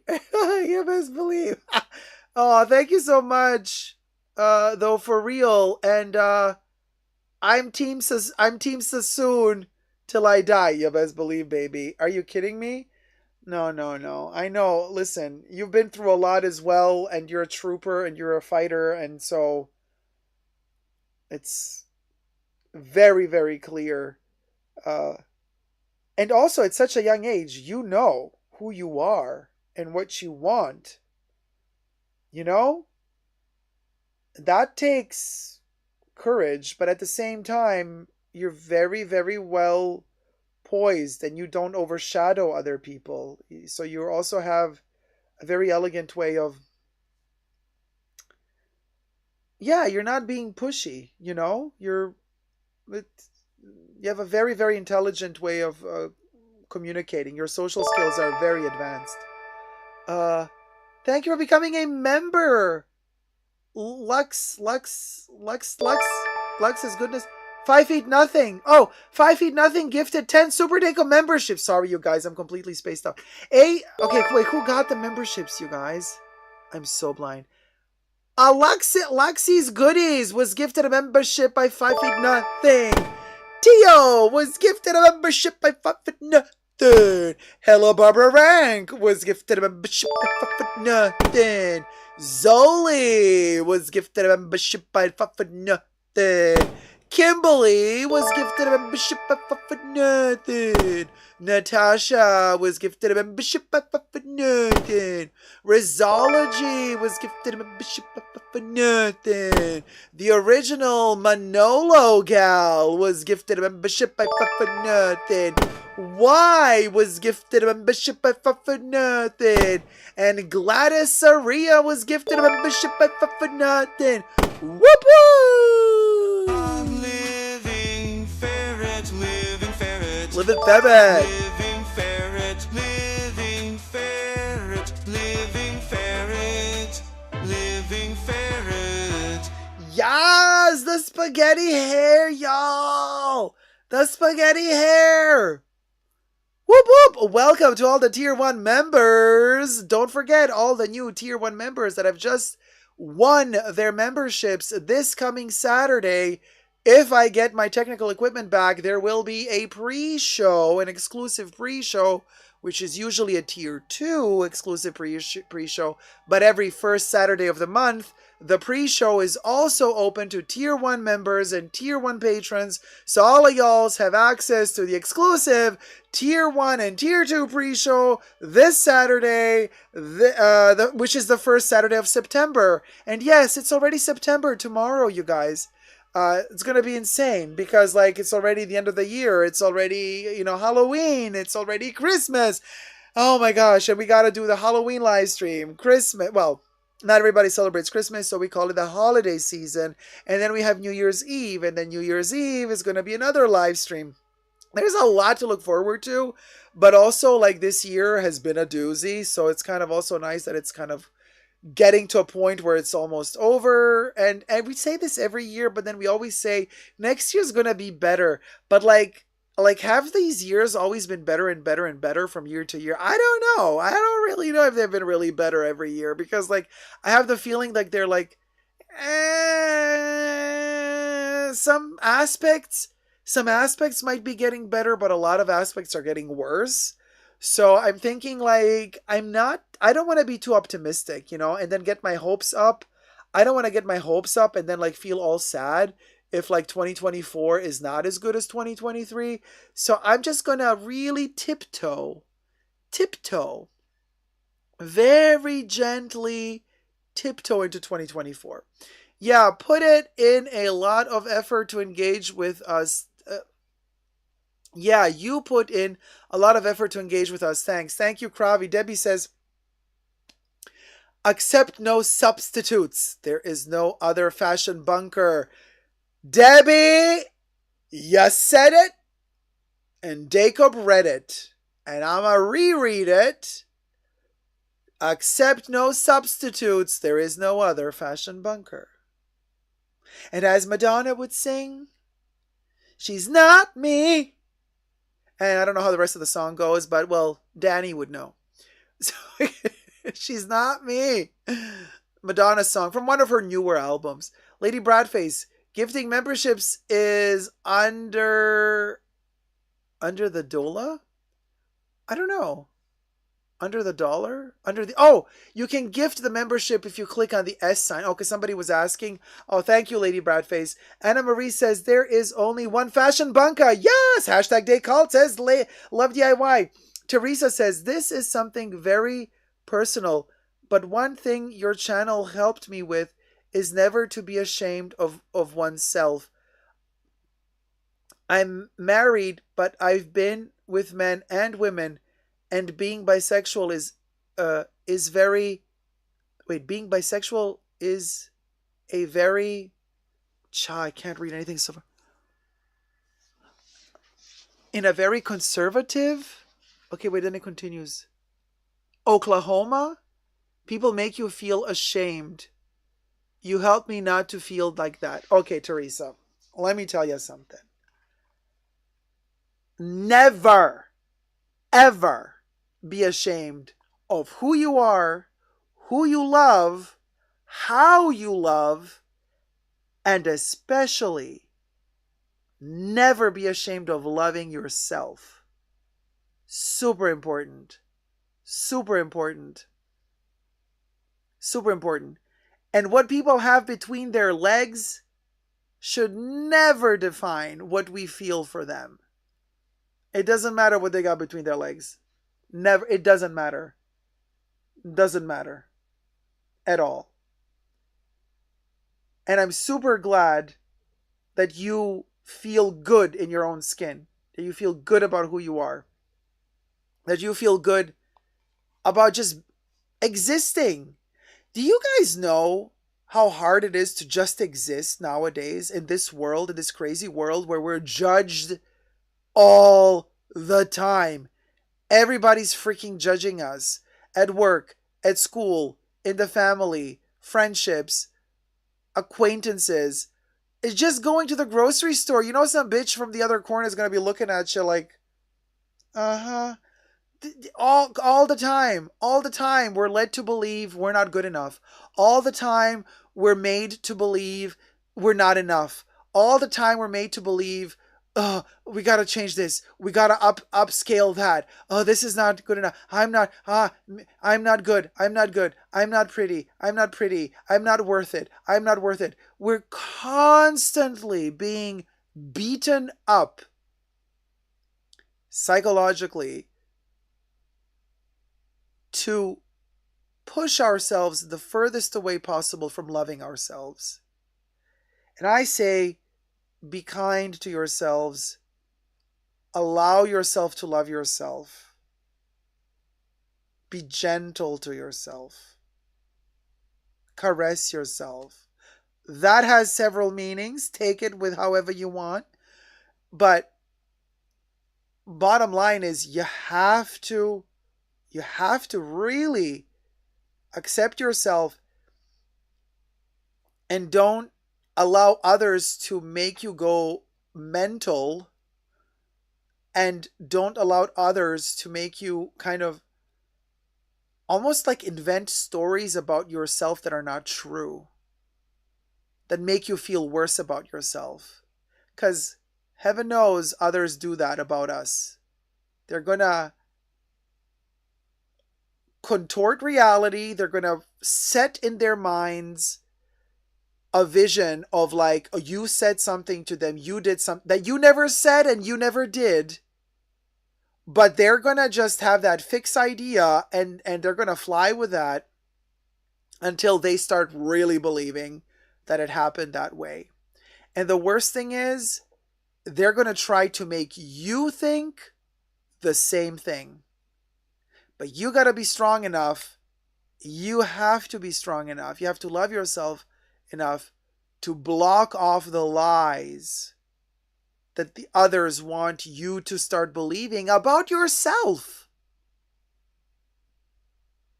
So, conservative Oklahoma can go suck my titty, because we ain't gonna let them make us believe that we are lesser than. Period. Period. Can I get a virtual period up in here? Thank you. Thank you.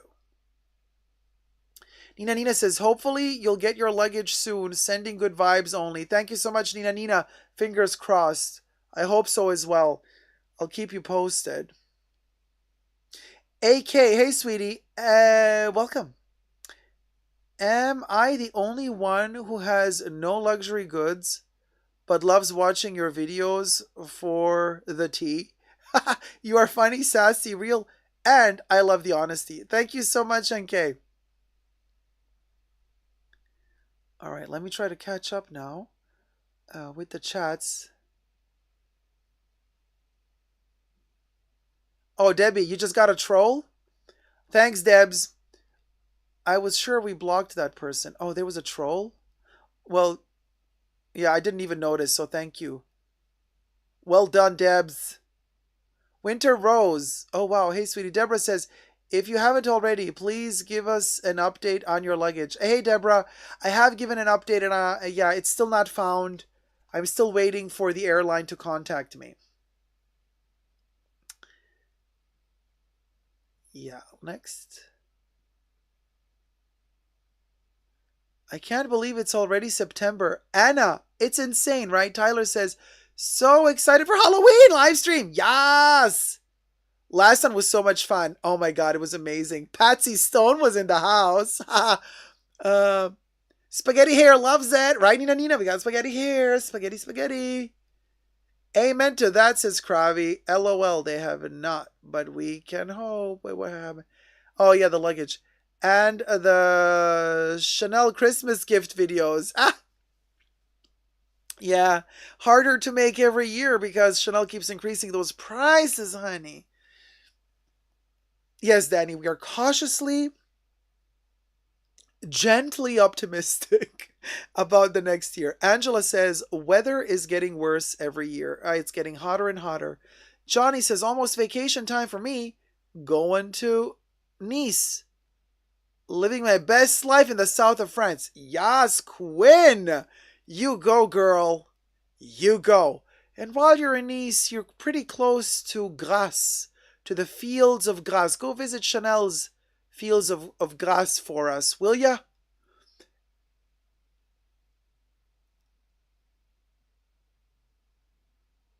Yeah, to be honest, weather is getting worse. Anna Marie says, I have no expectations for New Year.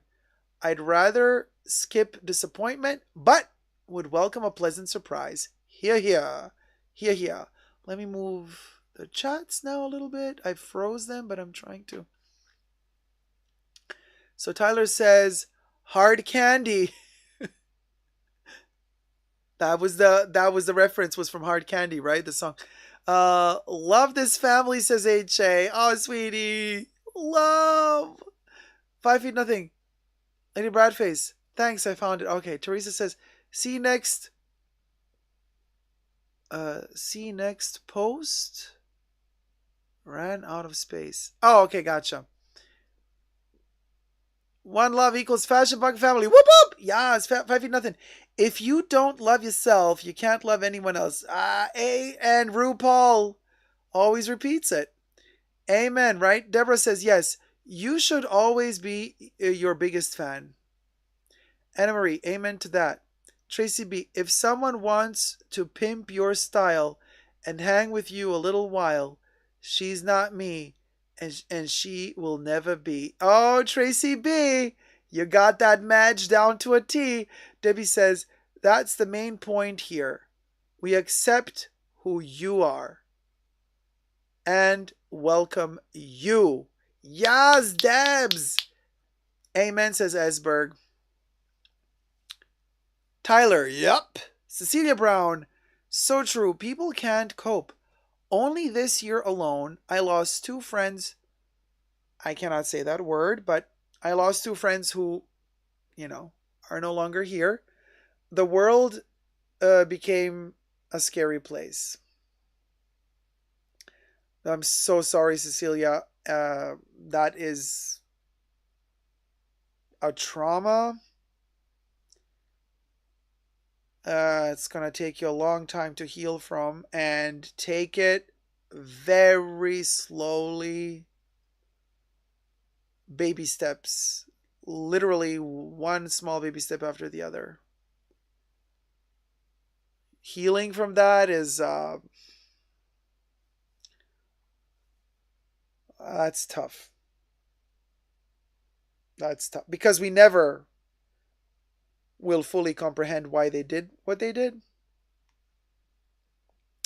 and that risks to eat at us forever, But that's very, very delicate. All I can say is take it very slowly and love yourself. Yeah. Nina says, that's my constant feeling. Not good enough. But I know that's not true. We all have struggles, and we deserve and need to be happy. Here. Spurk says, right, live in Fair, Gloria, and period. Danny, period. Kristen Reynolds, I went from my 19-year-old having lymphoma for a year, 2 more with the virus. You're a breath of fresh air. Appreciate your time. You're my few minutes away from the stress.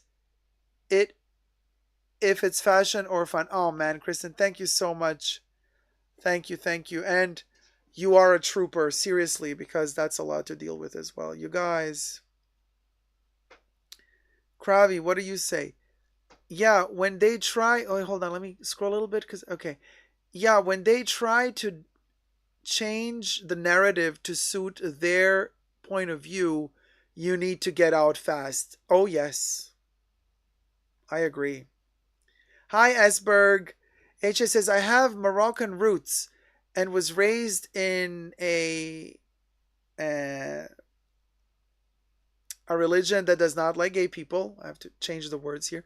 But I chose not to be nor raise my children that way. Way to go, HA. That is beautiful. Oh, Debbie, a troll got a membership. Uh-oh. Are they going to get access to the pre-show? We have to see. I don't know who was the troll who got a troll got a membership. Vel says, another advent calendar this year? We'll go. Chanel, what say you, Chanel? Oh, Debbie says, gone. Can they be deleted even if they have a membership? I don't know. You blocked them. Okay. Because I don't know if they can, like, watch the pre-show if they're blocked. I have to figure that out. Nina says, last night I got the news of the passing of a former colleague in an incident that was riding a motorcycle. It's so sad. Life is short. And the end can come anytime, so why not be happy and love? Oh, as my condolences, but yes, all the time. See the beautiful in things, you guys, because it ain't gonna last forever. Might as well enjoy. I know, carpe diem, it's overused. But then I have the feeling we say carpe diem a lot, but we don't really follow it a lot. You know what I mean? It's easier said than done. That's what I'm trying to say. Nina says, last night I got the... Oh, sorry, right that one. Oh, thanks, Nina. Yes. Thumb up the live stream, everybody. Cecilia says, thank you, Deco. Bunker is my escape. Thank you. MMM says, another advent calendar. I mean, I don't think they would dare to do another advent calendar. Oh, Debbie says, yep, they can watch but not speak. Interesting. I hope Chanel does not do another advent calendar, but they might try to sneak one in this year. Because what they might be thinking, last year they skipped because they were so embarrassed from what they did 2 years ago. And so last year they skipped, but maybe this year they're going to like try to sneak it, to weasel another advent calendar in. I don't know, just saying. But we're ready, Ferret. Oh, we are so ready to analyze that advent calendar, honey. Honey. They will double the stickers this year to make up for it. Oh, well. But they will charge double, too, because they think that we forgot that the price was $825 plus tax for stickers. Now they're going to charge $1,600 for double the stickers. Allegedly. Oh, shoot. I fell asleep. Love you all, but I gotta hit the bed. All right, Kev, love you too. Sleep well, sweetie. I like when Jacob says cha. So cute, says Nina. And the mouth goes like, look how the mouth opens. Cha, cha, cha.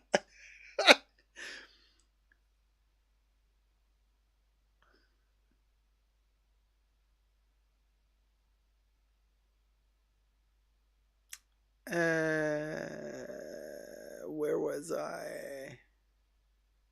The shame has washed away, says Debs.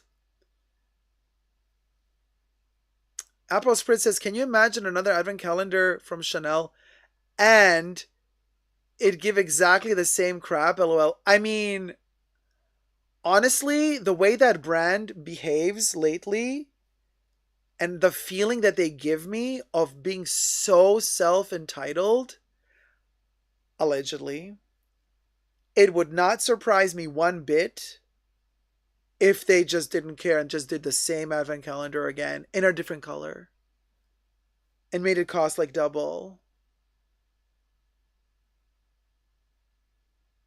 You know what I mean? Yeah, Debs. Yeah, $1,200. Yeah, that's like. Bet the calendar would be at least 50% more expensive because inflation. Exactly. If I could lift my hands now, I would do the quotation marks in the air. But yeah. So anyway, you guys. Oh my God, it's been 5 hours. Time to call it a day, y'all. Because if the length exceeds a certain amount, then it cannot be trimmed down in case it needs to be trimmed down. So what I would like to say is thank you everybody for joining. And I would like to ask you all one last time to thumb up the live stream if you are enjoying it, because it really helps the algorithm a lot to promote the channel and help the channel. And thumbing up the live stream costs you nothing, but it does really help a lot. But I would also like to thank the mods. So Bubbles, how about you hit it? Thank you to the mods, Buble. A special thanks to the mods in the fashion bunker. Thanks to Debbie, Jesus, Creation, Nicole, Kebs, and Gloria. Bubbles loves you. So we'll go. Woo, the spaghetti hair. Spaghetti, spaghettios. Thank you, mods. Debbie was lit today.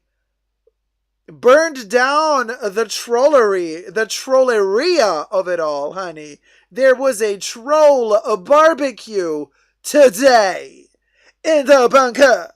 Reday. We'll go. Let me see that we'll go emojis.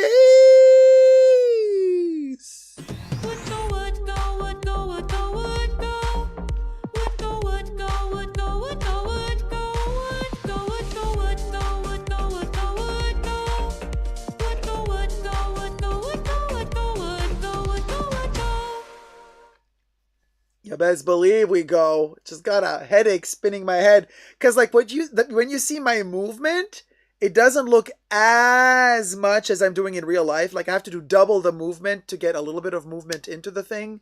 Cha. So dizzy Gillespie. Anyway,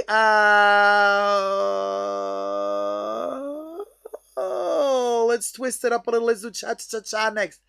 Ciao, my head is dizzy. Ciao, ciao, ciao, ciao, ciao, ciao, ciao, ciao, ciao. Yes! And now let me see those living ferrets in the emojis. Hit it, Bubbles. Living ferret, living ferret, living ferret, living ferret, living ferret, living ferret. Yes! Look at all our members. Everybody's posting the ferrets. This is so amazing. Like, the more memberships there are, the better it all looks. Ah! I've lived so much ferret that I'm dying ferret. Get ready with the dying ferret emojis. Let's see that ocean of green. Flooded fam. Wink, wink. Hit it, Buble.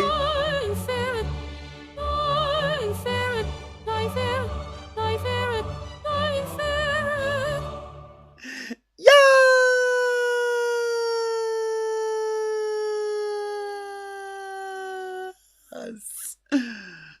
Oh my god. Oh my god. Let me try to do like a vocal fry. I want to do like, okay, hold on, y'all. I want to do like a vocal, like a Valley Girl, but I want to do the vocal fry like, okay, let's try. Okay. Like, let me know, like a vocal fry.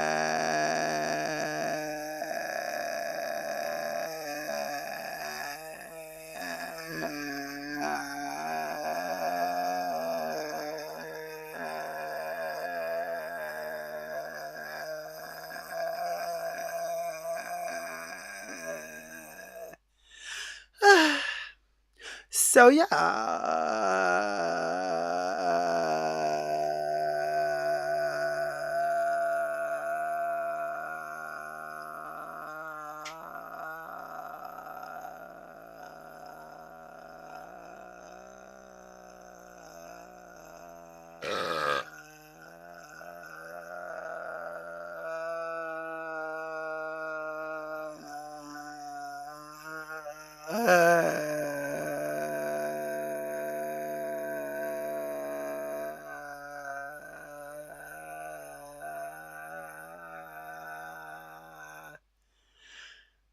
Khloe Kardashian got nothing on me. Okay? Okay. so did I, so where was I? I just like spaced out for a bit. Like so anyway. Don't try to out valley the valley girl in me. Okay, we'll go. Oh, I totally like hold on. Okay. So yes, you made a good dig playa. You need circular breathing to play one of those. Oh, well, but wait, I didn't circular breathe. I just exhaled once. That I wasn't inhaling and exhaling at the same time, but I need a spoon of honey after that. Yeah. So I'm not gonna do it again, but yeah. We'll go. Wait, did we play all the songlets? We did, right? Well, guys. Did we do Dying Ferret? No. Now we can do. After this, get your green ferrets. Oh, no, we did already Dying Ferret. We did Dying Ferret. Ah! You know what? This warrants a special Dying Ferret from our dear friend Nicole, aka Madame Ross, our opera singer from the bunker.